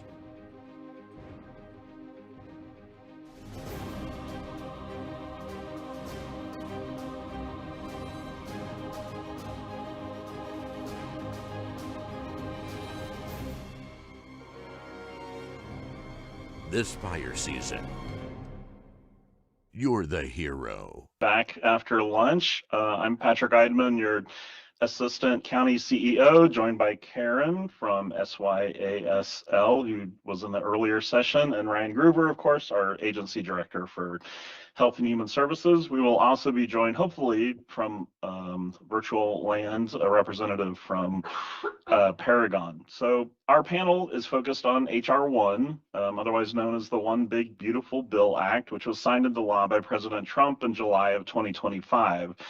And then looking closely at what it could mean for Nevada County, the impacts, while clouded by some degree of uncertainty, are going to be likely significant. You know, counties are where federal policy meets real life, and H.R. 1 raises serious questions about funding, stability and delivery, administrative burden, compliance timelines, and how much flexibility counties will have, especially Nevada County in this context, to meet local needs. Further, an enormous variable in this conversation is how the state will or will not respond to funding and resources to fill any gaps. Changes associated with H.R. 1 could directly affect how services are delivered, how staff time needs to be allocated, and how the county will need to plan and budget in the years ahead. Impacts will be felt not, of course, just by our county offices, but by residents who depend on these social safety net programs. So with that, I want to hand it over to Ryan, Karen, and Tom. Tom, thank you for joining us on this really important issue. This is, frankly, a complicated and dense topic. So Ryan has very nicely broken this down into 4 sections or sort of separate issues that he'll be tackling. So the format for the afternoons, Ryan will present, we'll get feedback from Tom and or Karen, and then go to questions from the board for each of the 4 sections. All right, Ryan. Thank you. Ryan Gruber, your Health and Human Services Agency Director. And can you hear me? Shout out to Martin, the sound technician. I apparently have a very unique voice, so the fact that you can hear me is very good. And we'll try to move fairly quickly because this is very dense and there's a lot to get through in the time that we have. I want to be open that I've done my best to stay abreast of this, but it's a pretty complicated topic and there are things I don't know. So if I don't have an answer to a question, and none of our panelists do, we will circle back with you and do our best to continue staying up to date on this. I'm grateful to have Karen, who is highly engaged on this as well, particularly on the indigent care side of the house that everybody's been hearing about. And then Tom, thank you for being flexible and joining us on such short notice. Really, the intent of this is not to debate the policy merits of H.R. 1. It's to talk about state and county implementation of it and potential areas for advocacy in that implementation. I had not anticipated, and this is my bad, the need for the federal advocates to be part of it. So Tom, really appreciate your flexibility in jumping on at the last minute. So I will jump in, and each of you has a handout related to the timeline of H.R. 1 implementation. It's also in your in the staff report, but much smaller, so hopefully that makes it easier to follow along. As Patrick mentioned, I'll go through the overall timeline quickly and then touch on each major topic area of H.R. 1, and then we'll pause for questions and discussion. So first of all, a note on the timeline and the implementation. before counties can implement something that's coming from federal legislation, we need guidance to do that. And that guidance comes from the federal government. Okay, you have to verify somebody's employed in order to get this benefit. What does that mean in practice? What documents do you have to collect? Those kinds of things. And so we need guidance from the feds, and then we need guidance from the state as one of the states where the counties administer those programs. And so even where something is immediate implementation, it's not truly immediate implementation. And then once we have all that guidance in place, oftentimes there's computer system upgrades that need to happen in order to accommodate these new requirements. And so there is a timeline, there are timelines within timelines associated with this. But the big picture, big ticket items are reflected in this timeline, and just want to briefly walk you through. And there are a few things in HR 1 that were upon enactment. One of those is the termination of a SNAP work requirement waiver that California had. This is something that would have gone away anyway were it not renewed, but it was terminated early, and that was a waiver that allowed us to not have work requirements for what's CalFresh in California for veterans, for former foster youth, for people experiencing homelessness. And so that waiver was terminated immediately upon enactment. And then in October 2025 was the first sort of phased in impact of HR 1, and that was the termination of the CalFresh Healthy Living Program, which is known as SNAP Ed federally. And so that program was ended in federal law. There's still residual funds, so it will operate through April. If you're not familiar with that program, it comes out of public health. If you've ever been to an event and you saw the smoothie bicycle where they teach kids about healthy eating and those kinds of things, that program will be going away in April as a result of the funding cuts from this. October 2026 is a big timeline. It removes certain lawful immigrants from Medicaid. So people who are asylees or people who have legal immigration status but are in certain categories will no longer be eligible for Medicaid. And that's also October 2026 is when the SNAP admin cost share, which we'll talk about in more depth, comes into effect. So that's an immediate and the most known impact on county funding associated with HR 1 to date. And I'll point out one of the areas where the state budget is maybe a little bit realistic because it doesn't anticipate those increased costs. January 2027 is another of the major milestones. So that's when the major Medicaid and Medi-Cal and California requirements come in. So the Medicaid work requirements, and then the 6-month redetermination timelines. And again, we'll talk about those in a little bit more depth. And then October 2027, the SNAP benefit cost share comes into play. And we'll talk about what that means as well. And then something that I didn't highlight on the timeline because it doesn't directly impact county programs and funds, but another big piece that we'll talk about a little bit more are provider taxes, and that impacts the broader healthcare community and the state budget, which definitely flows through to the county as well. But there's a ban on basically what California's structure is that was upon enactment, and then a ban on new provider taxes, and then a gradual phase down of the maximum amount states can use in that funding mechanism. So we'll talk a little bit more about that, pretty arcane, but we'll get to that. Any questions on timeline before we jump in? Any questions from board members? Good. All right, so the first program we'll talk about is Medi-Cal. So the major provisions impacting Medi-Cal are the work requirements as well as the 6-month redeterminations, and the impacts that those things have are on county workload. So there's a workload associated with implementing these requirements that will increase the work of county staff. And then the other impact is on potential loss of benefits for customers. Medicaid, Medi-Cal is our highest touch program in Health and Human Services. There's around 28,000 of our residents that are currently receiving Medi-Cal, and estimates are sort of across the board in terms of local impacts, but in Nevada County, we've seen estimates from 2,000 to 6,000 residents who would lose coverage through Medi-Cal, as well as folks coming out of the Covered California exchanges as well. And so, first of all, the work requirements. On that timeline, as you saw, the work volunteer requirements, they apply to the expansion population. Basically, to qualify for Medicaid, you need to have worked 80 hours a month, volunteered, or done community services for 80 hours a month in the previous months to applying for benefits. It applies to individuals age 19 to 64. And there are some limits additionally in terms of exemptions for having children in the household. So for children under 13, you will be exempt. For children over 13, you would not be exempt from those requirements.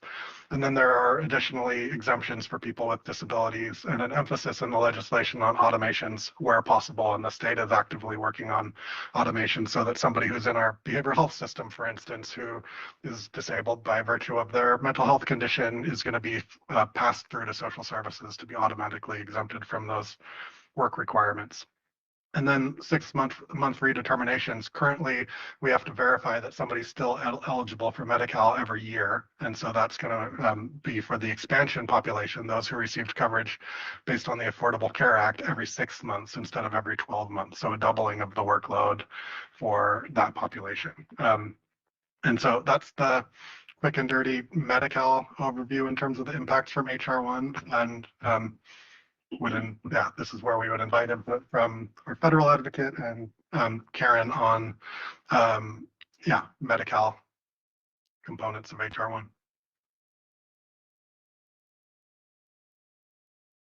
Ryan and board, I really don't have any additional comments to make. I thought that was a good overview, but if members of the board want to dig in deeper, I'm here to help answer any questions. Anybody have any questions, Hardy? Yeah, thanks. I read the staff report. It's a kind of a big topic. I'm not even sure where to start. I've tracked it through NACO and CSAC. Two of the questions. One of them, how much deal making is going to happen in the near future with the apportionment from the feds that go to the state? And I know California isn't, on the one of the loved states from this administration currently, which is fine. But question number one. And question number two is, I think in the staff report, it talked about mental health services. I think mental health services are not included, but like substance use disorder, alcohol use disorder treatment, are there provisions that will be coming to help us meet those needs? Or so that falls into that category of exemptions based on disability. So people who have a disability won't be subject to the work requirements, and the state is working or talking about an automatic interface between our behavioral health systems and our social services systems so that they don't have, so that that's automatically passed through and they can be automatically exempted, as opposed to making people prove it and bring in documentation and making our staff go through the process to verify that. One of the things that the CSAC had this panel about HR1 that we talked about, and it kind of highlighted some of the county's previous health clinics that were tilted up and then wound down through different pieces of legislation where they were essentially outdated and not needed anymore. But some counties are looking at revisiting that model and having these clinics. Do we have the capacity to serve those individuals without creating county facilities? I.e., would we go to contracted services here locally to meet the needs of that population? So I'm going to ask you to put a pin in that one, because that's the next major topic area we're going to talk about is indigent health. One of the main impacts of the Medi-Cal changes is the increase in uninsured population, which then triggers the county's requirements under state law to provide for indigent health. So that's the next main topic we're going to get into.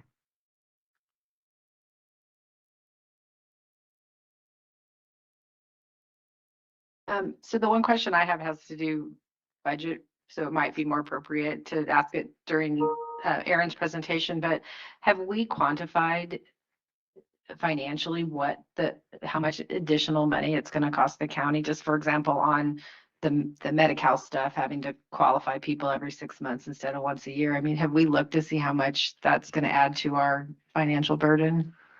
So that's one of those things that very much depends on implementation and the approach the state takes and any extensions or waivers we get in terms of like the timing and the form that that will take. And so we don't have cost estimates in terms of the workload. We know it will be more workload. It's absolutely one of the priority areas for advocacy among our associations. The state pays for administration of these programs that we operate on their behalf, that they're contracted with the state or the feds to provide.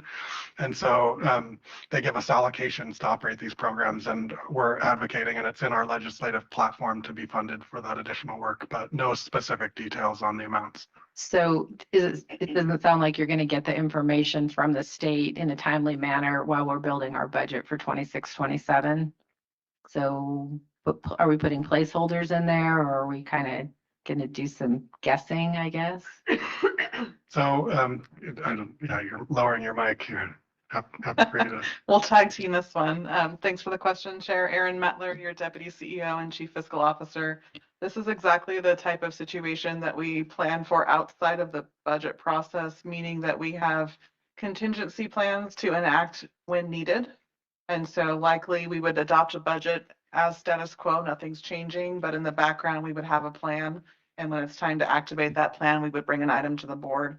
And that could include additional staffing, that could include additional allocation funding, or anything else that is needed to mitigate the impacts.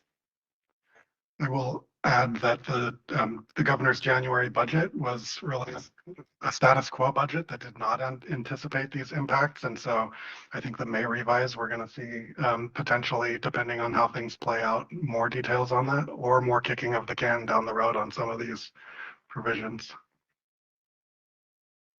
I'll also say that like our goal in Health and Human Services is that if people lose coverage, it's because they're no longer eligible. They're not meeting those work requirements, for example. And so we have a whole list of strategies that our social services team has been working from the ground up to try to help people maintain that coverage so that it's not through a lack of ability to get their paperwork in on time that people are losing their coverage.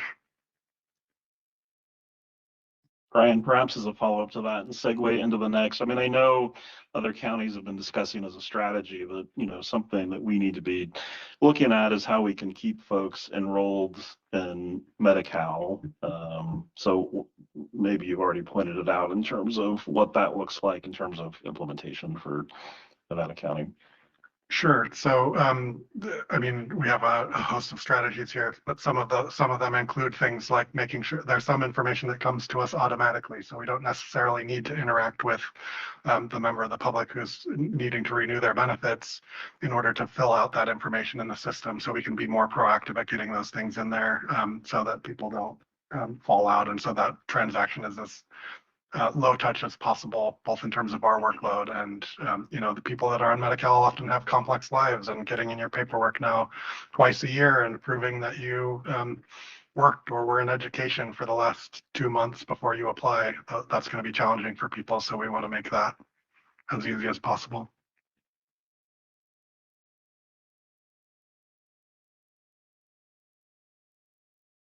All right, sorry. Yeah, if there's no other questions, one of the major impacts of that decrease in insured population, so the increase in people who don't have any kind of health insurance in the county, is indigent care. So what do we do with those people who are no longer on Medi-Cal but still have health needs and health emergencies?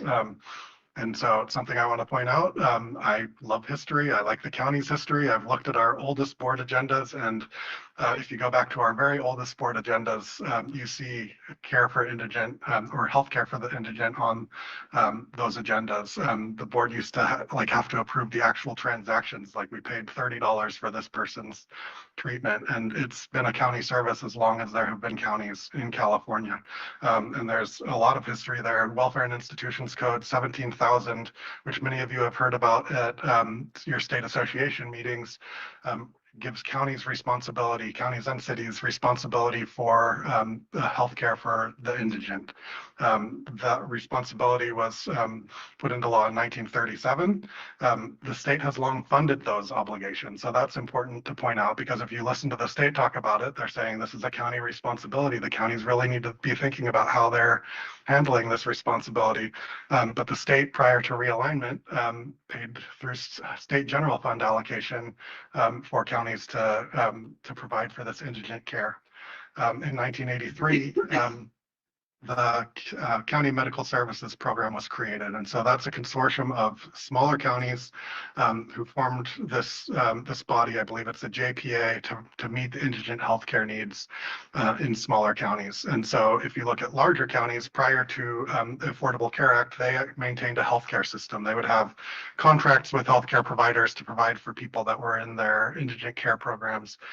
Some of them had county hospitals. A lot of them had clinics that they maintained to discharge this Welfare and Institutions Code obligation. The smaller counties like ours leaned on CMSP, who maintained that kind of infrastructure to meet this obligation. When realignment happened, what 1991 realignment was really taking these general fund obligations like indigent healthcare, shifting them to counties, and then passing a sales tax increase and giving us the revenue from that. For indigent care, that revenue went to CMSP to provide this obligation. The county had around 1,800 people in our CMSP program before the Affordable Care Act, when the uninsured population dwindled, and it went from 1,800 to 1 over the course of a couple months. Counties that got that realignment directly started building that up. The CMSP program started building up revenues. The state came in and swept that realignment revenue to cover state costs and to enhance benefits that they paid for people. So the money that the counties got to discharge this obligation that is ours under state law was taken away because it was no longer needed, because we didn't have uninsured that fell into this category anymore. So those are sort of important background pieces on that. Let's look at my notes here. Do we know how the numbers that is going to affect in our county? Do we know what, is there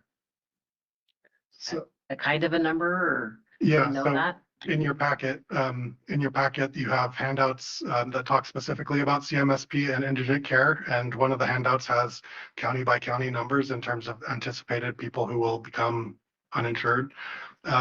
CMSP estimates that, or I believe that they got attached. If not, I'll get them to you. But the CMSP can operate for about a third of the year based on current revenues, based on how many people they're projecting to come into their program. And so they have less than a year of operating revenues absent a state fix to that. So this is a major issue, a major funding issue for counties across the state. Those that have to, as Supervisor Bullock was pointing out, talk about whether they need to reinstitute the healthcare system that they maintained, or for CMSP counties who still have this obligation, even though CMSP no longer has the resources to operate the program at the same levels they did. And Karen, I believe you're the legislative advocate for CMSP, so yeah. Yeah, I'm double dipping here. I lobby for the CMSP board, which is made up of a bunch of counties that I lobby for. We have been working with the CMSP staff to identify what their reserve can cover for how long. The thing that's relatively terrifying for you supervisors is that, as Ryan was describing, there was revenue that had been flowing to the CMSP board, and they didn't have much of a caseload. They always have had some remainder of human beings that they are covering through their JPA, but it's never, since the ACA and almost everybody migrated off to the exchange. CMSPs existed, they've had grant programs, but as the treasurer will know, we've been in this inverted yield curve environment. So this big chunk of money that they had, which was accumulated through really one giant federal reimbursement to CMSP for implementing the Affordable Care Act early, because if you'll recall, California was one of the early implementers of the Affordable Care Act. So CMSP spent itself almost to insolvency implementing the program, and then the feds whatever certified public expenditure, and it was this one giant amount of money that got deposited to CMSP. CMSP used Sonoma County to manage their reserve. The reserve has grown mainly because it's a couple $100 million, and then with very low overhead costs because they weren't covering very many people. And then we have this really high low interest, the high interest rates that the market was bearing, it covered their costs. So this reserve was just sitting there, and the legislature got a little like, well, we're going to take that money. So they first tried to just take it, which was impossible to do because it was in the Sonoma County Treasury. And so instead they just cut off the revenue that flows to CMSP with the caveat that they'll reinstate realignment funding to CMSP once the operating reserve was down to 2 years. But then we see this chart that is not really out for public review, but if you have had the ability to see it, you will see if everybody comes back to CMSP that could go back, that reserve is gone in 2 months and 2 to 3 months.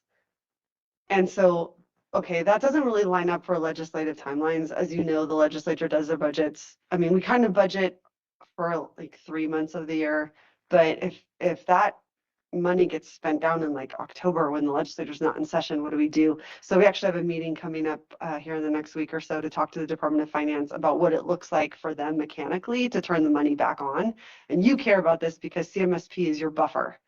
Just on the medically indigent adult piece of it, there's other parts that CMSP is not your buffer, but from a county fiscal exposure component, this is like the biggest blank check that HR1 wrote for you is on the medically indigent adult piece. And CMSP counties are benefited by the fact that you have this intermediary, which is CMSP, but it only works if CMSP is getting money. So we got to figure out how to turn the money back on. And once we do, what that means, the state swept it, but it's not like they swept it for schools or something. It's going to other human service related things. So it's like squeezing the water balloon, right? The water just goes to the other side, but it still affects other parts of county service delivery.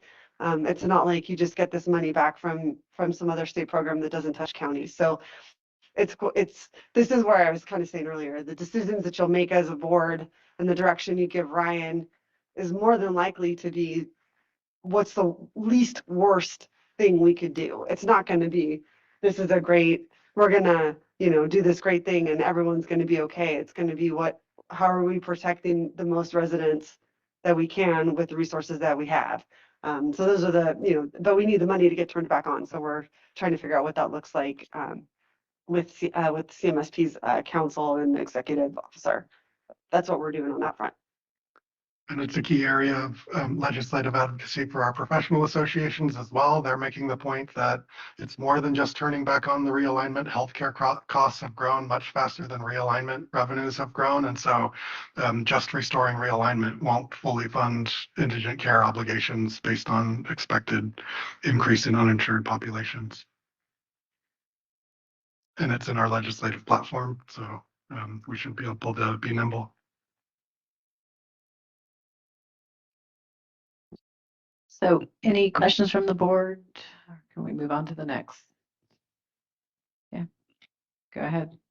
All right, the next topic area related to HR1 is the Supplemental Nutrition Assistance Program, known as SNAP. That's the federal name for it. And in California, that's CalFresh. So major provisions of HR1 as they impact counties include similar to Medi-Cal, removal of certain lawful immigrants from eligibility for SNAP and CalFresh. In October of 2025, termination of the CalFresh Healthy Living Program, which we already talked about.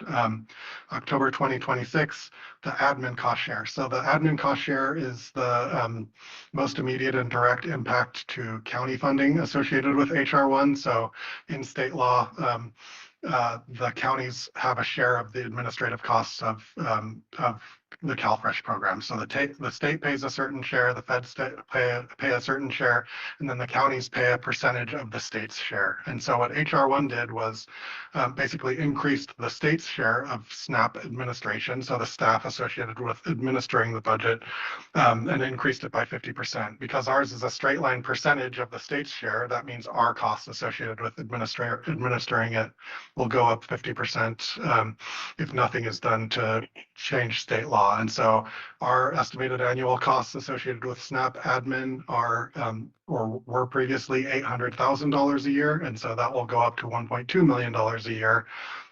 So that's a $400,000 impact to SNAP administration. That's significant. I will say in the context of the social services budget, that's about 1% of the budget. So it's not a devastating fiscal impact to the social services budget, but obviously significant. It's not the top priority for our associations in terms of advocacy, because some of the other pieces that we'll talk about, even within SNAP, are more significant potentially fiscally. And then the next major thing that will happen with SNAP is in October of 2027, where the state share will start taking on a share of cost for the actual SNAP benefits. So SNAP has been a 100% federally funded program historically. The state has a share of cost for administration of the program, but the benefits are all paid by the feds. And so effective October 2027, states will have a share of cost based on their SNAP error rate. It's important to know that an error rate is not necessarily an error of the county. It can be an error of how somebody reported their income. Your benefit was calculated based on this income. Your income fluctuates. You didn't report that you had different income, and so that's an error. We are also, like this happens in so many different areas with small counties, but we're a really small county. And so if they sampled 2 cases for us, we can have 0 errors for years and then have a 40% error rate if they found 2 errors in a given year. And so on a small county level, that SNAP error rate fluctuating year for year isn't as meaningful, but in the aggregate, the state's error rate is going to dictate how much share of cost the state picks up. There's nothing in state law that gives us any share of that cost, but the impacts to that are substantial. The Nevada County, we have the benefits that we paid out in SNAP in 2025 were $27 million, 27.8 or something million dollars in a year.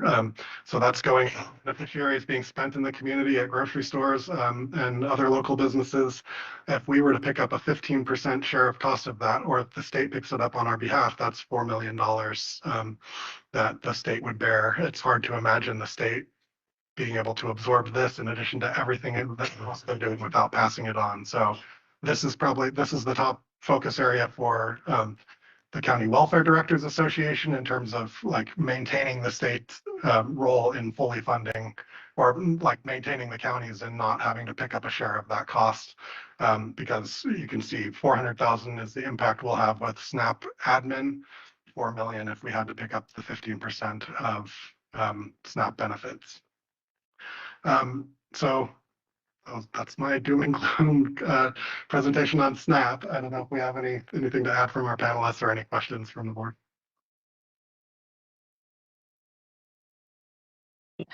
Comment, Ryan question? and board, Tom Joseph here. I might add with respect to the SNAP cost shifts.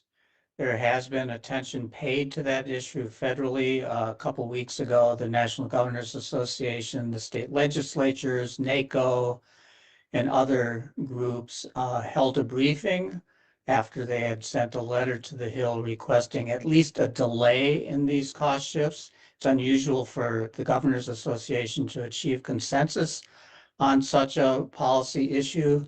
Unfortunately, the next day, the chairman of the Agriculture Committee that oversees SNAP said that he was not at all interested in delaying the cost shifts. But it's very much on the radar of the state and local government associations here in DC, so we're going to continue to push it. Thank you. Any questions? SNAP? I think it's been asked a couple different ways, and I think I probably didn't articulate it properly, but I'm just a little confused on all the timing between the legislation that rolls from the Fed to the state, and then the state promulgation of law related to our reimbursement, and then our lobbyists catching up on that, and then our board making decisions based on actual budgetary implications. Like, that's kind of a, in my opinion, complex timeline that I just don't fully understand. Is there a reason why we should talk more about understanding it, or will we get more info on it, or what do you think there? So the only direct known fiscal impact that we have right now is the $400,000 or so, which will be the increase in SNAP admin costs. The other things are dependent on, like, the state would have to pass legislation that passes SNAP benefit costs onto us. And so absolutely, as we go into this budget cycle, we're going to be looking at, like, what do our reserves look like? What do we need to be planning for with that?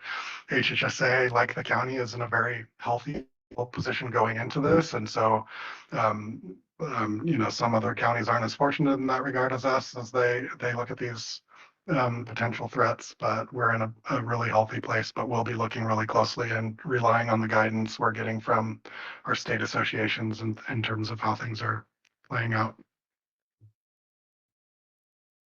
But I will say, like, I'm not going to try to budget for a certain percentage share of SNAP benefits if that's not in current state law. It's just sort of background in terms of how we need to be prudent.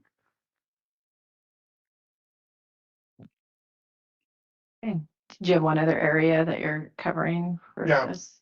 provider taxes. Yeah, Okay. there's no more SNAP questions. And it looks like we're going to be well ahead of time, so I don't know if that impacts anybody's schedule. But so the last thing for provider tax limitations doesn't impact county services as directly, but it is an important part of the legislation. It's one that, because it's confusing, has gotten less headlines. But provider taxes are utilized by almost every state in the nation. So 48 states use provider taxes. They're heavily utilized by California to fund the Medi-Cal program. Like, they were recently an area of attention because of Proposition 35. I believe that was last year, which sort of constrained how the state could spend provider tax revenues and required them to invest it in the healthcare system versus just offsetting state general fund. But there's several variants of provider taxes that are limited and impacted by HR 1. One of the predominant ones in California that's most relevant to county is the managed care organization tax. And so this is a little arcane to explain the ins and outs of this, but I'll do my best. So first of all, what the state does is they tax managed care organizations. That's the MCO tax. Managed care organizations are these health insurance organizations that manage the care for Medi-Cal beneficiaries. So almost everybody who's on Medi-Cal in California has an insurance company. In Nevada County, that's Partnership Health. We made the conversion to them a couple of years ago.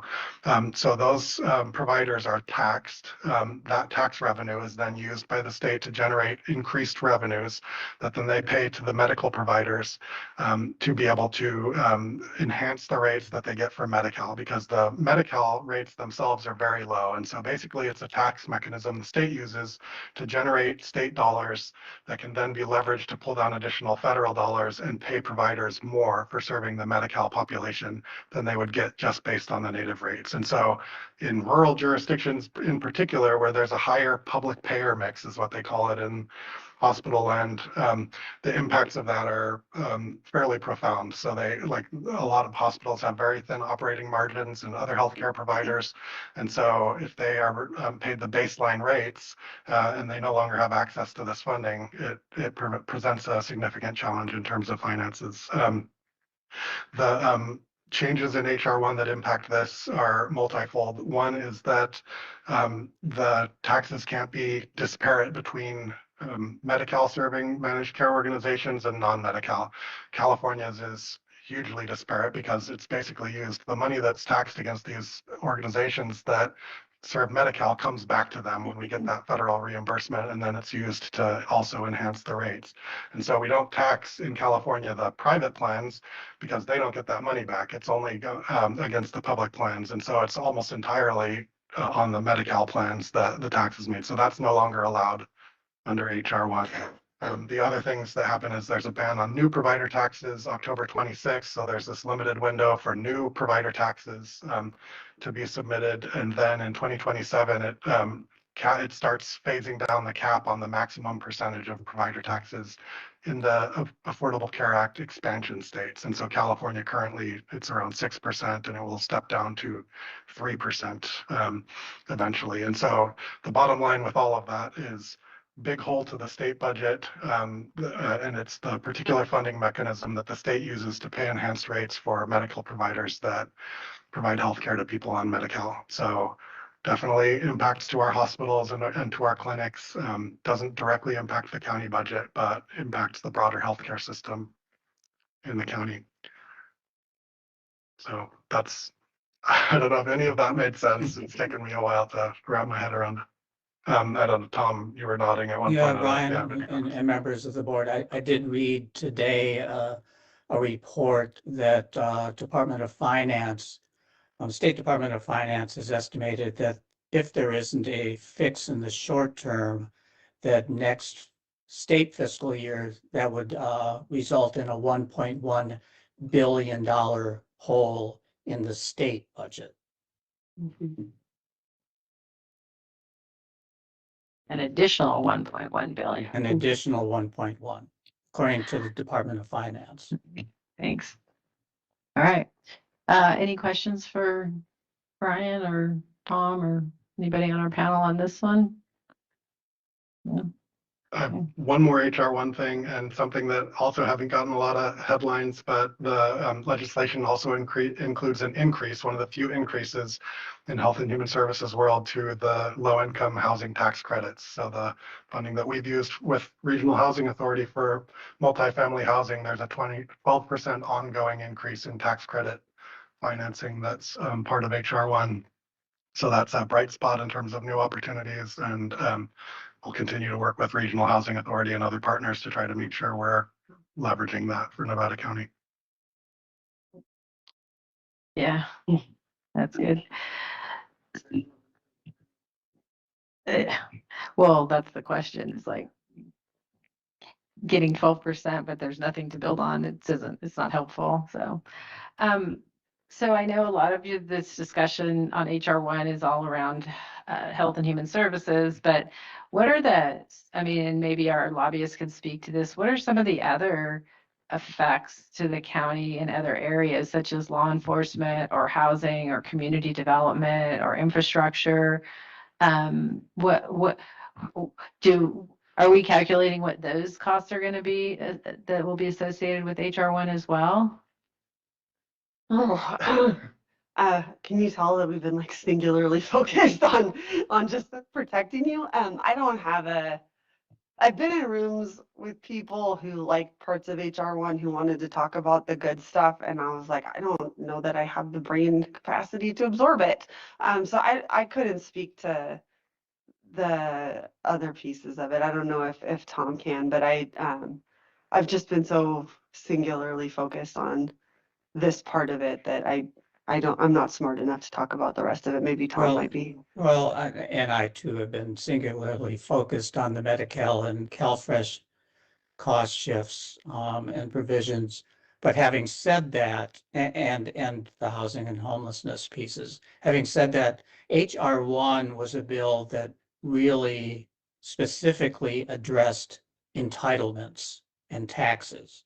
So other programs that are, for federal budget purposes, discretionary in nature, this bill did not address that. Those types of discussions and debates are in the overall spending bills that Congress continues to work on each and every month.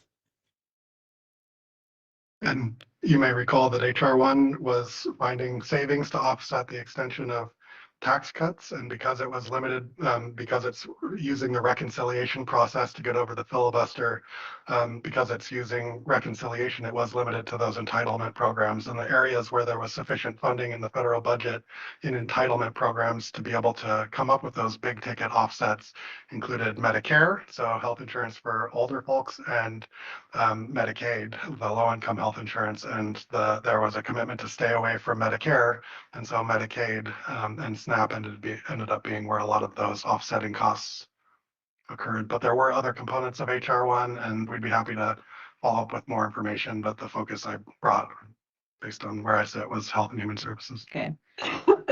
So any questions from the board? Any final comments on HR1? Hardy? No? Rob? Sue? This is probably the most confusing of the conversations. I mean, just right when we talk about our folks in jail, you know, it's not been very many years that we've been allowed to get the Medi-Cal. So what happens with that? You can't work. You know, obviously you're in a different situation. So does that become indigent care? I mean, so there's some of those things I see where that all has a trickle down effect. Yeah, so thanks for the lovely presentation. I mean, I think it's something we really have to look at. Something like this could break a county, especially when you're looking at small rural counties that already don't have that. Think about our hospital and some of those things that are coming down the pike. So yeah, this one is hard to understand, even only on that portion, right? Yeah. And HR1 is pages and pages and pages. If I could speak for a second, just stepping back, not to any one of the specific things you're talking about, Supervisor, but there's going to come a point in time, advocacy wise, where the board is going to need to say this is what we're for, and we're not, you know, if there's a lot of stakeholders here, right? Counties are just one of them. You've got the folks that do the eligibility work, they have their own lobbyists. You're going to have advocacy groups that are, you know, everyone's going to be shouting to be heard. And there's going to need to be discipline amongst the counties about how we're prioritizing what we're doing. That's why we're using, because we don't have a real thing to respond to from the state yet. We're trying to use this period of time to do as much education as we can with the staff and the members, just to understand the circumstances on the ground. Because I promise you, there are advocacy groups doing the same thing to try to protect their one piece of it. And you're in the middle of like 3 different programs, and people that are vulnerable rely on them, and you've got to deliver for them. And so there may be unpleasant direction that you've got to give. And this is the thing that Nevada County needs to stake out. Your hospital is going to have financial concerns, right, with how they're going to get paid if the reimbursements aren't there. And so really having a holistic understanding of where the county needs to prioritize your advocacy is going to be really critical. What we're seeing kind of play out, not kind of, it's happening. There's the individual county lobbyists. I'm worried about Nevada County, right? And then my other individual county clients. And then there's the state associations that are trying to advocate for all of them. And just on the indigent care piece, you're a CMSP county. The big urbans, a lot of them have public hospitals. That's how they deal with their medically indigent. They're freaked out for different reasons. And then there's the tweener counties, which had a choice to pick how to true up how they spend what was left on like public health and such. There's like the 80-20 and then like 60-40, and they have to true it up. So there's really like 4 versions of counties that have to be taken care of in this mix. And there's that piece. And then CSAC really wants to they're trying to tell us contract counties, contract lobbyists, let us do the talking to the members, and they want like specific legislators to talk to, or specific representatives like Holly Mitchell from LA County. She's awesome and so smart and used to be the chair of the budget subcommittee that deals with health and human services.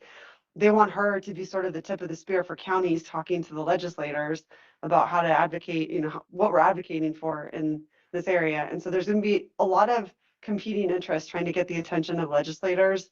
And to the extent that you are disciplined within the county about how you're prioritizing the engagement of legislators, it's going to be important. Because it is going, when we hit May and there's some sort of proposal from the governor, it is going to be a shotgun going off, and everybody's going to be running to try to figure out what their thing is and how it's impacted, and try to protect their deal or their stuff at the expense of others. Because I just don't see new resources coming unless something significant changes at the federal level. The government, there's not enough money. You're hearing this, right? Like there's just not enough to cover this. And there's a lot of different strategies and competing interests in how to protect the people that everybody wants to protect, and who takes a haircut, who doesn't, what does realignment look like, how does it get rejiggered? Those are huge questions.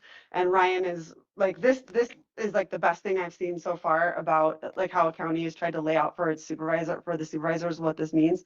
And you're gonna, and rely on Ryan to say, this is what Nevada County needs, and be able to hold everybody in line on that, because there's just gonna be, nobody's gonna be able to control it. CSAC's not gonna be able to stop people from advocating for something. You know, CWDA may not be on the same page as CSAC. There may be county on county violence, or county association on county association violence. CWDA and SHIAC may be in different places.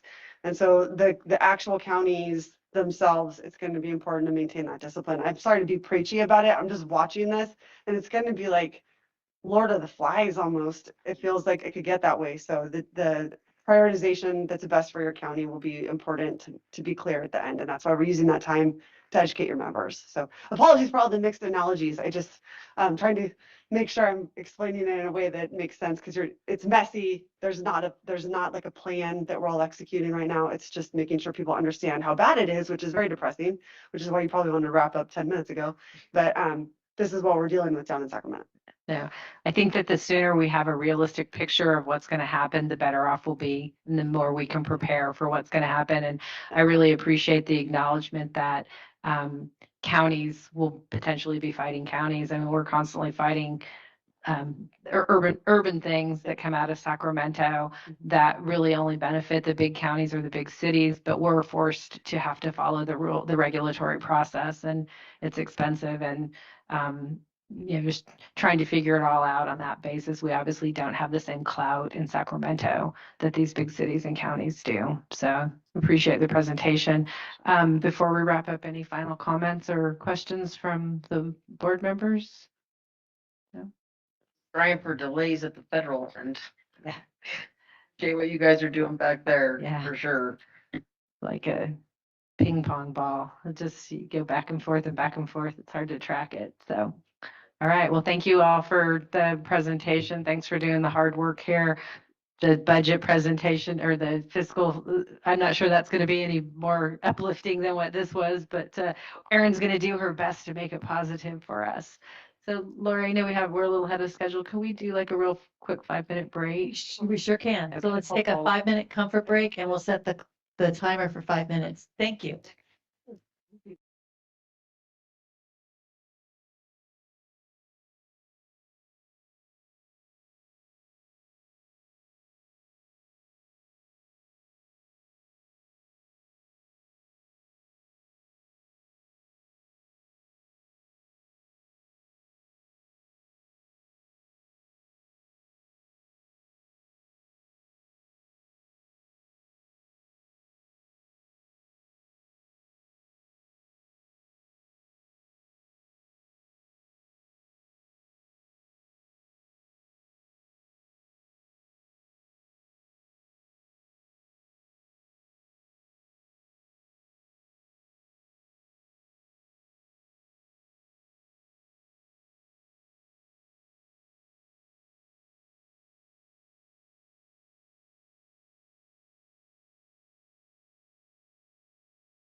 All right, thank you, everybody.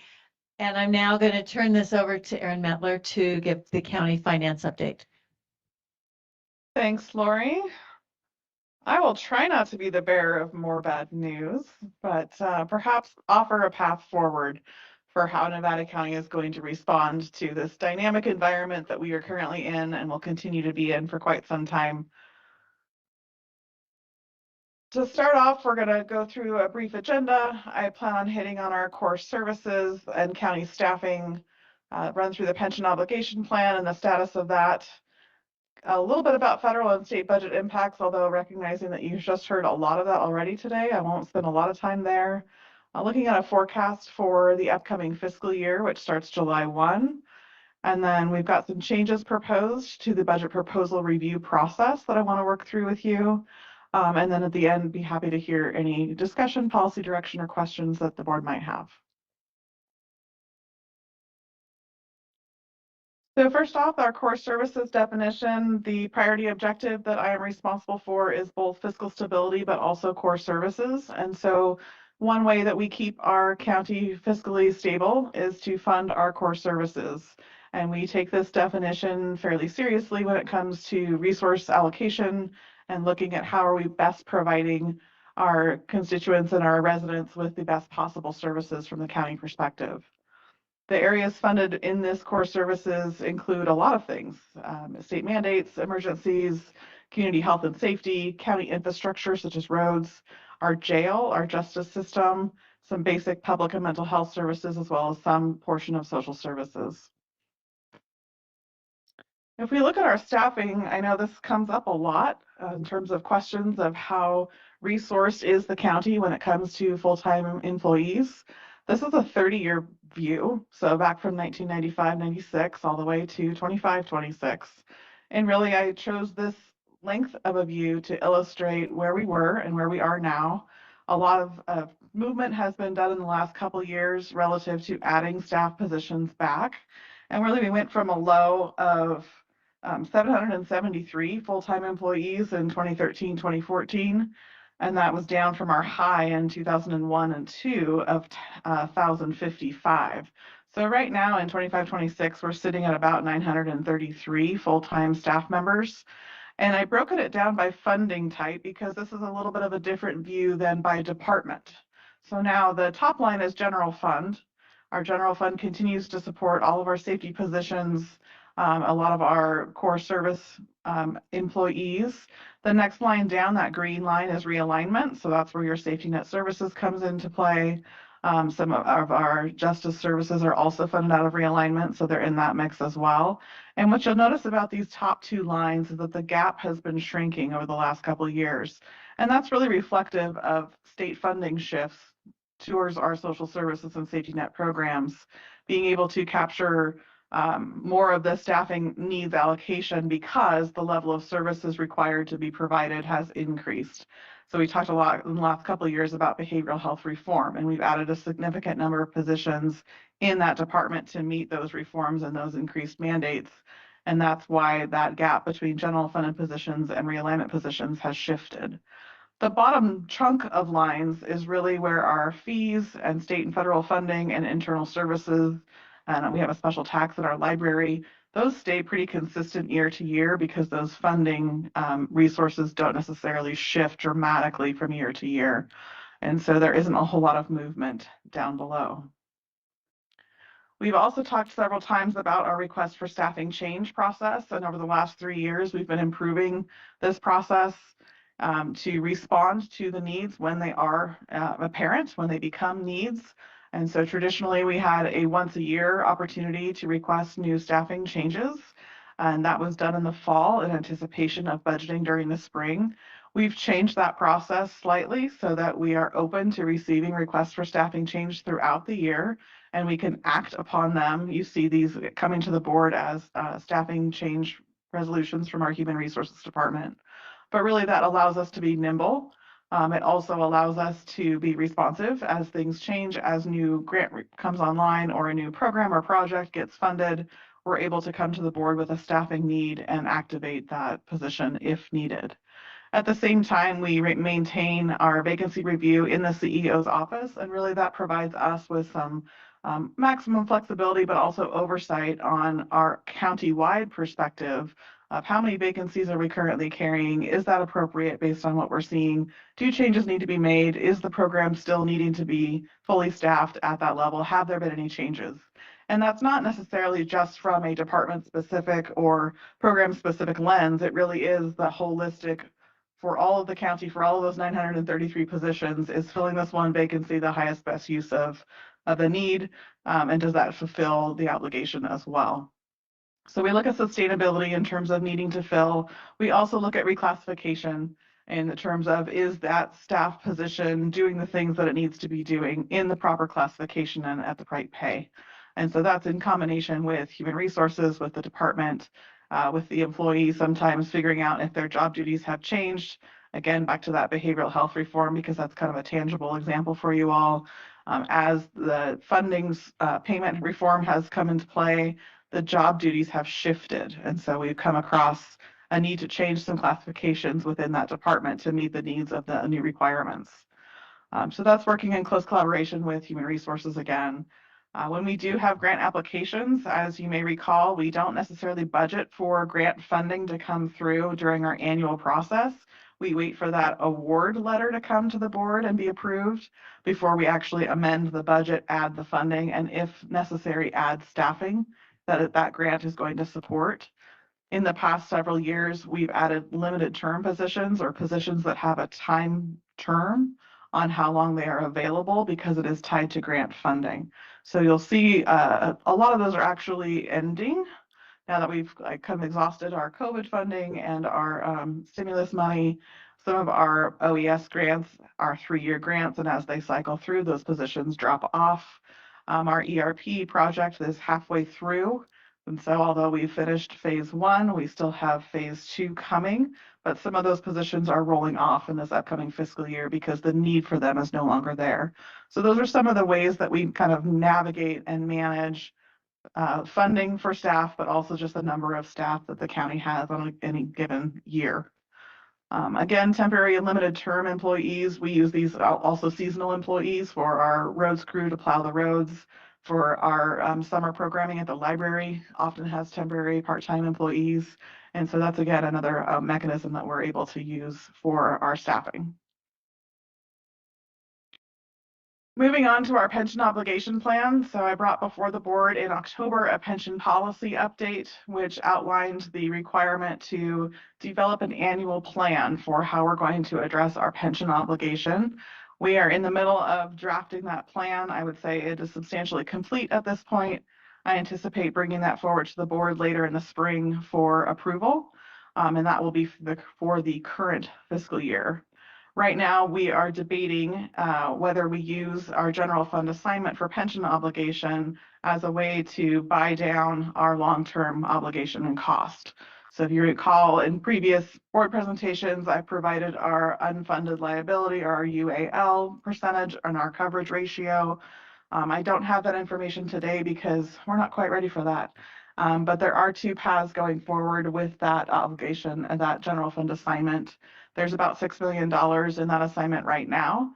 And the recommendation coming before the board will be, how do we want to use that fund? Is it appropriate to use those funds now?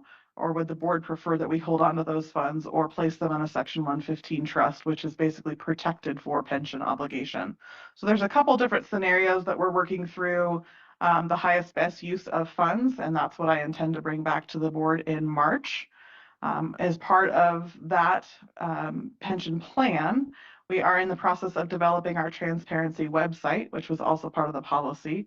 That website will be a page off of our county's main website and likely under the CEO's page that will have all of our actuarial reports from CalPERS, as well as our pension policy and our pension plan that is current. And so it's really just a way to educate the public and provide additional transparency towards where we sit with our obligations in terms of ongoing pension.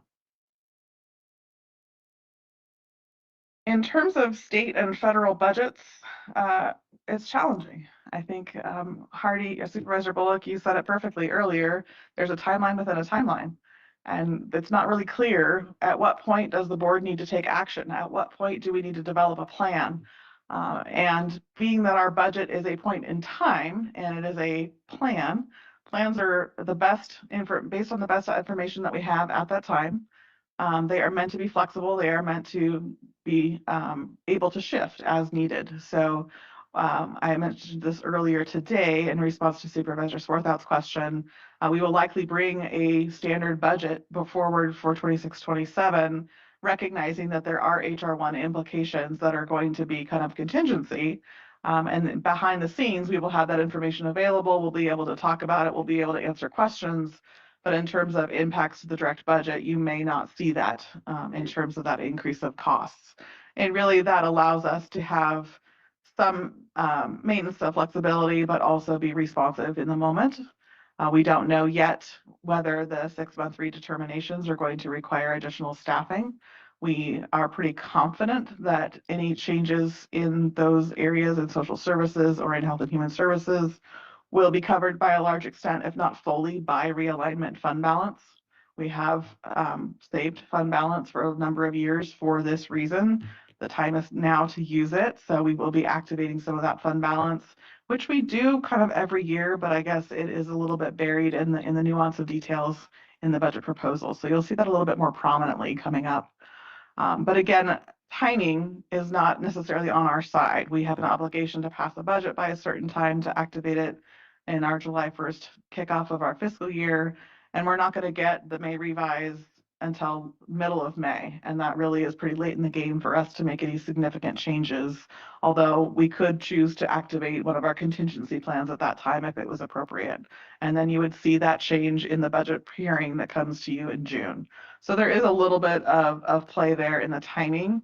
But definitely the state and federal fiscal years being different than ours, there will always be some tension around which plan of the moment is appropriate.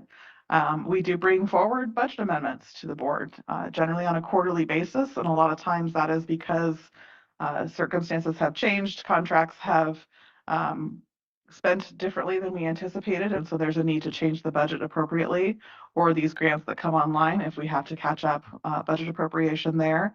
We do standardly bring budget amendments forward each quarter. I anticipate continuing to do that. And where appropriate, we might shift the budget in those staff reports to accommodate any changes at the state or federal level. Local impacts, as you've alluded to earlier today, are still pretty much unknown. We have some estimates. We think there might be $400,000 of additional cost to social services. And you heard Ryan Gruber talk about that. That's actually a pretty minimal amount, although that number is large. In the grand scheme of the social services budget, it is pretty small in terms of impact. But we might have other impacts that are not yet known, that when the state goes through their machinations and legislation gets passed and we learn a little bit more, there might be some more significant or additional changes that are needed. And really, my office, I have 2 analysts. We work closely with the chief fiscal administrative officers in each of your agencies. We're in close communication. We meet monthly. We talk about this a lot. And so definitely we do monitor and kind of closely maintain that communication such that we're prepared to have those contingency plans activated. We're prepared to change those contingency plans as needed. Rest assured that we are keeping tabs on all of this, even though we may have passed a budget that says something else. Finally, the last bullet point on this slide, impacts that require county fiscal support could mean reallocation and reduction of discretionary funding. So we do have programs and projects and whole departments that are discretionary, that are the board's policy direction that we've supported in the past and we've been able to support in the past. And depending on impacts of federal or state legislation, we may no longer be able to support them in the same way. We might not be able to fund them in the same way. And so anticipate some potentially hard conversations in that realm in terms of reduced funding for some of those discretionary programs. I'm happy to talk further about that if you have questions. In terms of a forecast for 26-27, you love this slide because I love this slide. It's our process slide, which shows we're always doing something related to budget. And so really this workshop gives us policy direction for what you'd like to see in the budget proposal that comes before you in April this year. And then before the budget is adopted in June at your public hearing. And then rolling right through into September, last September, the senior executives met and talked about HR1 because that was kind of fresh on our minds and we knew not a lot about it at that point, but we knew it was significant. And so topics like that come up in our senior executive workshop and we identify where we want to spend the next 3 months kind of preparing for this workshop. So definitely a lot of communication and conversation happens throughout the year related to budget development and the process. We ended the year last year, so this is last June, with our general fund having $7.7 million of planned use. That was on board priorities, that was on projects that were mid-flux or mid-implementation at the end of the fiscal year. We did have a change in our non-spendable and restricted funds of $4.6 billion, leaving us with an available fund balance at the end of the year at $35.5 million. We're saying right now this is unaudited because our annual consolidated financial report is not yet published. However, it is pretty stable at this point. I don't expect any big swings to these numbers. So what does that look like in terms of what we are able to use that fund balance for? Our adopted budget had a fund balance of $48.3 million. So already you can see based on the previous slide, we don't have that much available. And really what that means is at the time in which we put the plan together, we had a certain set of assumptions. And then as we went through reality of projects and spending, those assumptions had to change. And so we used more fund balance than we anticipated at the time in which we brought forward the budget for adoption. Our current fund balance projection has us going up a little bit from year end, and that is because we do anticipate receiving some additional funds that are reimbursements from the prior fiscal year. So here's where you have a point in time mixed with reality, and the numbers don't always sync up appropriately because it is a point in time and we're kind of trying to catch up on some things and we're spending down on others. However, we do anticipate ending the current fiscal year with about $36.9 or $37 million in our fund balance. This slide shows where those fund balances are assigned, which means they are identified for specific purposes. The top line, there's no change there because that is our general purpose contingency. That is our funds that we set aside each year and maintain set aside for any emergencies or economic uncertainties. Your board priorities is funding that has been allocated in prior years that goes down as we spend it for specific projects. So we are spending some of that money on a variety of projects this year, as well as there are some in the wings. For facilities planning, we've used a chunk of that money for capital projects during the current year. We anticipate some of the planning projects to move forward. You'll hear about that more on Friday. And then I can talk a little bit about our Justice Services fund balance number.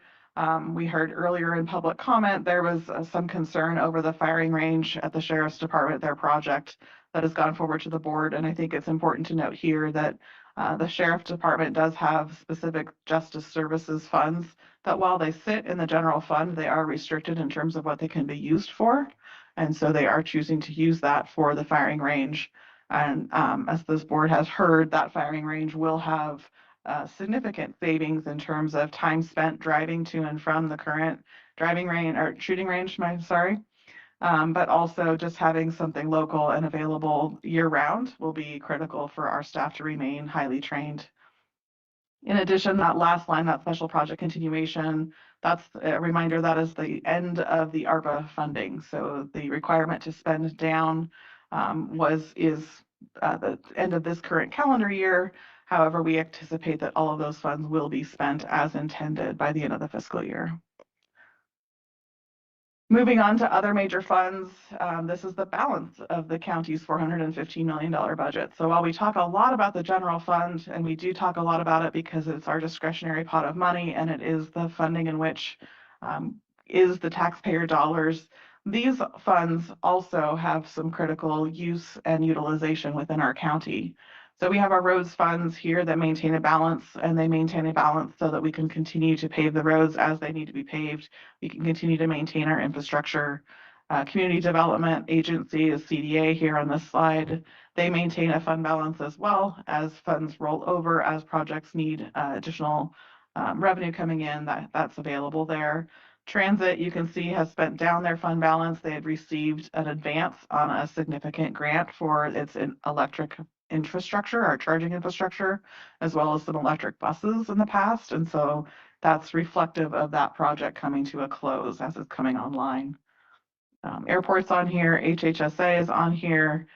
You can see that HHSA revenues and expenditures, that actual fund balance is a wrong number. You have way more than $22 million at the end of the year, Ryan. Sorry about that. There's probably a 1 missing from the front of that. But HHSA has significant fund balance in each of its funds relative to the department in which it's spending. And then there's also an additional realignment category that captures kind of the non-HHSA realignment services. So in total, revenues for the year, $206 million. I'm sorry, this is last year. We spent 195 of them. And so we did save additional funding in that other major funds. This slide here is pulled directly from our adopted budget. And so this reflects our 25-26 discretionary sources and uses, really just elevating how we how that general fund discretionary funding comes in, that $77.9 million from property tax, 76% of it, to sales tax, 5.5%, and then how it's used on the right-hand side in terms of public protection, education, recreation, culture, but also just general government services. So this is revenue on the left and expenditures on the right. In terms of our current fiscal year, our Q2 results, this time of year is always a little bit tough for a projection. Our revenues are cautious at 40% revenue received, and that is a 40% of budgeted. We are always behind at this point in time in the year because the receipts that come to us from the state tend to be delayed. We don't get our first payment until October. We catch up the rest of the year. So typically during this time of year, we're about 42% of revenue received, so just slightly below our normal trend is not of concern, but it is something for us to be cautious about and continue to watch. Our general fund expenditures, however, are on target at 52%. That is always higher than the percentage of the year lapsed because we do make an advance payment to CalPERS on our pension to save millions of dollars on interest. So that always also is a little bit off from that straight 50% look. I'm going to run through our revenue projections. This is for the current fiscal year estimated year end. And these are largely our discretionary revenue types. So property tax being our largest, again, 77% of our total general fund. You can see the trend lines for the last 10 years. That's the view we're showing you. The left is the total amount received, and the right is a year-over-year percentage change graph. And so if you just look at the last 3 dots on that right-hand graph, you can see that 24-25 was down from the prior fiscal year, but we estimate it to bump back up in 25-26. We are seeing a significant leveling off of our property taxes. We had experienced that nice COVID bubble where all the houses were being purchased. And right now it's a pretty slow real estate market. And so that's reflected in our property tax revenue. It is still going up. We still do have the Prop 13 2%. We still do have sales. And so we achieve more than 2% on those sales. But we're not expecting the days of 5.5% increases in property tax. We also look at recording fees when it comes to property tax. This is every time someone records something against the title of their property, there is a fee associated with it. This speaks slightly to real estate activity, but also could be anything from someone having a new trust and wanting to record the trust onto their deed, or liens, something like that. So we do look at this. It is an indicator for us about how healthy our real estate market is. But it's not viewed in the same way that property tax trends are. Similarly, transfer taxes, this is the tax paid when a property does change hands. And so this is actually a better indicator of where we are in the real estate market. And you can see those last 4 bars on the left-hand side are really, really tightly knitted together, not seeing a whole lot of fluctuation there year to year. Sales tax, I think this slide is pretty similar to how it was last year, where we had that COVID bubble in 21-22 and folks were purchasing all kinds of things online. And since then it's tapered off. We are looking a little bit better for the current fiscal year, and we expect next year to again be a little bit better. So while not significant, important to know that sales tax is strong. Gas tax, a hot topic because we're anxiously anticipating reform. I think we've been anticipating reform for 15 years now, something like that. But we do continue to monitor gas tax. It is a vital resource for our roads department to use. And we see in the year-over-year change that this has been trending down. And so as expenses have going up, the trend of revenue is going the opposite direction. And so we do tend to pay extra special attention to those planned expenditures and making sure that we are maintaining an appropriate balance of revenue to expense. Building permits, this might be the bright light of the day. Building permits are up right now. Previously, they were going down and there wasn't really an end in sight of how far down they were going. So to see that uptick in 25-26 is really positive. We're not being overly celebratory about that because we kind of know there are a few big projects underway right now. So we don't anticipate it to keep going up, but we are happy that it has changed direction for sure. And then finally, transient occupancy tax. This is our hotel motel tax. It is also a tax put on short-term rentals. And so while this has precipitously gone up year to year over the last several, we do see it almost matching exactly last fiscal year in the current fiscal year, which indicates that we might have seen our top in terms of how much revenue we're able to garner from this funding source, or right about $1.3, $1.4 million a year. And so this particular funding source will be a topic that you'll hear about tomorrow with recreation and economic development. And also tends to be one of those things that we have talked about in the past. The only way to change this particular number is either to increase the transient occupancy tax rate or to further make it easy for Airbnbs to exist in unincorporated county. One thing to note on this particular revenue source, this is unincorporated county, so we don't get the hotel tax of the hotel we're sitting in because that's in Grass Valley. Similarly, most of our hotels are within city limits or town limits.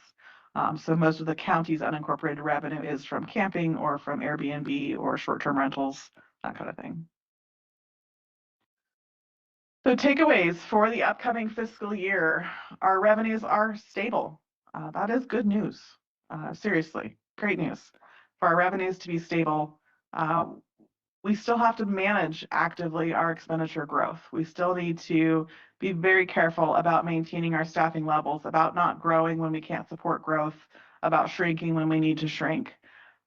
Bargaining agreements need to be sustainable, and this will be challenging as we move into bargaining season next year in particular. We have a number of bargaining units that are up for negotiation next year, and bargaining has been in the past very generous because we had money to provide to our staff, and that is our biggest asset, arguably. And so being very cautious about bargaining agreements, making sure that they are sustainable, making sure that they are sustainable over the long term and not just in the 3 years in which they are active will be important for us to be very cautious and mindful about. Large expenditures still need to be planned, so we can't just go out and build the thing because we want to. We really do have to be thoughtful about how we plan for expenses, and it will be a multi-year approach. I don't see in the near term us having an influx of cash in any one fiscal year that will allow us to build a capital project. And so as we've talked last year about bonding capacity, we're still working towards bonding capacity. We're still planning on coming back to the board with a recommendation to issue debt in sometime in this calendar year, but the timing is a little bit fungible right now. I was hoping to have it a little bit more confirmed and ready to go at this meeting, but our numbers just aren't quite there yet. So we're still working towards how can we achieve a debt issuance of $25 million? How can we afford to build a new animal shelter? How can we support sheriff capital projects? How can we support county capital projects? Again, on Friday, you'll hear a capital master facilities plan update, and that will provide more information relative to where we sit on our capital expenditure plan. But having that 5-year plan is becoming increasingly more critical as we look towards what funding do we have available to re-roof our buildings, as we look at how can we repave our roads, our county parking lots and whatnot. that is the plan in which we are going to look to and really need to be strictly adhering to. As I've mentioned a couple different times today, we have contingency plans at the ready. And so what that looks like with our new financial system, we're still navigating that. But our hope is that those contingency plans will become a little bit more transparent and available when asked for, instead of just on Excel spreadsheets in our respective C drives. So that's something that we continue to work on. But contingency plans are a group effort. I'm not the only one in the back room making the contingency plan. I am relying on our departments and our fiscal staff to inform the process, to make recommendations, to have the best interests of the county in heart, and to also have not just one contingency plan, but a couple, because we know that things are very dynamic right now. We will continue chipping away at pension debt. I heard loud and clear the policy direction from the board that we need to make that front and center as we prepare our budgets. And so the plan that I bring forward later in the spring will have that front and center focus in terms of pension debt, looking at capital projects in the same vein, and also investing in our infrastructure so that we don't have bigger problems down the road because we didn't invest in it otherwise. Moving right along into budget development enhancements. Hi, Armando, welcome.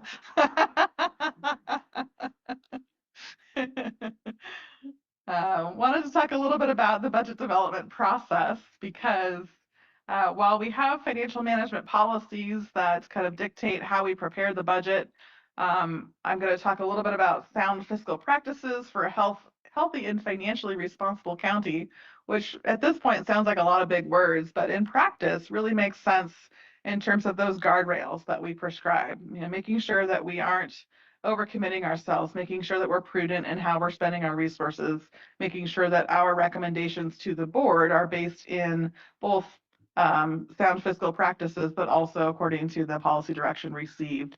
So I've been in the process of updating these policies since becoming your CFO last July. Budget policies are updated annually. I expect to have some changes to those budget policies coming before the board in June of this year with budget adoption. Our fund balance policy is going to be proposed to be updated in concert with the pension obligation plan, because how we spend our fund balance will also inform how we buy down our pension debt. Debt management policy, same thing. We want to make sure that we have a robust policy in place before we bring forward a recommendation to issue debt, so that we know what the parameters should be when we're looking at and evaluating that opportunity. And then the pension management policy was just updated in October. That will continue to be an annual review. But at this point, I don't anticipate any changes will be needed just yet. However, in concert with Chair Swarthout and reviewing last year's budget proposal review process, also known as the budget subcommittee process, we've developed a new way of thinking about how we bring forward the budget for approval and review to the board. And so part of that is our new finance system is going to allow us to streamline several ways that we're preparing those budget reports. It will also allow us to roll up budgets to look differently and be more operational in nature. So what that means to you is probably not as much as it means to the fiscal staff. To the fiscal staff, that means a lot less paperwork, a lot less tedious reports for the sake of running reports, because the process and the system are much more dynamic. They support a more transparent process at the staff level. And so looking at how we take our budget narrative and summarize it by departments instead of budget units. If you recall in the budget book, one of the reasons why it's 766 pages strong is there is a budget narrative for every single service budget unit. And there doesn't need to be, especially when that budget narrative is a paragraph and all it does is tell you what the funds do and not really any goals or objectives or kind of policy direction. So we're streamlining the budget narrative this year. We're planning on having it summarized by department. It will be more relevant and hopefully more digestible for the general public and for the board. It will also include key performance indicators. So this is something new. We've kind of lightly done this in our goals and objectives over the past couple of years, but it's something that our Governance Finance Officers Association, or GFOA, we've received an outstanding budget award the last 15 years. One of the things they've highlighted the last 3 has been our lack of key performance indicators. And so that is a very intentional change that we're making to the budget narratives this year. And we're striking a balance, depending on the department, of qualitative key performance indicators and quantitative key performance indicators.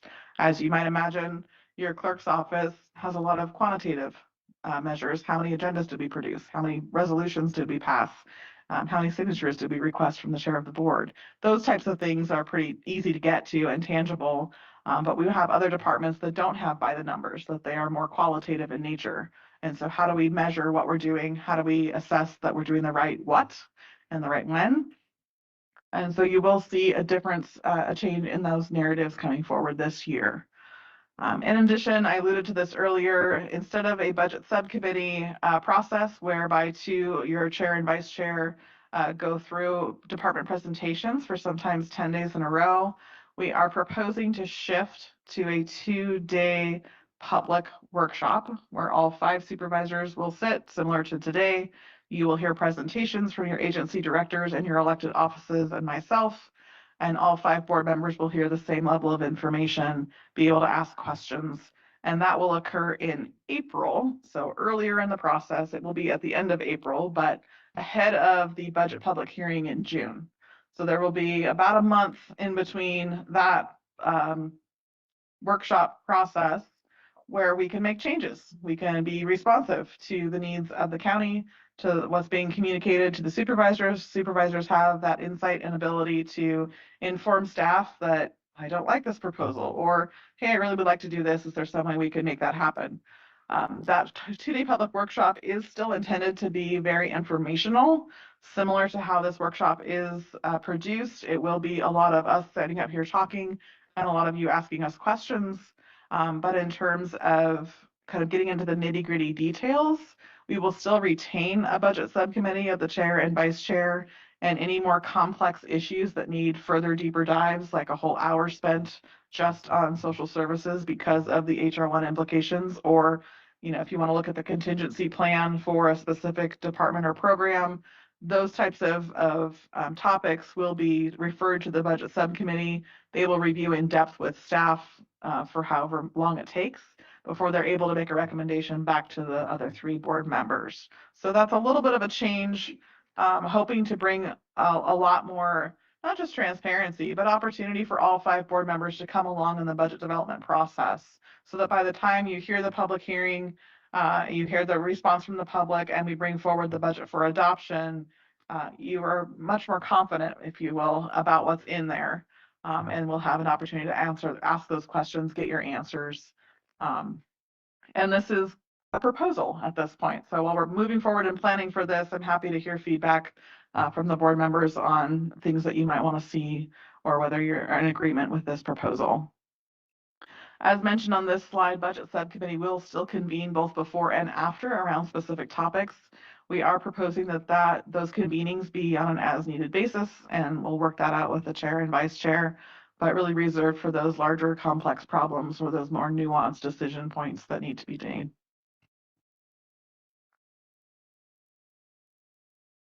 In terms of key dates of budget development, that hasn't changed that much. We're here at your supervisors workshop at the end of January. We intend to kick off the budget process internally with staff next Wednesday.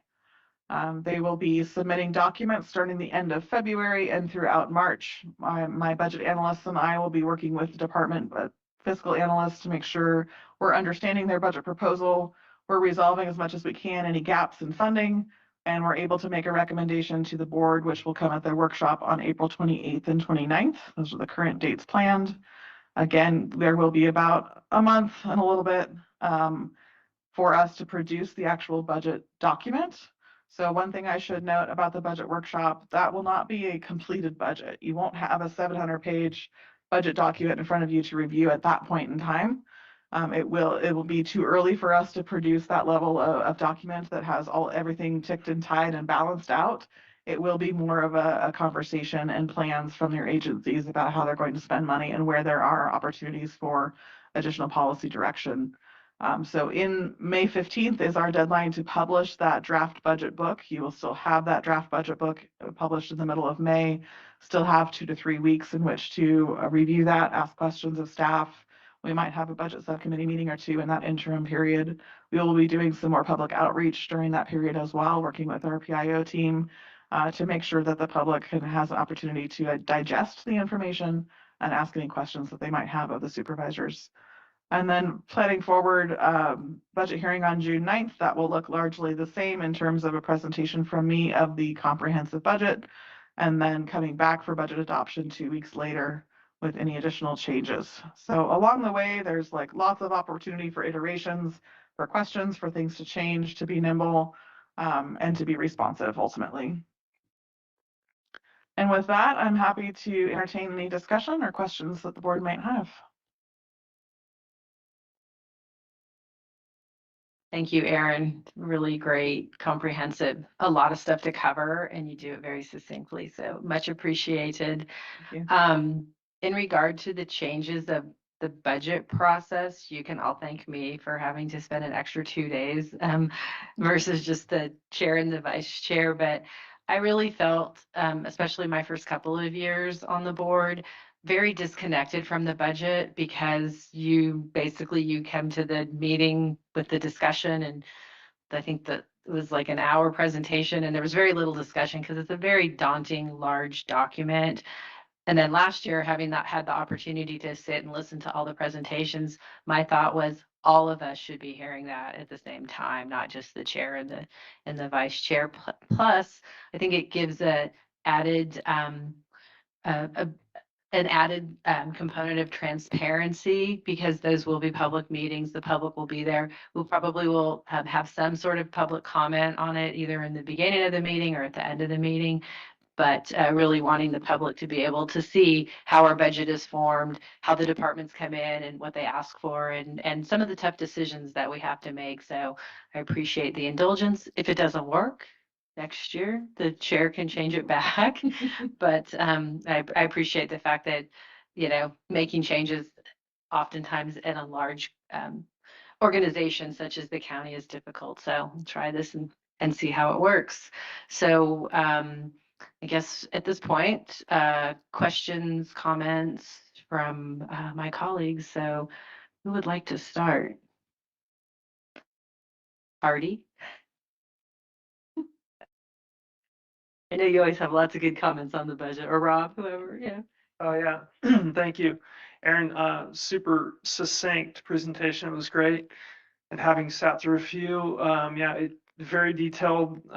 It's just the right amount of detail, so I like it. And I think I'm looking forward to your budget, the changes in the budget process. That should be interesting as well, and agreement on those points.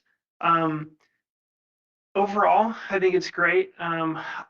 I am concerned, obviously, about the same budget discussion we had related to HR1 and changes at the state and federal level that may require the board to pivot. But it sounds like we're making accommodations and plug-in processes for meeting those needs as they come up. So that's good to hear. Overall, I'm familiar with everything that's inside here. I think for me, I look closely at the pension liability. We've already had that discussion. The bonding discussion, I think, is going to be interesting. Look forward to hearing what you have to say on that. The capital, I think our capital, at least from my perspective, when I got off the cap facilities ad hoc, there was a mounting and growing concern from many of us that we just had a kind of this looming capital facilities needs for roofs and infrastructure and pavement maintenance and the airport and different things like that. So I'm glad that we're looking at that, and that's probably another big discussion we're going to have in the budget process. The one piece I did want to mention just a little bit about is the staffing trends, and I'm not sure if you can pull it up, but I believe it's slide 4.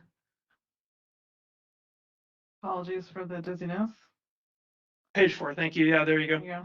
So one of the things that I just want to note, looking at a 20-year trend, and this is just my napkin math, but I just want to mention a lot of time there's discussion about the county and how our staffing, or bloated, growing, outsized or oversized government. And I just wanted to point out that in the last 20 years, and this is just my napkin math, we've had almost a 13% general fund decrease in staffing. On the realignment dollars, we went up by about 11%.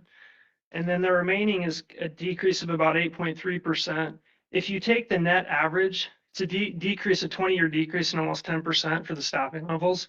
So that doesn't even account for the fact that our budget is going up, or our actual net staffing is going down. So I just wanted to point out that when we talk about staffing, the growth in government and controlling cost, I really do honor all of that. But I think our priorities like public safety, law enforcement, you know, objective priorities, homelessness, cannabis, recreation, all these things that we're supposed to be doing, we really don't have a product that we're making. Our service is what we're selling. And so when we think about these things just for the board, I'd like us to be aware that we have made, and staff and leadership have done a great job at controlling staff cost and commensurate pension cost, because obviously those pension costs are born from additional staffing burden. But I really want to commend the board and the board previous to us and other boards and leadership in controlling those staffing level costs. But if we're looking at about community character, community building, and programmatic enhancement of our community, we do have to staff around that. So I just wanted us to be aware as a board, because that's really what we do to serve our community. It's through staff, it's through programs, and much of that is realignment dollars and other reimbursement. But essentially speaking, we have to make that kind of weighted judgment every time we do our budget, if we're going to, you know, how much we're going to serve and how much cost are we going to control through staffing. So I just wanted to point out that we have done well controlling the costs related to staffing by the numbers. And there's a lot more detail that goes into that. And I'm sure you can get that from Aaron, and we're going to make that public on the website. But I just want to mention that one piece. Thank you. Rob? Yeah, thanks again for that. I really appreciate, kind of like Hardy said, the additional transparency or the different options now, both for us and the public.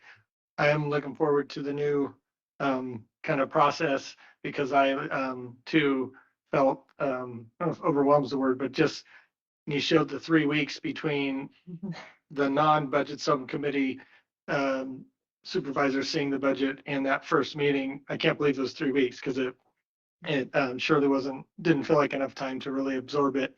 So I'm looking forward to that.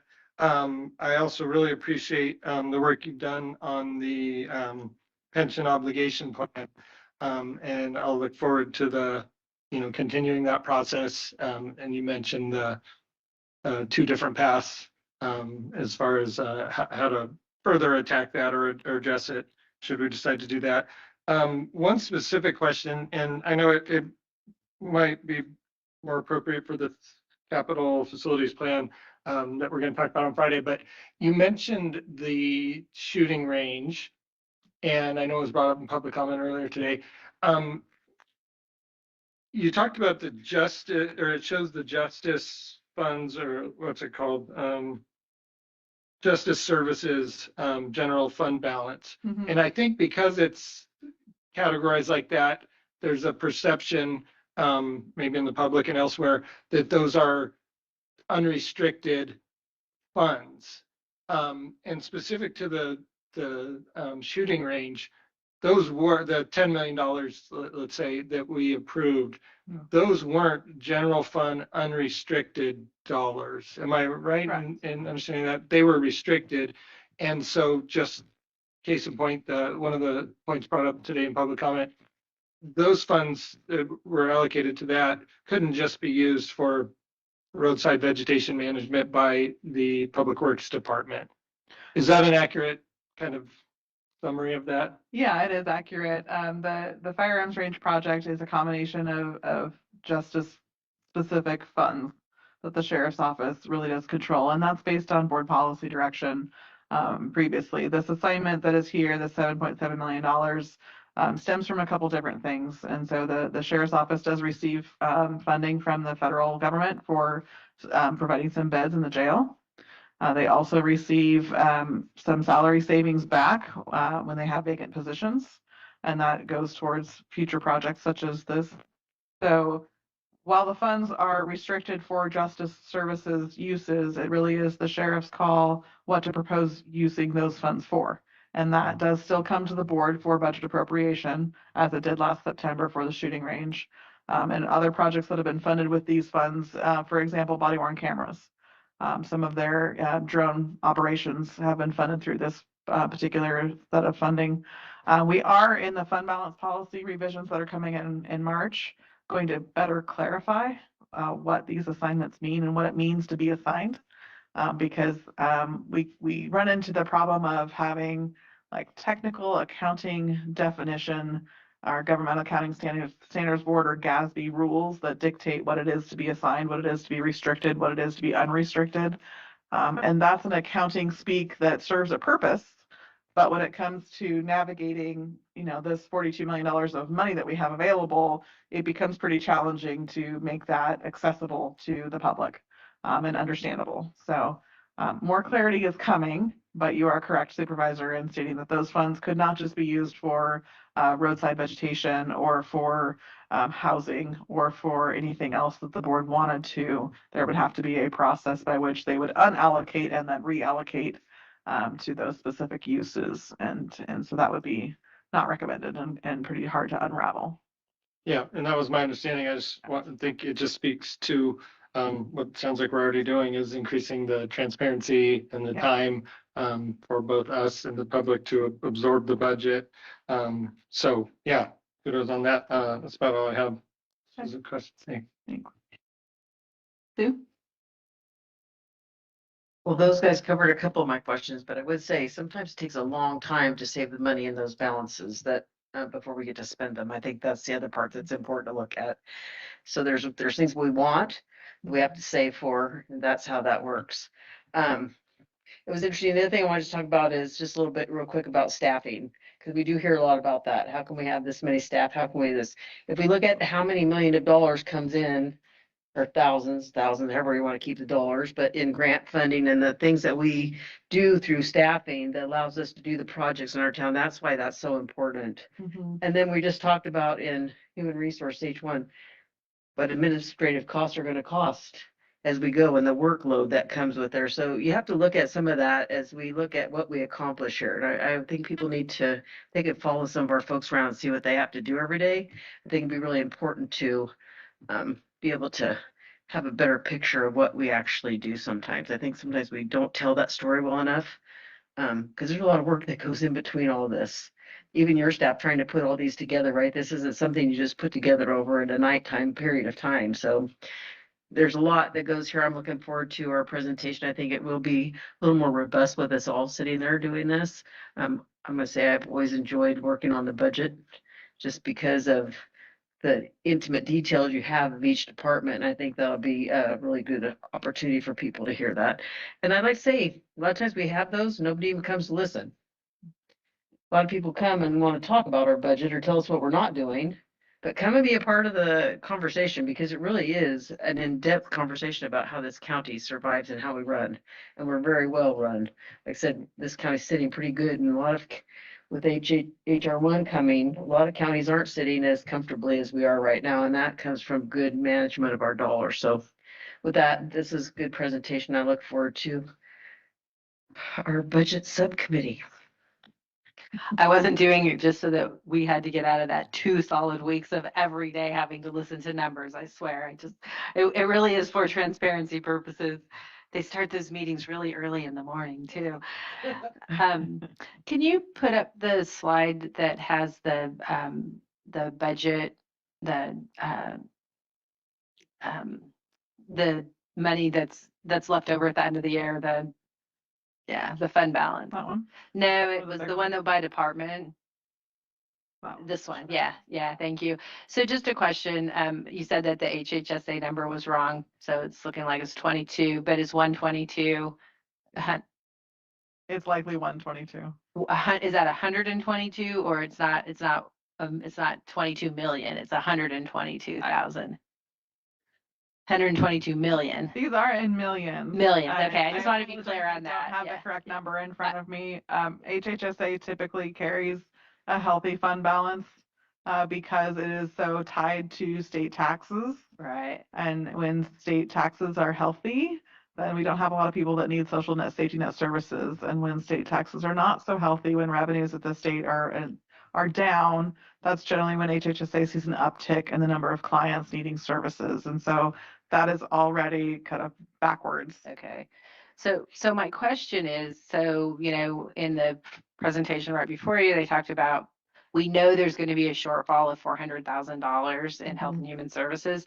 Could that be funded through this fund of balance or versus general fund dollars Absolutely. to backfill that? Okay. So I think it's really important to stress that while we are going to be seeing, you know, when it's very unknown, we are going to be seeing some deficits in areas that we do have some healthy fund balances to be able to address that. And I'm assuming that's the reason you have that money is because of the emergency that potentially is going to happen. And I'm really pleased to see that we do carry, you know, a significant amount of money available for emergencies, because you just don't know what's going to come up, whether it's going to be weather related or natural disaster related or government related. So I think the county has done a good job of managing the money. But also the other part of it is, you know, we saw all the people that everybody who came here this morning, while they made their public comments, half of them were here because they're pursuing money through the county for whatever nonprofit that they're working on. Or so I think, and it's unfortunate that a lot of them left. So we're gonna have this conversation with them to show, you know, here is our budget, here is our discretionary money. How do we figure out how we're going to be able to spend that? And is there consensus on the board with how to spend that? And I'm hopeful that when we do our budget workshops, that some of those things will come to light and we'll be able to have the conversation so that we can prioritize what are the most important things for our community with our partners, with our nonprofits, whether that's the food bank or the arts community or our fire departments. You know, it's important that we all get on the same page with how we want to potentially put some money towards things. And Allison, did you have a Yeah, I just want to clarify. We will bring back this slide on Friday for the board final discussion. But the HHSA, the final column, it looks like unaudited, it's about $55 million. Okay. So you were both wrong. If I may, I'm sorry. The 22 million is accurate in terms of our main operating fund. A component of the realignment is also HHSA. In total, our fund balance unaudited at the end of 24-25 was around 55 million. Okay, thank you. But we'll bring back this slide on Friday. Yeah, again, apologies for the misstep. And just to piggyback on one comment you had, Supervisor Swarthout, the HR1 impacts to social services at this point, we do anticipate social services being able to fully fund that without requesting general fund support. I think the indigent healthcare, if CMSP is not funded, will be the one that kind of comes to us for potential impacts to the general fund or to discretionary programming. But realignment, again, like that is our backstop, and that is a significantly healthy fund balance. That doesn't mean that it can sustain forever, right? I mean, that we purposefully maintain healthy fund balances. And what does healthy fund balance mean? Yeah. Again, that will be discussed in our fund balance policy revisions that come forward, because I get asked that question a lot from a lot of different departments and organizations, not just specific to the general fund, but we had this discussion at the AB 109 meeting last week, where what does it mean to have a healthy fund balance? And while for each funding source that answer can be a little bit different, the basic premise that I subscribe to is you want to make sure that you have enough funds in the bank account, and think of it like your savings account, that if something were to happen, you have time to float your current expenses until you can figure out another plan. It's not intended to be forever. It's not even intended to be, you know, a couple years worth of funding, although sometimes it is. But that fluctuation gives you the opportunity to make some really hard decisions in the moment, being responsive to whatever it is that caused the problem to begin with. So that backstop is definitely HHSA's funding first, and then we'll have harder discussions. Great, thank you. I just want the public to be aware that we know it's coming. We're prepared for it. You know, I will tell you just from personal experience, having been in the government realm for a long time, back in 2009, when Jerry Brown was governor of California and decided to do away with redevelopment agencies, the city of Grass Valley was extremely dependent upon redevelopment for infrastructure and various projects that they were working on. We thought it was the end of the world. And guess what? It wasn't. So I just want to say, even though we know we're going to be looking at federal cuts, we know we're going to be looking at issues for with the state, the way that our county responds and deals with things, I think that we will be fine. It's not the doom and gloom that we're seeing in some other communities who really are struggling, who don't have fund balances, don't have ways to backfill some of the things that we're really seeing it in the hospital and medical care in the rural environment. You know, Glenn County lost their medical emergency facility this year.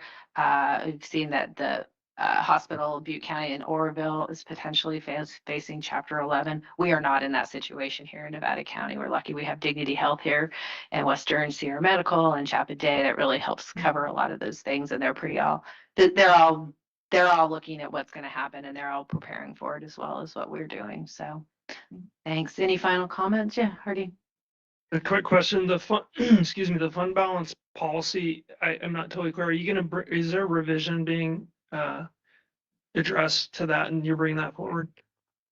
Yeah, that's part of the enhancements. So budget policies, fund balance policy, and debt management will come hand in hand with the pension plan. Because what we're finding is that the assignment in the general fund of that $6 million related to pension can be used in a variety of different ways. And also, as we spend down that fund balance, you're going to start seeing that, you know, what was once $48 million drop to $38 million, potentially drop lower. At what level is the board comfortable with that number being low, and for what reason? So the current fund balance policy as written is pretty nebulous in how to make those policy choices. And so the goal is to make it, again, more accessible so that we can have a conversation about relative comfort level, all things considered. Okay.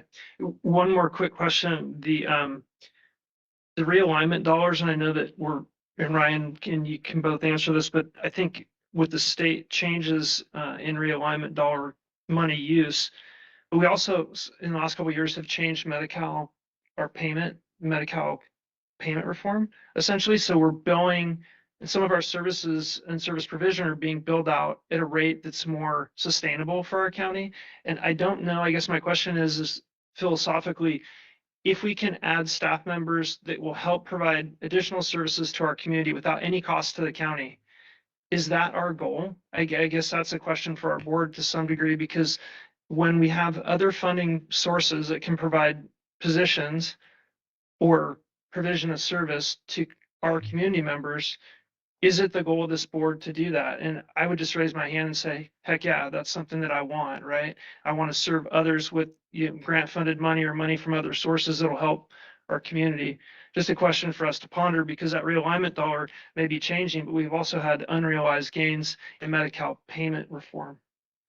And I don't know if that's a question as much as it is something for us to noodle. I appreciate that, and I think that you know, grant funds are great for establishing certain things for your community. I think we have to be careful though, because you start a program where you hire people with a grant that's a 3-year grant or a 5-year grant, and then when that grant money goes away, you know, you've developed a really successful program. I think that the sheriff's office, the crisis teams that the sheriff's office has put together is a perfect example. That's grant funded. That money's going to go away, but it is such an incredible service that I believe we as the board need to figure out how we're going to fund that, because I would not want to see that go away, because the savings that it's created from not having to arrest and book so many people by doing the crisis intervention, it's probably saved the sheriff's office money from not having to do it. So if the sheriff wants to weigh in on that, but yeah, I appreciate that. Sheriff's Ward, when we look at the grant funding, we also look at the cost to administer and manage the grant and the administrative staff too. That it just pulls, and suddenly you're now pulling from different folks that are already at capacity. But it doesn't mean that you shouldn't go after those positions. Again, we looked at positions within the CCP in that AB 109 realignment funding for criminal justice. But again, you can start it. It might be a good pilot to see if that's where you want to put your funding, and then see if the program actually works. No, I agree. I think that if there's money available and if it works for our community to not have to use general fund money and provide a service for the community, I think that is really important. So Chair and Supervisor Bullock, I also think that it's not just the grants, it's how we're billing back for Medi-Cal and bringing in revenue for services, which Health and Human Services is doing a fantastic job doing. That every time you add a position, we also take on a pension obligation. And so that's something for the board to be mindful of. We are looking at the long-term health of the county, and that's why we are very thoughtful and conservative in terms of our staffing. But absolutely, it's something for the board to discuss and provide that direction on. But I would caution the board to continue to add more staff if we're not going to be able to fund the pension obligations that may be long-term. Yeah, totally honor that. And I just want to acknowledge the previous statement of a net reduction in staffing at this county that is irrefutable. If you're looking at the numbers, we have reduced staff over the 20-year period. At least the numbers that we're receiving as a board clearly show that we have ramped staffing down. And then if you make it relative to the actual real budget, it's even more accentuated than that, just even than the raw numbers. So I'm thumbs upping and saying yes to that, but I just want to acknowledge that you have achieved that. And I feel like that's been a goal of the board and the staff, and we've done it. It's always Allison's job to manage our expectations on how these things are going to work. Yeah. So she couldn't let us just like say, yes, we're going to do this without giving us that reality check. That's why we love her and we have her here. So any other comments or questions from board? No? All right. Thank you so much, Erin. Good job. You're welcome. All right. Thank you, Erin. So we're doing well on time. We're going to take a 20-minute break. And so please plan to come back. Yes, there are warm out of the oven cookies there. And so we'll be coming back at 3:30.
So if everybody could take their seats.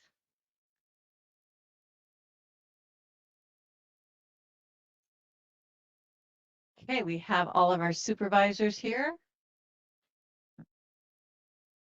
All right, Patrick, I'm going to hand it over to you. All right, thank you, Lori. This is going to be a fun one, I hope. So I'm Patrick Eidman, Assistant CEO for the county, joined today by an illustrious crowd. We've got City Manager of Grass Valley, Tim Keyser, and Mayor Hillary Hodge, Mayor of Nevada City, Adam Klein. I will note that we are scheduled over a little bit over the top of their regular city council meeting. So we're going to try and keep him for as long as we can, but if you see him make a departure, it's hopefully no judgment on the panel, just that as somewhere official to be. And then our friends from Truckee, a new mayor, Anna Klovstad, hopefully got close, and then Jen Calloway, town manager. All right, so the goal for this panel is to do some sharing, and I want to thank the panelists for being here to talk about their experiences, projects, and current challenges. As Nevada Countyans, we're fortunate to live and work in a place defined by really high quality of life, incredible recreational opportunities, vibrant arts economy, and really high-performing local governments that are deeply committed to both their citizenry and collaboration between one another. I think as across our communities, we're tackling complex and shared challenges, including housing, emergency preparedness and response, economic vitality, and many others, guided by common values and a strong spirit of partnership that we'll discuss more today. So yeah, we want this to be a fairly open but facilitated conversation. So I've got a few questions and then we'll jump out to the board. But first, we'll start with our Grass Valley contingent since we are in beautiful Grass Valley today. If you could please share a project your city worked on in 2025 that you think was especially meaningful for residents. And Mayor? Especially meaningful for residents. I think so many of our traditions are especially meaningful. A lot of times the impact of change takes some time to be felt. And I know that letting go of the past can be really hard. But it was time to update our skate park, which was a beloved center for so many people, and there were so many memories shared. And it was sinking into the ground. And it was with incredible community input. A lot of it came towards the end, but we will be opening up that new skate park for our youth and our community and our skaters really, really soon. So that was a really great project where we had a lot of input, a lot of community involvement, a lot of feedback. And the result is absolutely beautiful, and I can't wait, especially the gold pan feature. That's one thing. Anything to add, Tim? All right. Well, let's just go down the road here from Nevada City. You bet. So often what we do in city government isn't noticed unless it goes horribly wrong. Yeah. So something that was really sweet was that the bridge we put in at the bottom, Broad Street, bottom of Nevada Street. It turned out beautifully, which helps. The good feeling, the meaningful feeling it has for the community, but also naming it for Bill Falcone, who was our city engineer for decades and just absolutely beloved local figure. That feels like the most clear win that I can think of, where just everybody's thrilled with how the project turned out, and the sort of symbolism of naming it for Bill is important too. Great, thanks, Adam. Truckee. Yeah, our biggest project is really kind of a combination or a confluence of projects. In the fall, we opened W. Park. And so that was the landing spot of the bridge that connects over to phase 4 of our Truckee River Legacy Trail that hopefully soon will be fully connected all the way through to Donner Lake. So this was all planned together, and the improvements created something we think is really meaningful and reflective of our community values. The new space is really kind of a gathering space right along the river, which we had been missing in the past. For both residents and visitors, a way to see the river, connect with the river without having to kind of scramble down the side of a bank. The park also offers the engagement with viewing platforms. We've got public art there and interpretive signage.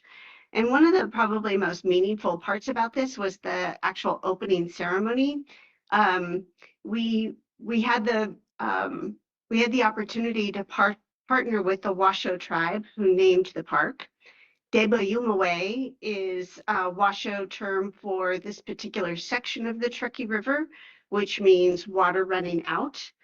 And the ribbon cutting we had, I can't remember the name, it wasn't Smokey, it wasn't Herman, yes, come, and he worked really hard to help teach our community how to properly pronounce that name. And it was a really meaningful moment where there was a clear act of shared respect and learning.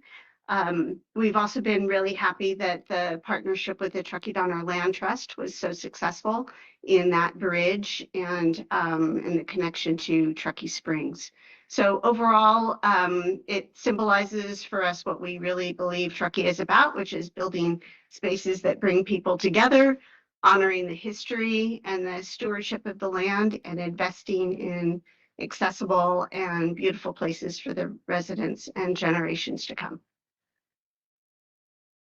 It really is a beautiful park. So next time you're in Truckee, definitely worth checking out. So while we've got Truckee on the hot seat, I would be remiss to not recognize that Jen was recognized as one of the top 10 town managers in the country. So huge acknowledgement of her work there. And I guess a follow-up question then for Anna is, what's it like working with a local government rock star? She is a rock star, and we are so fortunate. I have to tell you, I think one of my most favorite memories is the moment when the council that I was working with at the time agreed to offer Jen the position. And boy, that was probably one of the best decisions we ever made.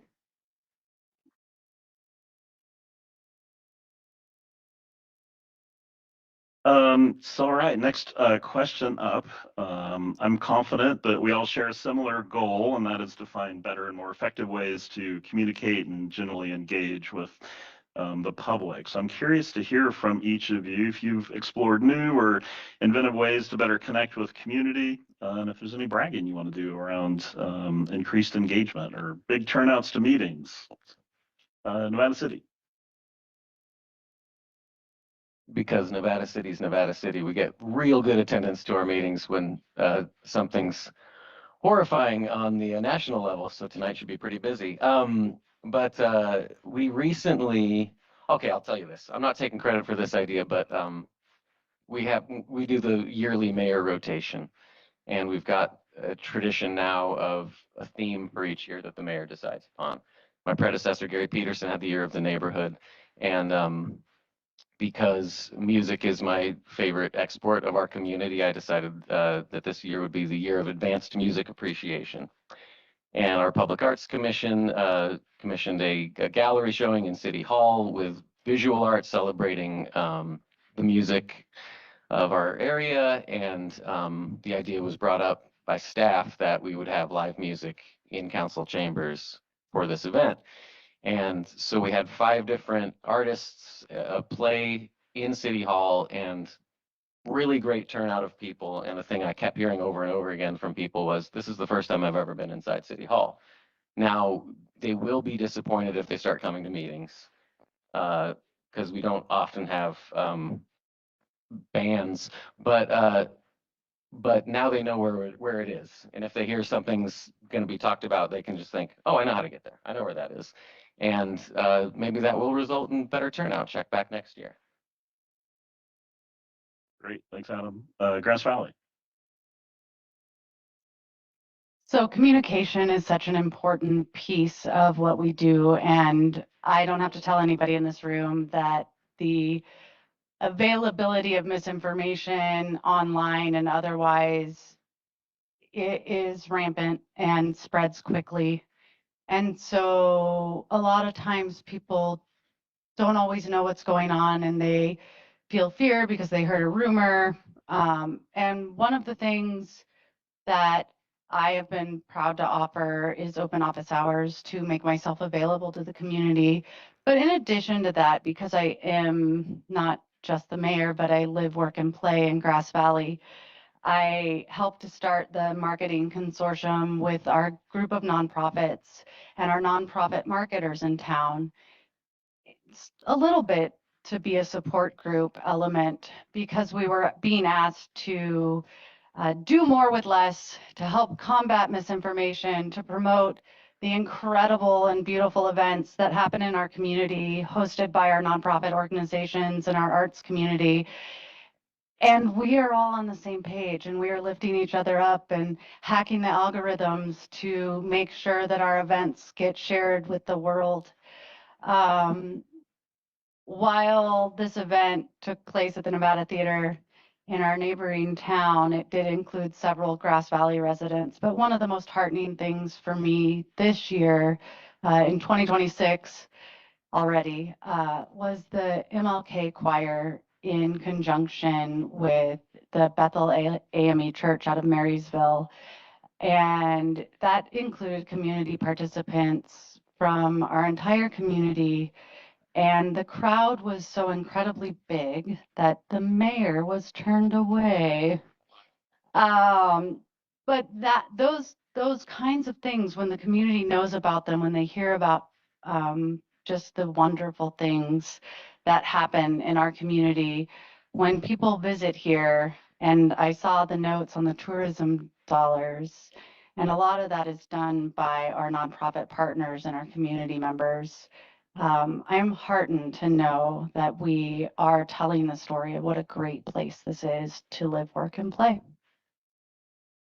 A quick follow-up on that, based on the success of the MLK event that you mentioned. I know you're always thinking about these things. Like what sprung to mind to you in terms of future opportunity?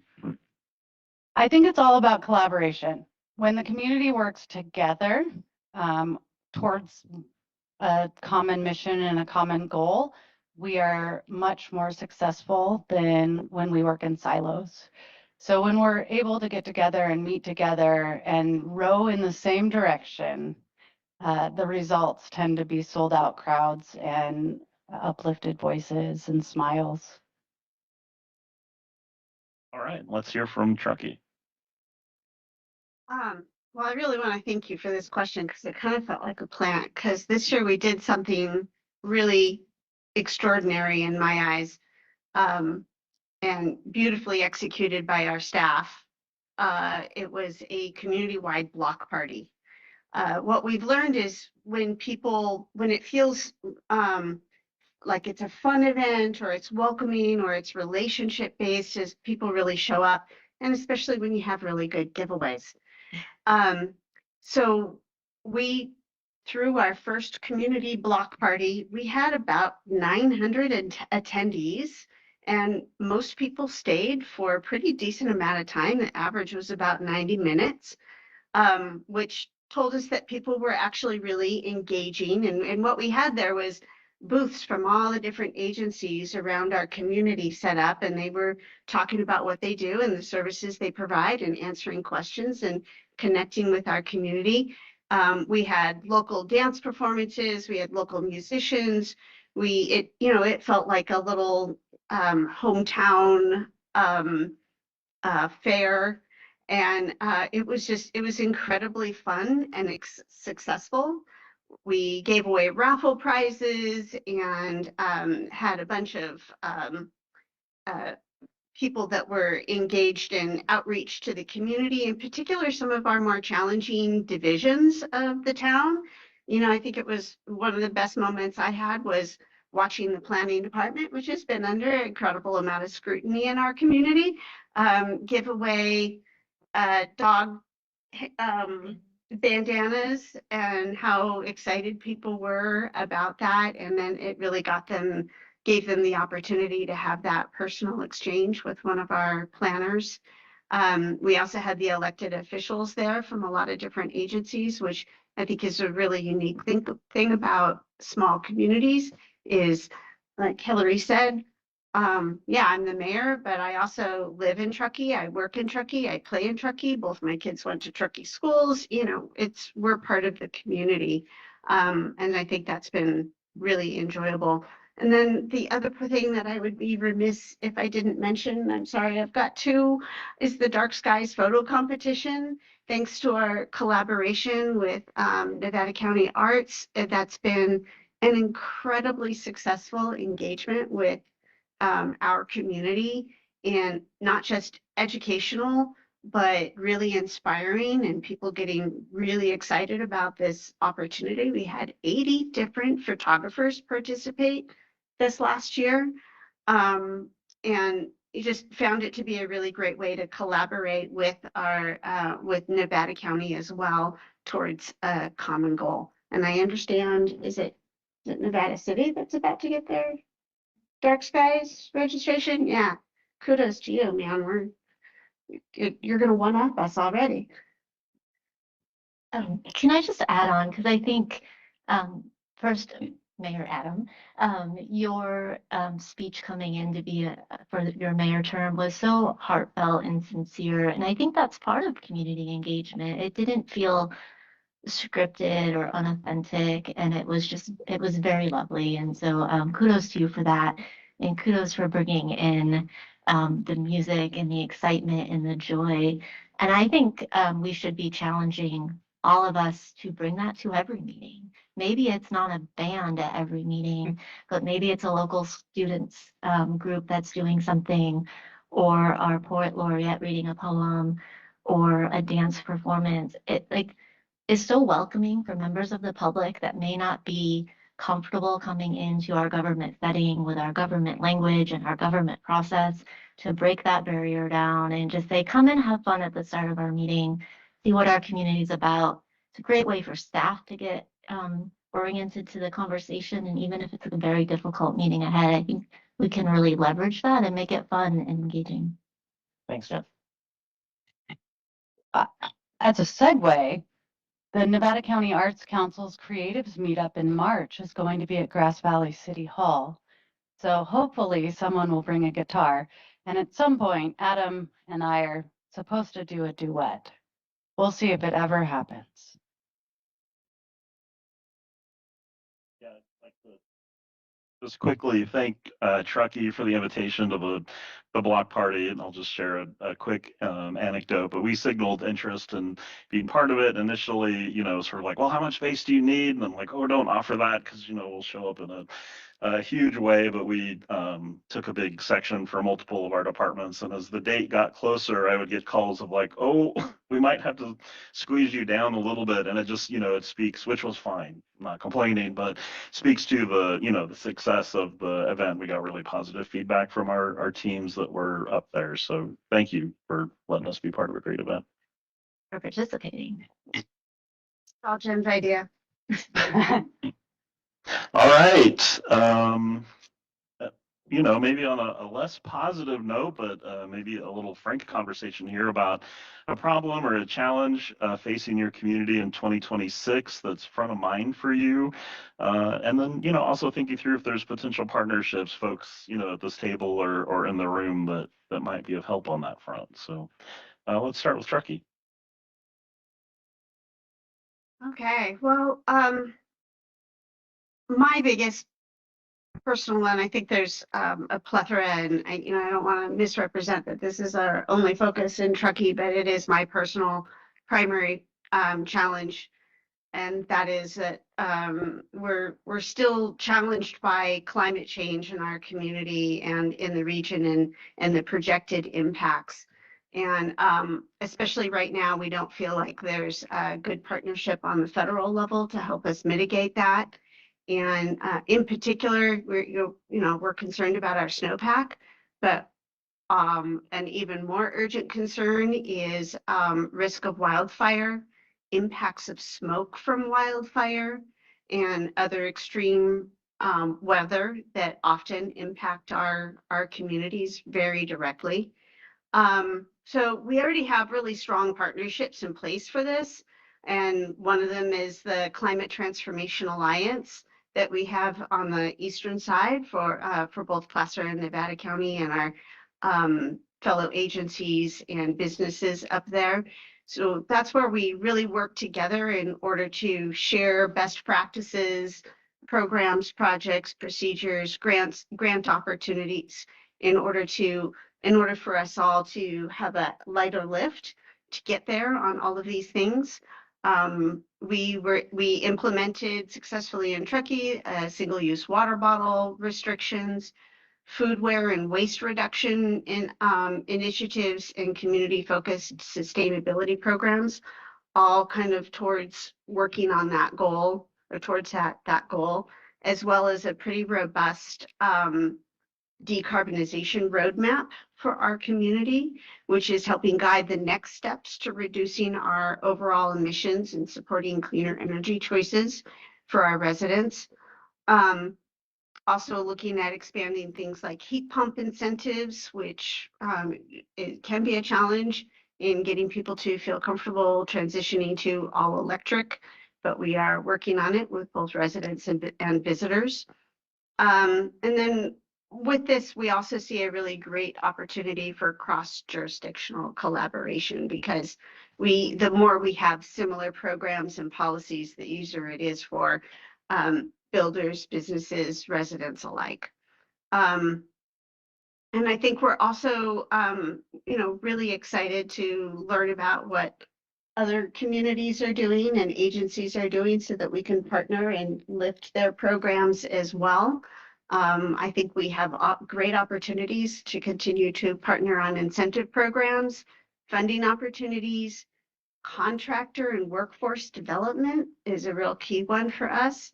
And then of course, doing our due diligence with community education and outreach, helping people understand what's available, what is possible, how it's been tested and proven, and answer any questions that they have to maybe make that transition.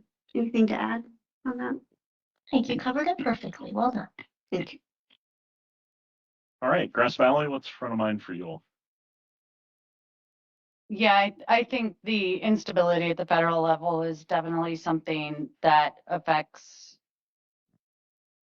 whether or not there are grants we can go after, whether or not the grants that we go after are then rescinded and the funding isn't always there. I was at the Cal Forward Economic Conference in Stockton in October and learned that charitable giving would have to go up by 288% in order to make up for the federal funding cuts. And those are cuts to things like our arts programs and grants that our community members and the nonprofits we relied on to keep going. All of that impacts our community and our workforce. Housing isn't getting cheaper, fire insurance is going up, the dollar doesn't stretch as much as it used to, and a lot of our community members are doing the best they can. But we are the oldest county by average age, and a lot of our community is on a fixed income. And so the programs that they rely on as well are also getting cut. So there are just a lot of question marks. The recent budget published by the governor seems to be out of character in many ways. And I do worry about the grant funding that our local institutions rely on. And I worry about the services that our community members rely on as well that aren't fully funded any longer. So I think all of that will impact our community. I'm also concerned about the funding for the Arts Council, which works so hard to bring in dollars that we rely on for tourism and taxes. Adam? Yeah, when I was running I would ask folks when I was knocking on doors, what are the issues that are front of your mind, matter most to you? And there were two answers that led the pack by a wide margin. And the first one was fire, reasonably so. And my council's really focused on that in a big way, and I think made pretty amazing things happen in terms of fuels mitigation. And I think the feeling in town is different than it was 3 years ago in terms of we know we'll never be fully safe, but we're safer for sure. And that problem is always, I think, for the rest of our lives going to be number one on the list because the underlying conditions are apparently only going to get worse. So the improvements that can be made are how we react, what we do to prepare. So we're definitely going to keep working on that.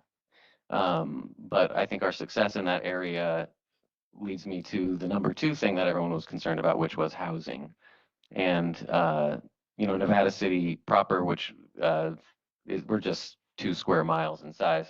There's not a ton of room and not a huge appetite for skyscrapers. So we look at opportunities when we see them. Right now, the HEW building could be promising, and that would definitely be something that we'd collaborate with the county on for multiple reasons. And hopefully something can happen there. And we're always on the lookout, including looking at some city-owned properties and what we could do with them there.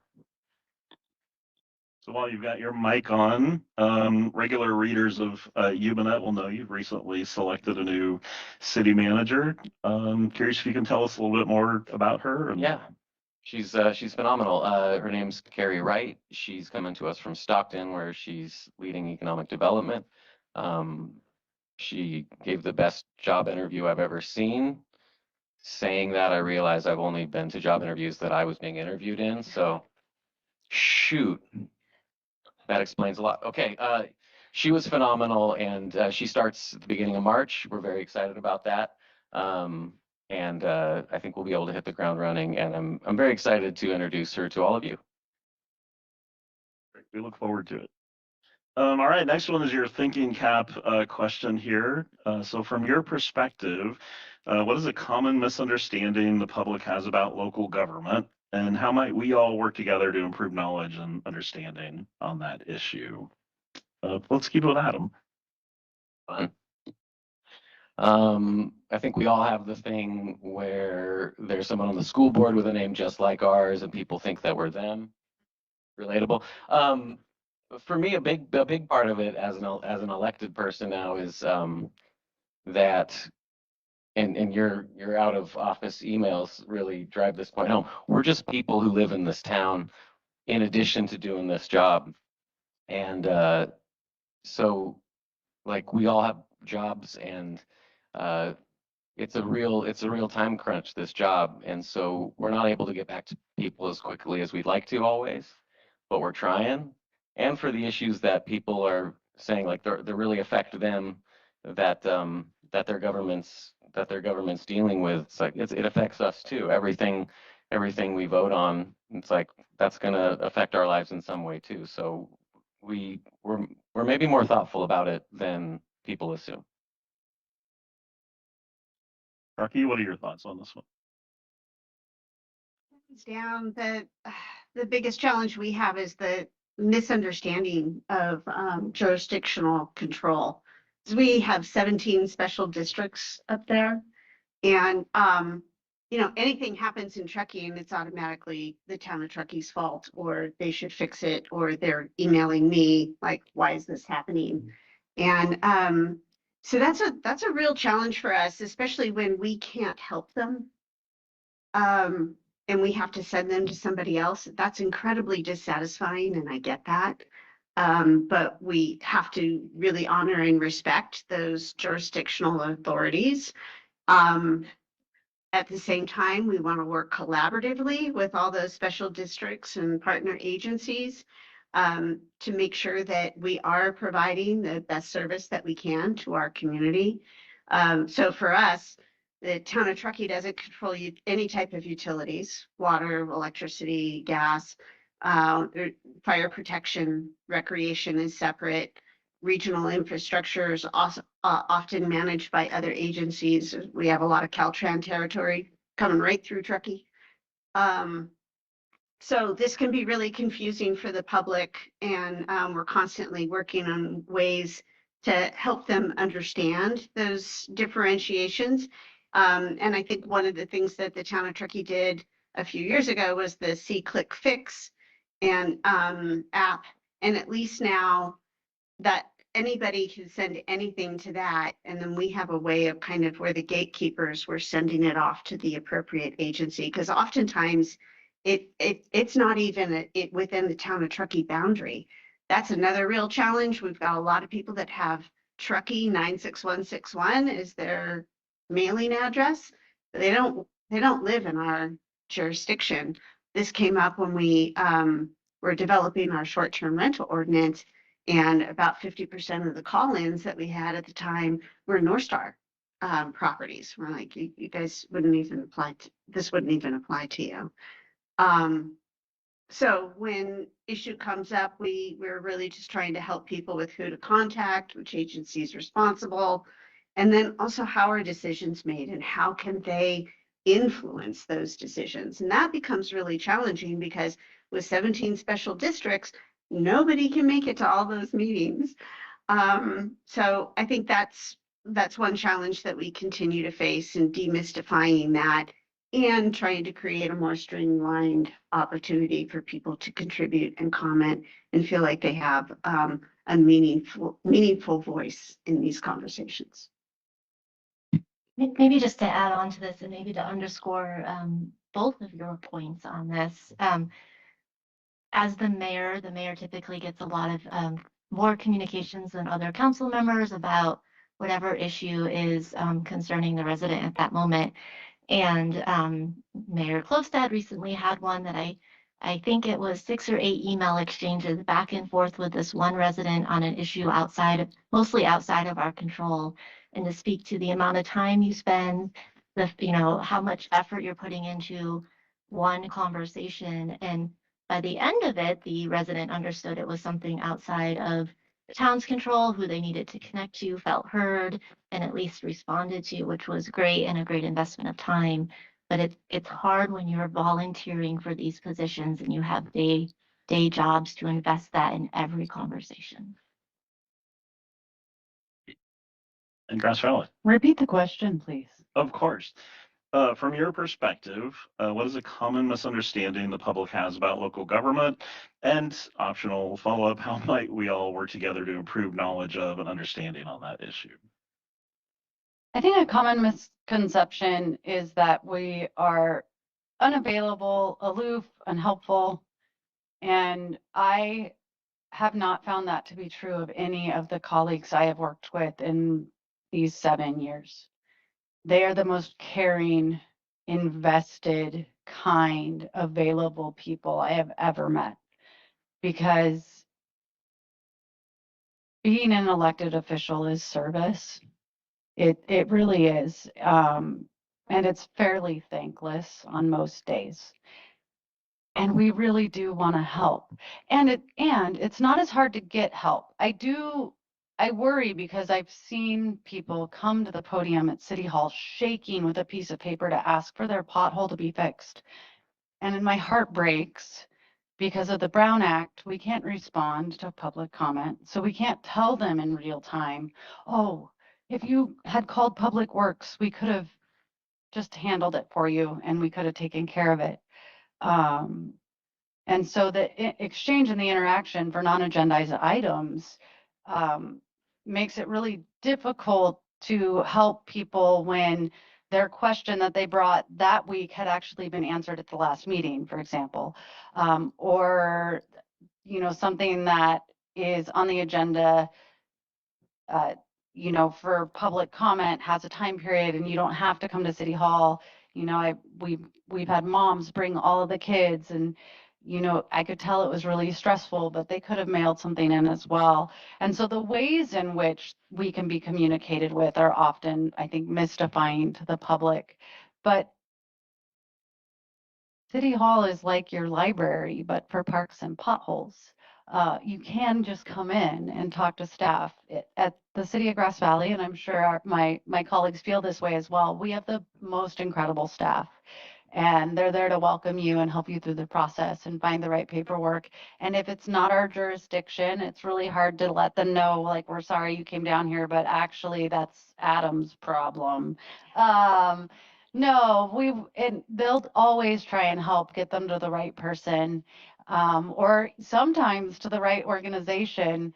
We will often get comments or ideas or questions for the Chamber of Commerce, for example, or for the Downtown Association, and we have to let them know that we didn't choose the colors of the velvet ropes, but we'll definitely forward along that information.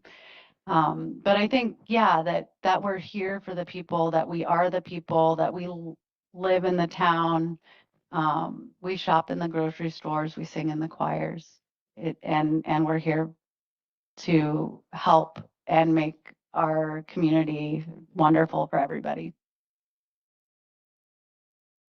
So this one's just for Grass Valley. There's a project the county's working on that we're very excited about, purchasing and rehabbing a hotel property in Grass Valley that, you know, perhaps has some reputational challenges, but that will be rehabbed into including some dedicated housing for supportive housing for veterans. And I'm just curious to get your take on what you think that'll mean for the community. And of course, you know, we look at these regional projects, but it is located in Grass Valley.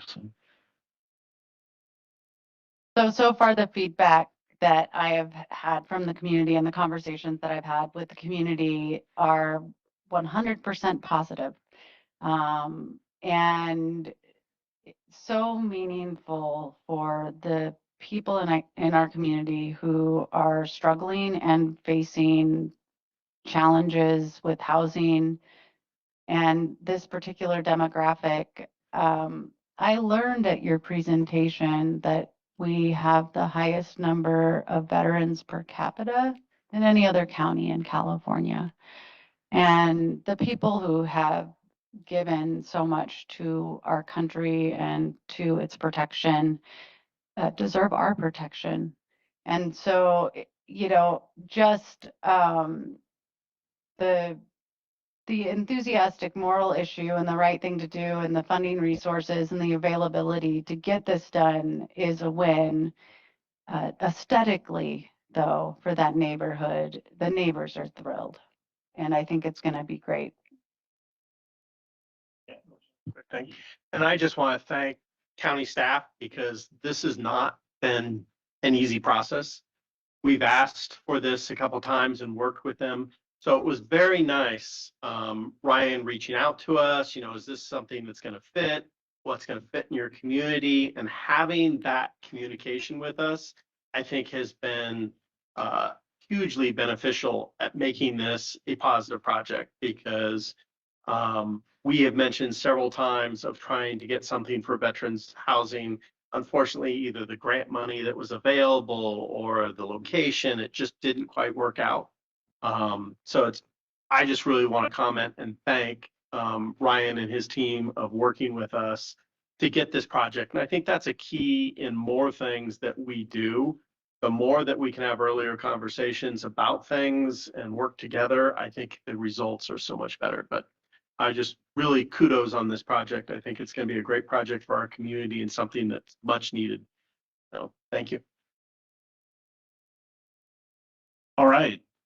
Chair Swarthout announced 2026 as the year of small business. It's gotten a lot of traction in the community. We heard during public comment this morning that folks are excited about it and then it's really resonating. So yeah, just briefly, I wanted to touch on, you know, the energy that we're seeing around this, thoughts on how your town or city are similarly going to elevate and support small business enterprise. Let's start with Truckee. Yeah, we are really energized and excited about this focus as well because, you know, it really resonates with us. The small businesses are really the heart of our community. So a couple of things I want to talk about. We have this program, it's called Small Business Big Applause. And we just try to highlight a business and particularly find one that's doing something that is making a specific contribution back to our community in some unique way. And the challenge there is deciding which one, because so many of our small businesses give back so significantly.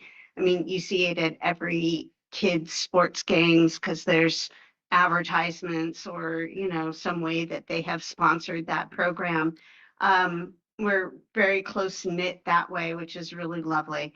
It's a small plaque that we give away, and they come up to, you know, they come to council meeting, and we do a little advertisement or a little blurb about it in the newspaper, so they get a little extra focus and attention. And it's a really lovely connection, again, bringing in the community to our chambers and helping them be part of the business that we're doing. But where I feel the town of Truckee is really strongly focused on small businesses is by providing workforce housing for those small businesses, because that is their biggest challenge, is having workers that that can live in the community that they work in. So we have several programs, and as a matter of fact, last night we discussed in detail yet another program that we will soon be bringing to our community. And some of them that we have so far are lease to locals, rooted renters, the Truckee Home Access Program. Just with these three, over the last few years, we've been able to house approximately 860 local workers and their families in our community, and we're really proud of that. And for us, housing is really a quality of life issue. It's so much better for our community and for that employee if they're not commuting down to Reno or other areas. But I think one of the things that's well, just to talk about a few of the industries that this is serving, we just got that presentation last night, and it's quite stratified. But the biggest beneficiaries of this program are the recreation and the hospitality industry, of course. We're also, we've got a lot of people that are housed that work for our healthcare system, work in our construction community, educators. We've got entertainment people, and of course some public administration supporters and many more. But really the key here is that supporting housing stability is one of the most direct ways we feel like the town can support small businesses and ensure that Truckee remains a place where they can be vibrant and successful, as well as our residents. The last couple of years, we've had a sort of fee waiver program for businesses where for anything business licenses to signage fees, just any reason a business might need to pay the city some money. We had this fee waiver program that they could apply for, and their fees would be waived. And we determined an amount of money. This is the stack of money, and here's the limit, and advertised it. And each time it's been used completely, and they appreciate that because that's money they'd otherwise see leaving their accounts, and they know that they can just reinvest that back into their business.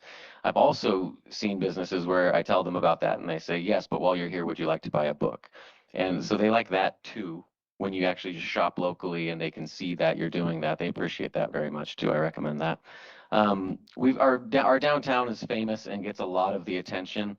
For a lot of people, downtown feels like that's for the tourists to shop at. And then our Seven Hills district with our grocery stores and a lot of wellness practitioners and movie theater, that's kind of more for the locals. So we've been trying to put a little shine and polish on Seven Hills because it's outside of the historical district. We're able to add some artwork there, beautiful mosaics, and hopefully some murals to come. To set it apart from the downtown and make it more of a destination for people as well. And those businesses have been appreciative of that. Small businesses are the backbone of a rural economy. As a nonprofit fundraiser who has had to go door to door to ask for support for things like orchestra performances and a youth choir and theater, it is not the Target or the Amazon money that comes in. It is the businesses that are sometimes 2 and 3 generations deep, who started here years and years ago, maybe just recently started, and they're the ones that give back to this community. And so the ways in which our small businesses also support the other small businesses in our community is essential to keeping our economy going.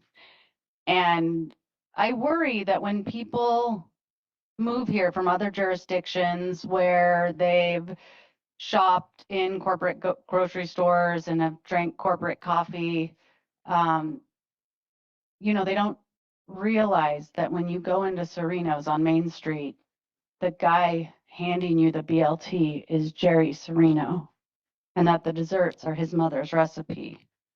Or that the flowers at Foothill Flowers have been a part of people's lives at every baby shower and wedding and funeral, and that we have shared moments together and milestones. And so supporting our local businesses, I think, is the task that we all now have in order to help our chair in her endeavors. And I am looking forward to the Year of Small Business.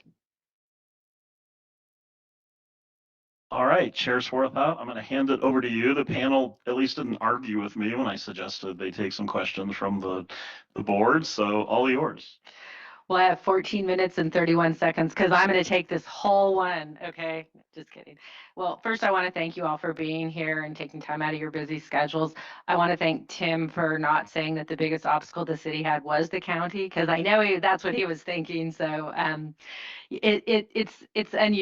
think our relationships with our cities and town is different because not all counties enjoy good relationships with their incorporated communities. So I'm very appreciative for the relationships that we have built with all of you, and appreciate you guys showing up and helping us out. You know, I sat in the mayor's chair for 4 years, so I totally know where you guys are coming from. And I know that your goals and objectives oftentimes are different than ours, but I have been very gratified to see us all work together over the last few years, and, you know, bringing important things that are important not just to us as elected leaders, but really the work that's important to our constituents, because that's why we're here, is to serve the people who live here. So it's, you know, a lot of gratitude for you guys showing up, for how you're running your town and the cities. Things are looking pretty good in Grass Valley and Nevada City and Truckee right now. So, you know, keep up the good work. We will continue to collaborate with all of you and help how we can. We're going to be facing some obviously financial challenges going forward over the next year, but I think we're all really prepared to work together and solve problems together. So, you know, with that, I'll turn it over to my colleagues who, if you have questions, or I'm going to go to Hardy, because Hardy and I are in similar situations. 65% of my supervisorial district is the city of Grass Valley. I think you're about 75%. And so you're my biggest stakeholder group in the scheme of things. And so, you know, I might look at it differently than maybe some of my colleagues who don't have an incorporated city in their districts. So, Hardy. Yeah, thank you. Thanks for coming down and being a part of it. It was inspirational to hear everything that everybody's done. Very proud of Truckee and everything that's been done there. Obviously, I've had much more time to track Truckee, having grown up there and been a part of it and seen all the great work, but kind of this acceleration over particularly the last 4 or 5 years of just, you know, new programs, homeowner programs, the park, the CTA and all the green initiatives at the town, and the housing and staffing models, and then going through an entire kind of genesis period of understanding, like, are we properly staffed? Are we serving the community at the right level? How do we get there? How, you know, how do we pay for that? So I just want to commend everybody. And Jen, I didn't realize that 10% top in the nation. So congrats on that. I want to hear more about it. My question is, because the counties and towns, there's also, well, my work with NACO and CSAC has also highlighted that there's natural tension between counties and towns and cities just because we have different priorities. We serve the same constituency, but we have different programmatic delivery of services. And sometimes it's unincorporated, law enforcement or public service or public safety and is different among different jurisdictions. But my question is the same for everybody, which is, what does the most productive relationship look like between a county and a municipal city or a town? And I just am trying to understand so that the county can invest our time in the right way to make a productive relationship. We understand communication and understanding, with our constituents what they want and shared vision and values, and we overlap it. What's really at the core of that, I guess, is if you can give us some feedback on what does a productive relationship look like and how can we get to that next step to make it the best relationship for the people we mutually serve.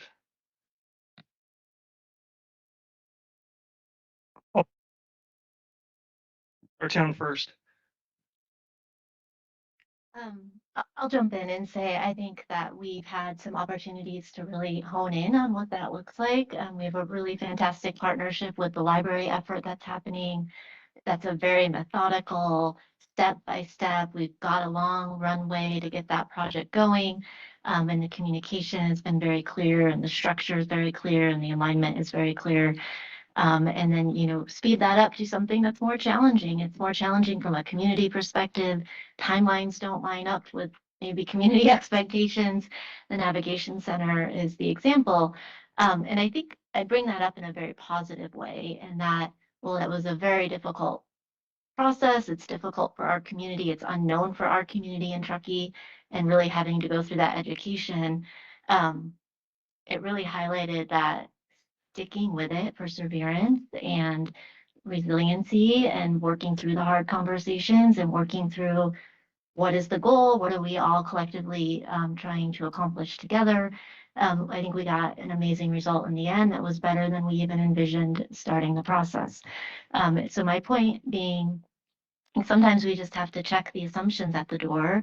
And we've worked through, like, the council doesn't represent districts, so they have different authority in terms of how they show up to meetings, very different from the board of supervisors, and really just understanding what authority we bring into the room, what we're able to commit to, what's the interest of our community, and where's that shared alignment, and how can we build from there.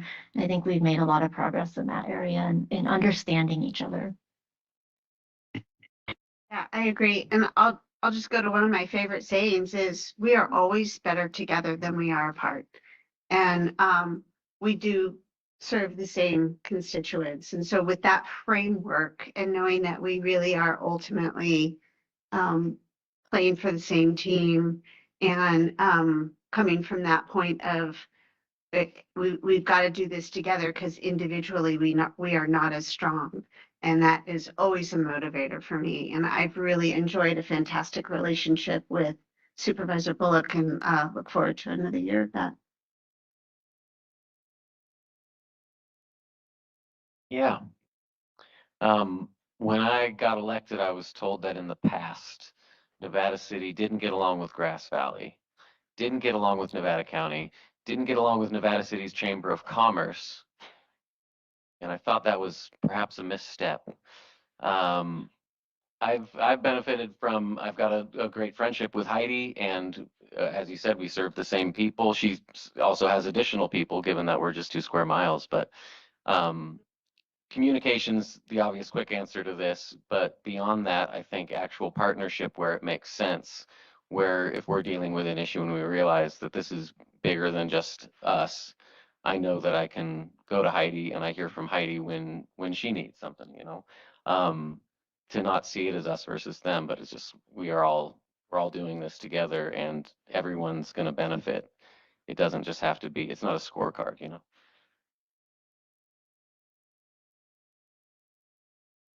I think one of the things that we could maybe do better, so we are still a rural community. We are up here.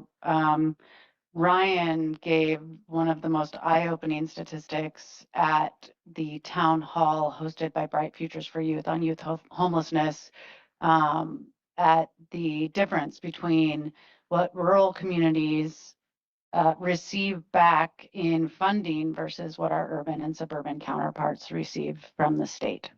And we are still pennies on the dollar. And so I think that anytime that we can leverage the support for each other in order to garner support from our state and federal partners, if there is something, if there's a point of funding that the county needs, that the cities can help write a letter of support to help show that we are in this together, because we know that fire isn't going to knock on our door and ask us who you voted for president. We know that the political boundaries, as in the maps that are drawn that determine like where the city of Nevada City starts and the county ends, you know, that isn't something anybody checks when they call 911. And so getting the services that rural people should have access to, even if it means that we have to shout to get it, I think we shout louder when we shout together. And I want to make sure that we are helping each other to receive all of the benefits that rural people should have, that so many other larger populations seem to have access to, that people in our communities don't. And I want to make sure that we can collaborate on those things. And I'm sure Tim has something on this. This question has come up year after year. And the one thing I don't think we focus enough on is that the staffs do so much already. Whether it's public work, sharing information, working with OES, working with environmental health, there is so much that goes on at a lower level that we work very, very well for. And I think that really needs to be highlighted, because I don't think that is heard very often. We hear about the one big item that there's a little bit of conflict. And my personal opinion on that is there's going to be things we agree on, and there's going to be things we don't agree on. Let's work on the things we agree on and move those forward. But I do think staff also needs to be recognized, because there's so much at their level that is done that no one ever hears about, whether it's the sheriff's helping out the police department, or public works helping us do this project, or bringing this to our attention. I just want to make sure that they're recognized for what they do, and that we're really talking usually about high level, one specific project. And, hopefully after that project gets through, we go to the next thing, because I believe, staff is trying to do what they need to do to meet their requirements. And there's going to be times that we agree and sometimes we don't. But for the most part, I think it's been working out very well.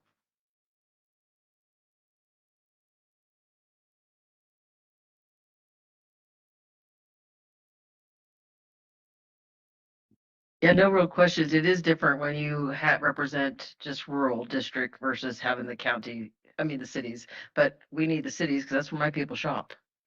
I mean, we want our people to come in and shop local. That's our biggest thing. So I am excited about small businesses. I'm excited where that's going to lead. I love what you guys are doing. The foundation, the Foundry, we just had that beautiful event there the other day with the arts. So those things that all bring us all together from all edges of our community are what important. I think that's what builds the relationship that we have. And I'm glad we have that. I love Truckee. I didn't used to go Truckee near as much as I go to Truckee now.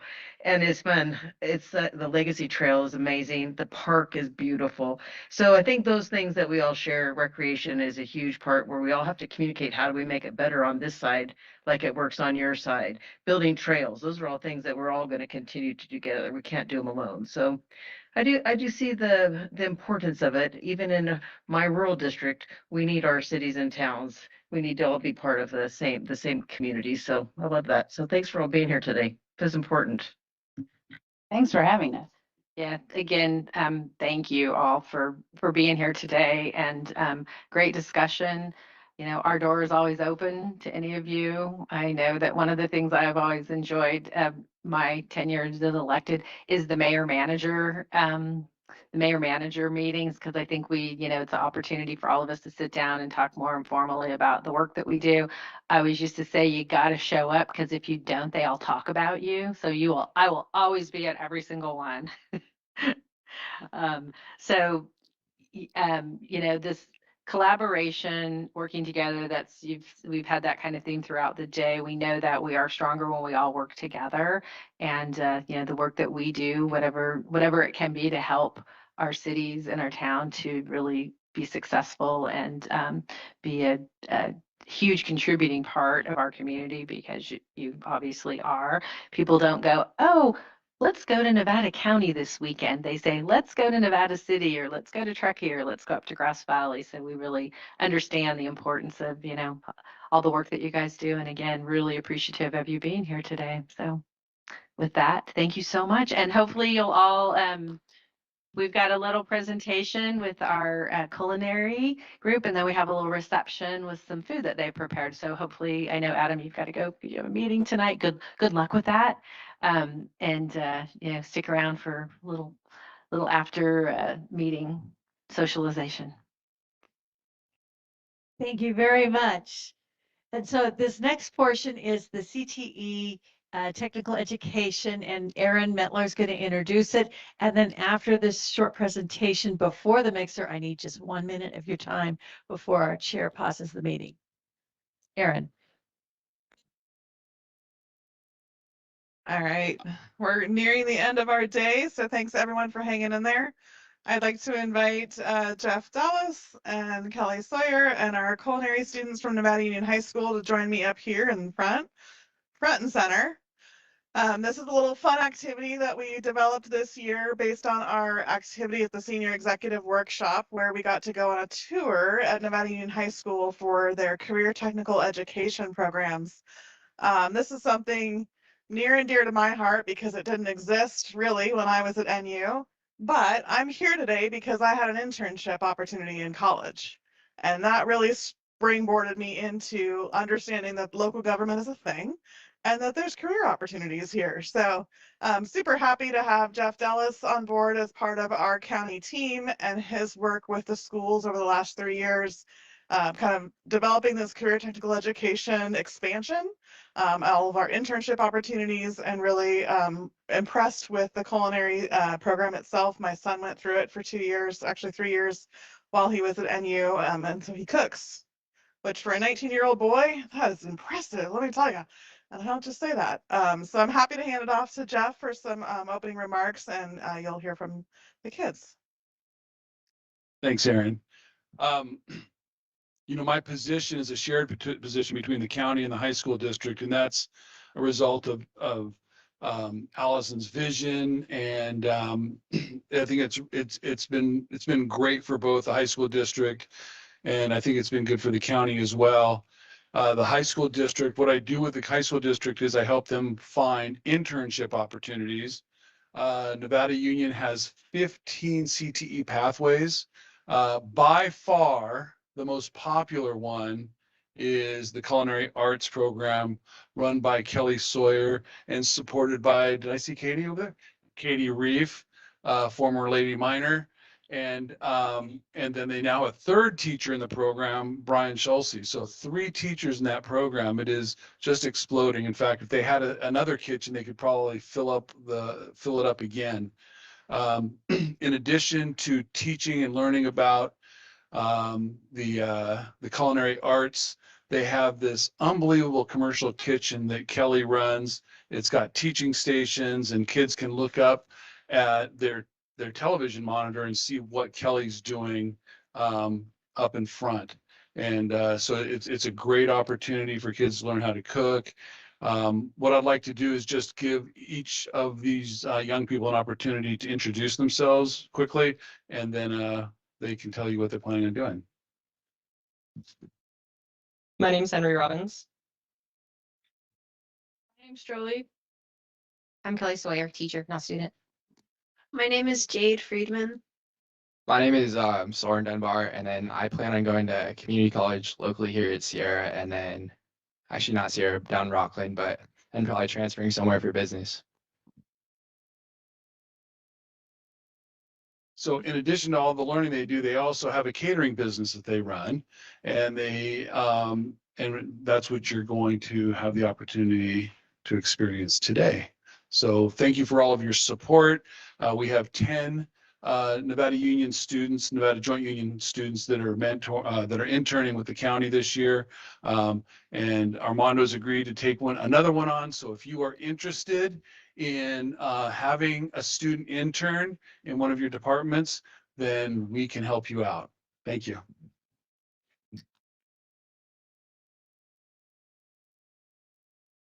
All right, so I think we're interested in learning what you cooked for us today. What are we going to enjoy?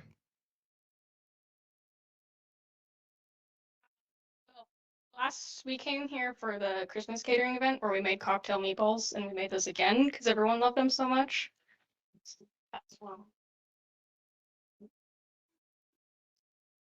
We also made bruschetta for everyone to try.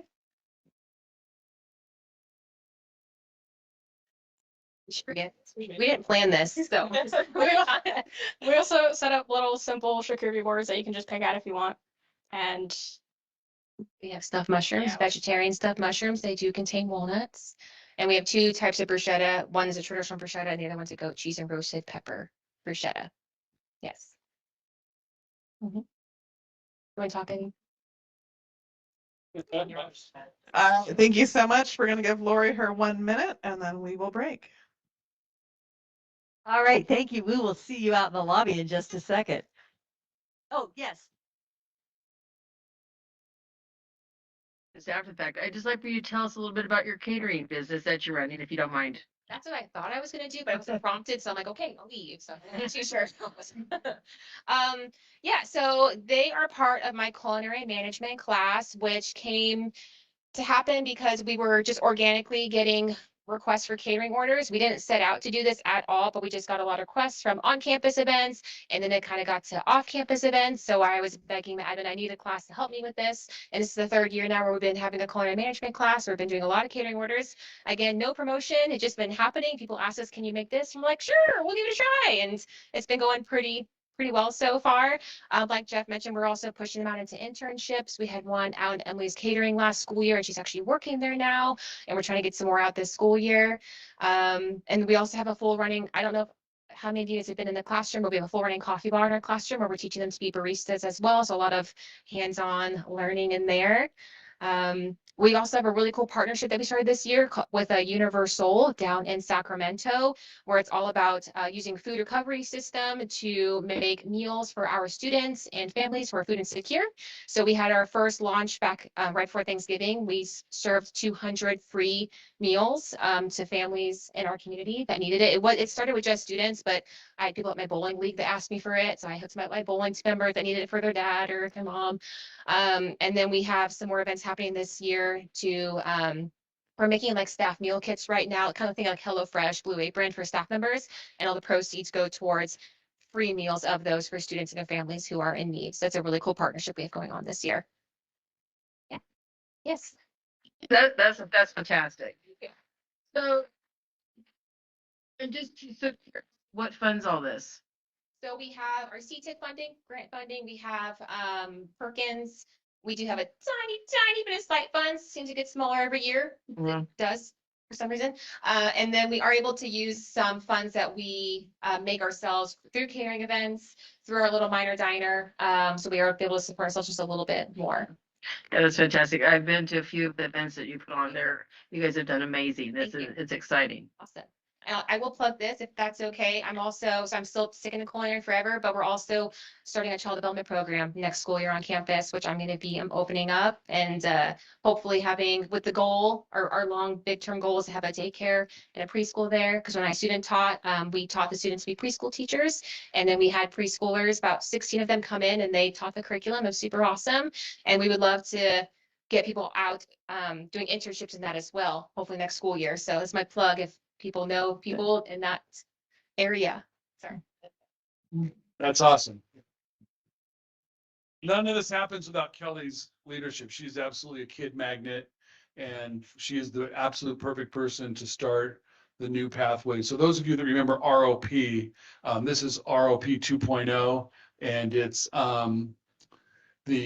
probably one of the most popular ROP pathways or industries was the childcare.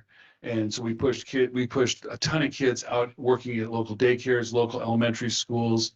We also have two new pathways in addition to the childcare, which are aviation, which is largely tied to our airport, and then a second one in law enforcement that Sheriff Moon has been a strong supporter of as well. So, thank you. So thank you. Thank you. One more, Lisa. I just being remiss. Talk about just a little bit about the ag pathways, if you wouldn't mind. We would be remiss if we didn't talk about the ag pathway. Yeah, so the ag pathway is incredibly robust. They have by far the strongest community support. If you want to see an impressive event, you go to the scholarship evening in May, where I don't know, Supervisor Hook, how much money's passed out to ag students? It's ridiculous. Over the whole thing was over $1 million. Yeah, it is really impressive how supportive they are, and I'm sure all of you have heard or been to the ranch. This property that was bequeathed to the district about 5 or 6 years ago, and now it's an 86-acre ranch that has about 10 kids that are working. Classes are going out regularly. There's just a ton of things happening out there that are going to support not just the student body, but Nevada County. And right now we're working on a harvesting processing plant for cattle. And it's Luke has written the grant. In fact, Amy, we got to get together and discuss what to do with all that wastewater.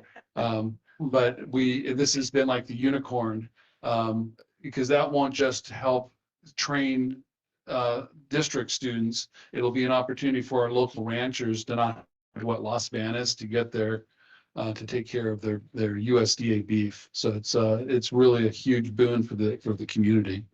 Okay, great. Thank you. Thank you guys so much for being here. We're very excited to try the food that you've prepared for us. I just want to acknowledge a couple of other people who were here, elected officials, Jan Arbuckle, former mayor and Grass Valley current city council person, and Andrew Klein, who is the president of the Nevada Union Joint School District Board. Thank you for being here. And I know you're a big supporter of the CTE, so we're really excited to see what we're going to get. And Jeff, thank you so much for all the work you've done with the youth in our community. Not only were you a beloved teacher, now you've gone to the next level and coach and all that great stuff. So thank you. Lori, so I just need 1 minute before you officially pause our meeting, but I wanted to go through tomorrow's agenda. And so tomorrow breakfast again will be at 9 o'clock. The meeting does start again at 9:30. And then our first presentation will be on broadband, then followed by economic development and recreation and housing in the morning before lunch. After lunch, emergency preparedness, homelessness, climate, code compliance, and then there'll be opportunity for discourse before we wrap up at the end of tomorrow. So I do also want to ask the supervisors to just respond to a very short mini evaluation. If today went according to your expectations, you can just check yes, but we're together for 2 more days. So if there's any other suggestions you have for any of us to make this more pleasant, please add to it. Otherwise, I will turn it over to the chair to pause the meeting. All right. Thank you all so much for being here today. The special meeting of the Board of Supervisors of the County of Nevada held on Wednesday, January 28th, 2026 is hereby ordered adjourned to Thursday, January 29th, 2026 at 9:30 a.m. and will be held in the Gold Miners Inn Ballroom, 121 Bank Street, Grass Valley. So we will see all of you tomorrow, but please, not just for staff and for the electeds here, but anybody who is in the audience, we would invite you to stay for the reception that we're having afterwards.